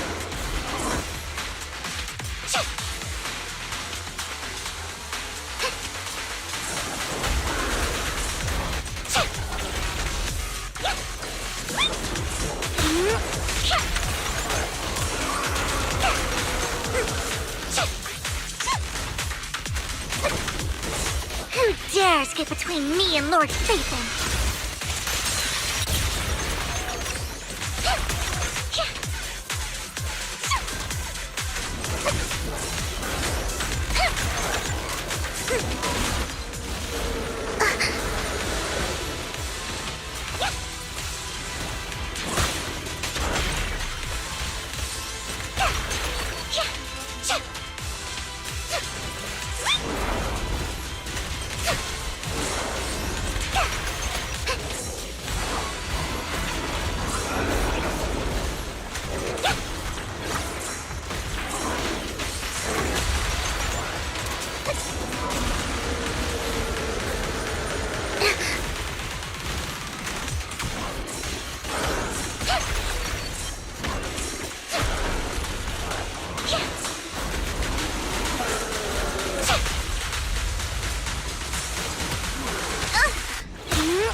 Where are you looking?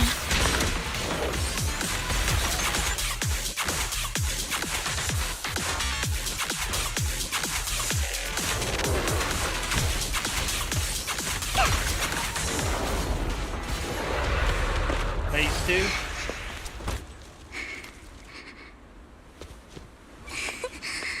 Vivian, behind you! Lies!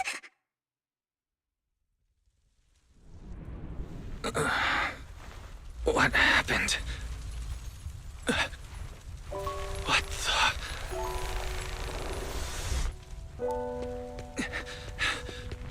Vivian! Lies. Don't come near me. This is my own choice.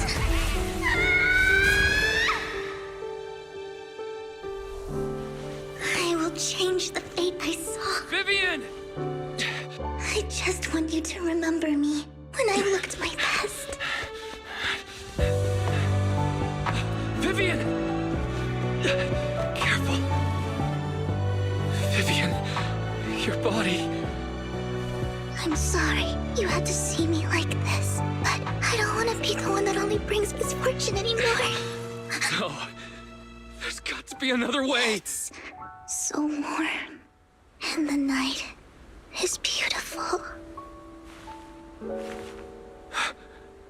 Vivian?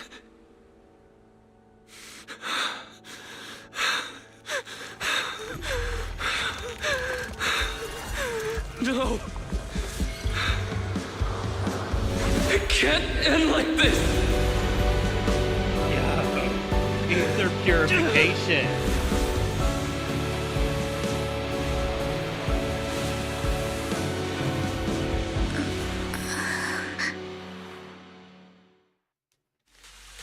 Well, if she wasn't a fangirl before, she is definitely one now.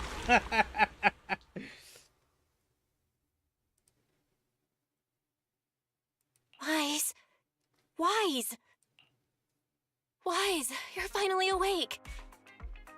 Okay, yep, that would have taken a lot out of her. I'm at the store? I remember I was with Vivian. Wait, she injected herself with Landon's serum. Is she okay? Hugo and Lycon brought you out of the hollow. You scared me to death. Thank goodness you woke up. And you said Vivian used the serum on herself? But she looked fine to me, bar a couple of scratches. Hugo sent me a message earlier saying he got her checked over and she was all right. Do you remember what happened?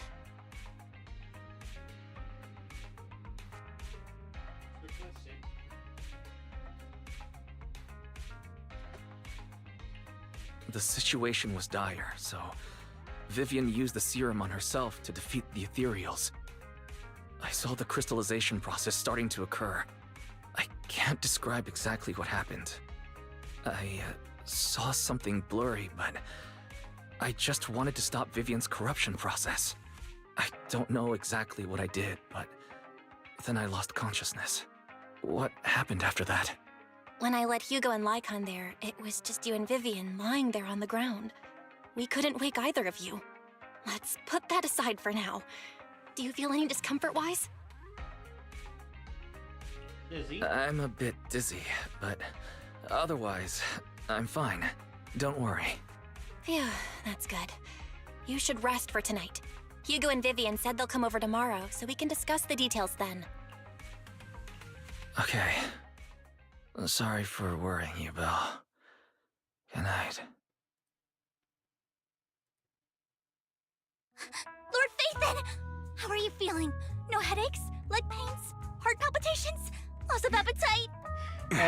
She's absolutely... Vivi. I was just so worried. Sorry. Anyway, Lord Phaethon, I'm so glad you're okay. What happened this time was all my fault.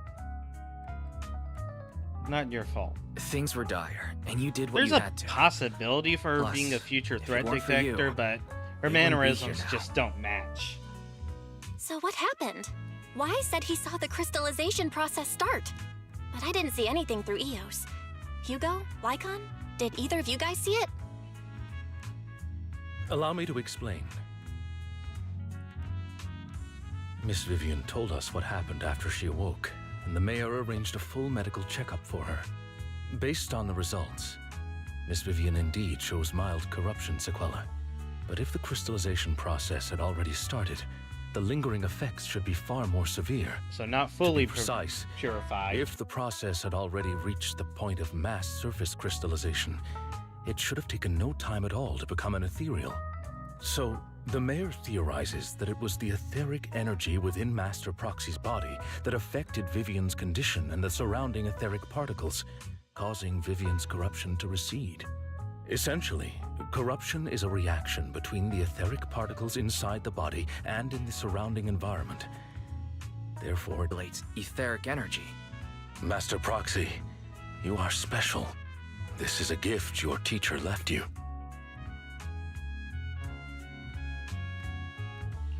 A gift from our teacher. How come I never knew about it? I don't know all the details, so I cannot explain everything to you. My apologies. However, Miss Yixuan might be able to answer some of your questions. She will visit you sometime soon, so please feel free to ask her any questions you may have. She has quite an eccentric personality. If she causes you any inconvenience... Can I file a complaint about her with you if she does? Master Proxy, you have always been a people person, so I trust you will handle things just fine. The way you said that just makes me more worried. In any case, the mayor has asked me to give everyone his most sincere gratitude. Unfortunately, the mayor could not come personally, but has promised everyone a favor. Provided it's within his means, he will offer his unconditional assistance once. There is no time limit on this favor. Unconditional, What if I wanted his position as mayor?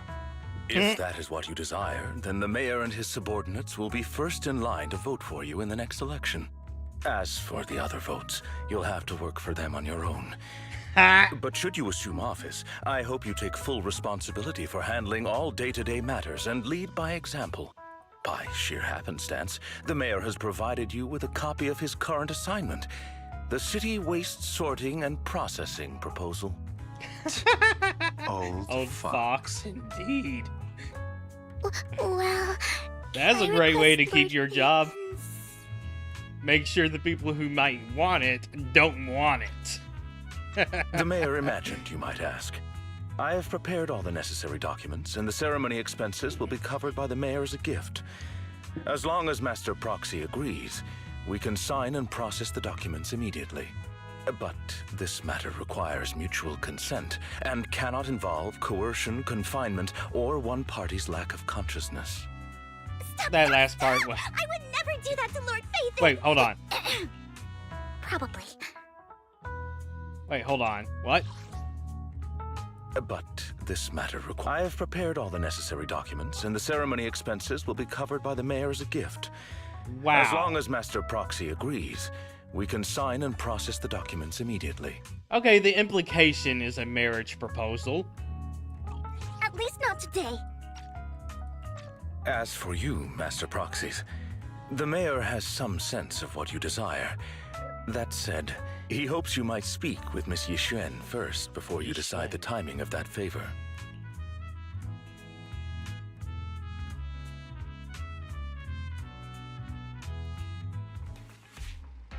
All right.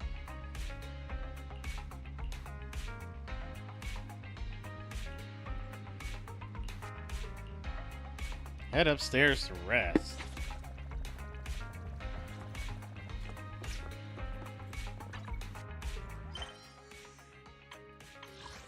Complete, but not fully done.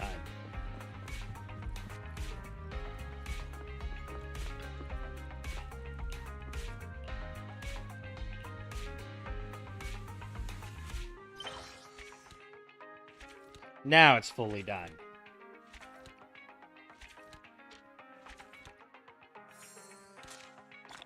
Nice to get a few encrypteds.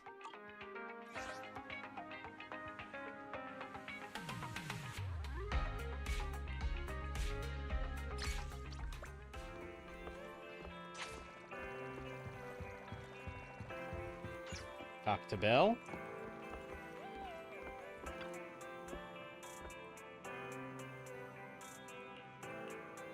I do.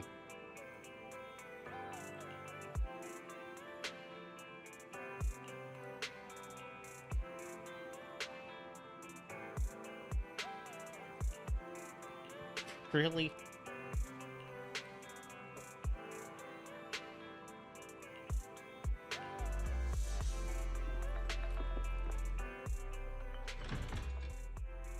Yep, there she is. I did not expect that such a spiritual entity would exist here. It appears this street is a geomantic gem. A spiritual entity? His name is Howl, and I guess you could count him as a neighbor of mine. Is there anything special about him? No, I was simply a bit surprised.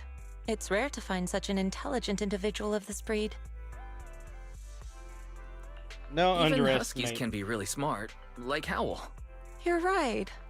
Yet, being overly intelligent comes at a price. It must stay here for prolonged periods of time, parted from its owner, and unable to move about freely. Both a blessing and a curse. However, She has a rather normal it seems voice. quite happy. We've strayed a bit off topic. Since you're back, let's discuss our partnership. Okay. Nice job. Good air circulation, excellent layout. Very suitable for a business. Your bangbu here are also very energetic. It seems your fortune is good when it comes to wealth. Is she another version of... What was his name again? Huh. You even know feng shui? I suppose this is our first official meeting since parting Whoops. ways in the Hollow. Now that both of you are present. Huh. You even know feng shui? Huh. Happy to hear that. But who exactly are you? Allow me to reintroduce myself. My name is Yi Xuan, a mystic from Yunquei Summit. Mystic? Mystic? Like those people in movies who can tell your fortune and go around blessing people? This is my first time meeting one in real life. But what's Yunquei Summit? Any details you can give? Is she seriously just another version of Zhongli? Same archetype? Maybe. Just an ordinary sect of the mystic arts. Our disciples travel all across New Eridu and sometimes collaborate with authorities. Currently, I'm affiliated with the Hollow Investigative Association. Right now, however, I'm here to discuss a partnership in the name of the Mayflowers. What kind? So, what sort of partnership are we talking about? I have reviewed the documents provided by the Mayflowers. You previously underwent an implant surgery. After recent adjustments, abnormalities occurred. These abnormalities bear resemblance to the craft practiced by us at Yunquei Summit. If you are willing, I can teach you how to better control your abilities. Better control my abilities. That sounds great, but there's no such thing as... That's right. Mayflower will have you join me for some investigations. Looking at my divination results, this will be a complicated and very likely dangerous matter.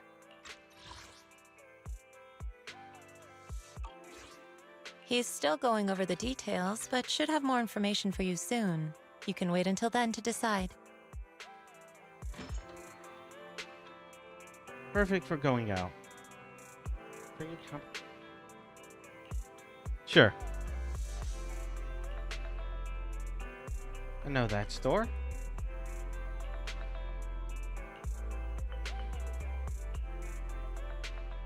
Okay.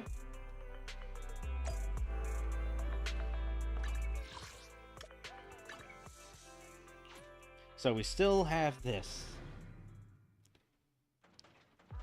I'm surprised. Oh, she attracted a crowd. Please help me check my fortune. Here's my palm. Look, doesn't this thick wealth line mean I'm about to strike it rich? No. I've looked it over, and your fortune is decent. Huh? You're already done? You have good fortune. What? You don't believe me? I do. Thank you so much. Next, it's my turn. Hey, wait. This hey, character quit cutting again? in line. At least this one doesn't have ears. I've seen that character design 3 times over the course of the last 2 chapters. So this is where you were. Who are all these people? You're here, Wise? I decided to take a break. I didn't expect so many people to come seeking my divination services. Don't worry, I need no more than a simple spell to solve this matter. Fortune-telling services is 10,000 dennies per session. In an instant, they all flee. All gone? Good. It seems the Banish Wealth and Desire spell is still effective. Banish wealth and desire? That's a spell? I mean, technically, This it's isn't a the kind of crap combination you of said you were words going that to get teach a us, magical is it? effect. Our video store has a business license, and we'd get complaints if we charged unfair rates. And the magical effect is making people disappear. Of course not. This is just a trick to deal with trouble. I'll take my time showing you the true craft of Yunquai Summit. For now, let's find that shop. No.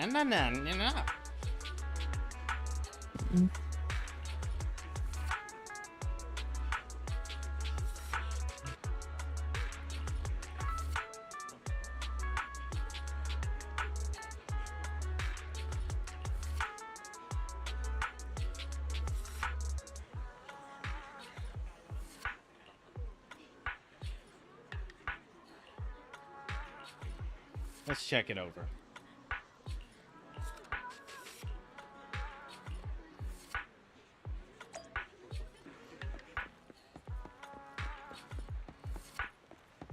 Oh, damaged friend.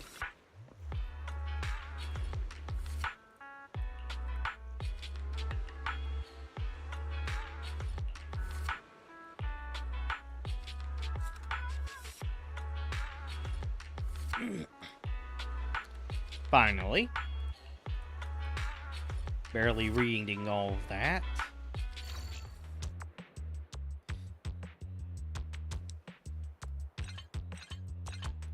Yeah, I do want it to be that way.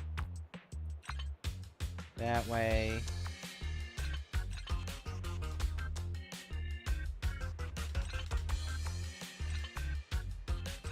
Okay, that needs to be that way.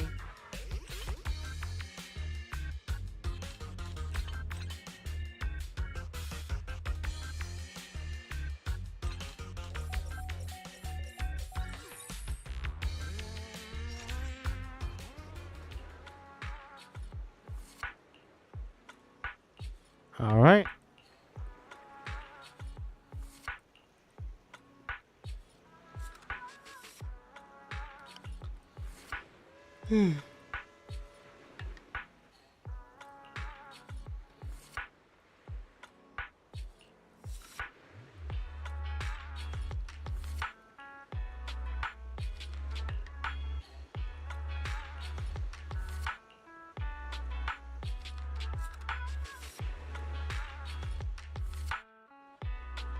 Yishuan Shifu, the store is right up ahead. Yes. Very this is flowy the wrist. place. No, that's a jacket.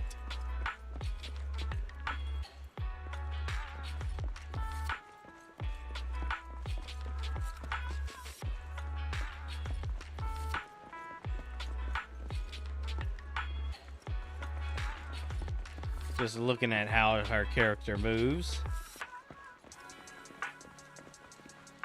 All right. Ah, this is the one. Seems it's closed. Another wasted trip. Not necessarily. 1 second, please.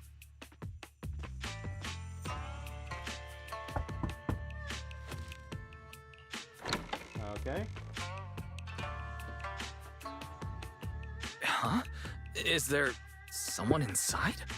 Relax. The boss prefers to do business with people they know. They like their peace and quiet, so they rarely open for customers.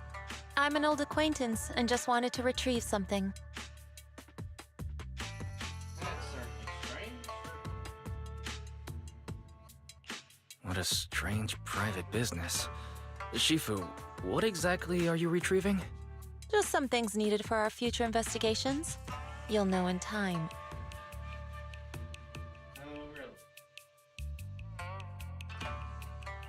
Really? Shifu, I feel like you're always so mysterious. Rest assured, I'm not hiding anything from you. It's simply because the correct time has not yet arrived, so there's no need to rush. Since we've already obtained what we came for, let's part ways here. There will be plenty of time in the future. We will certainly meet again.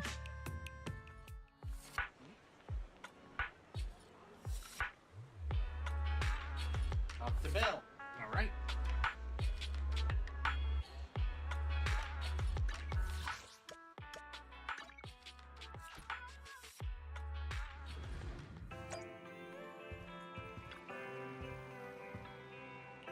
Yep.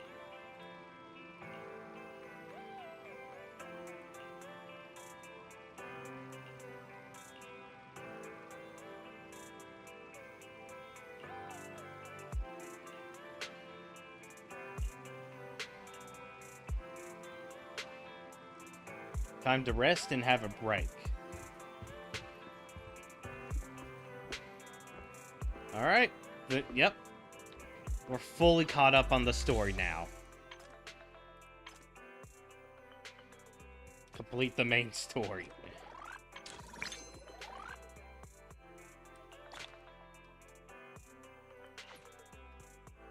Okay. I think that's a good place to end the stream because there's no story left to play.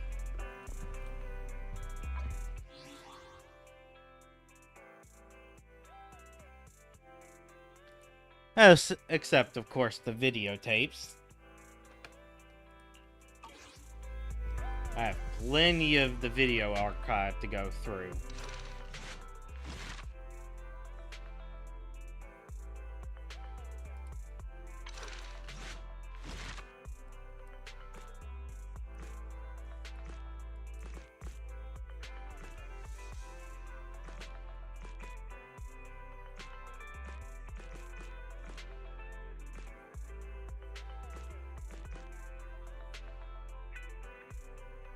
So these are main story.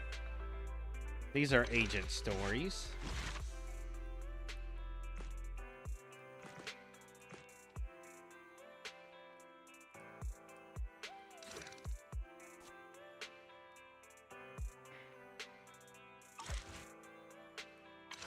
Special episodes.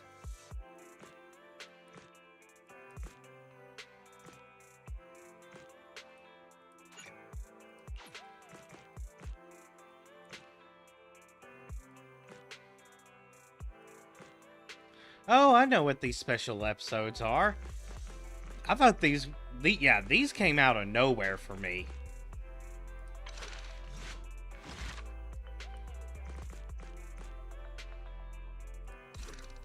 This is one I've already done.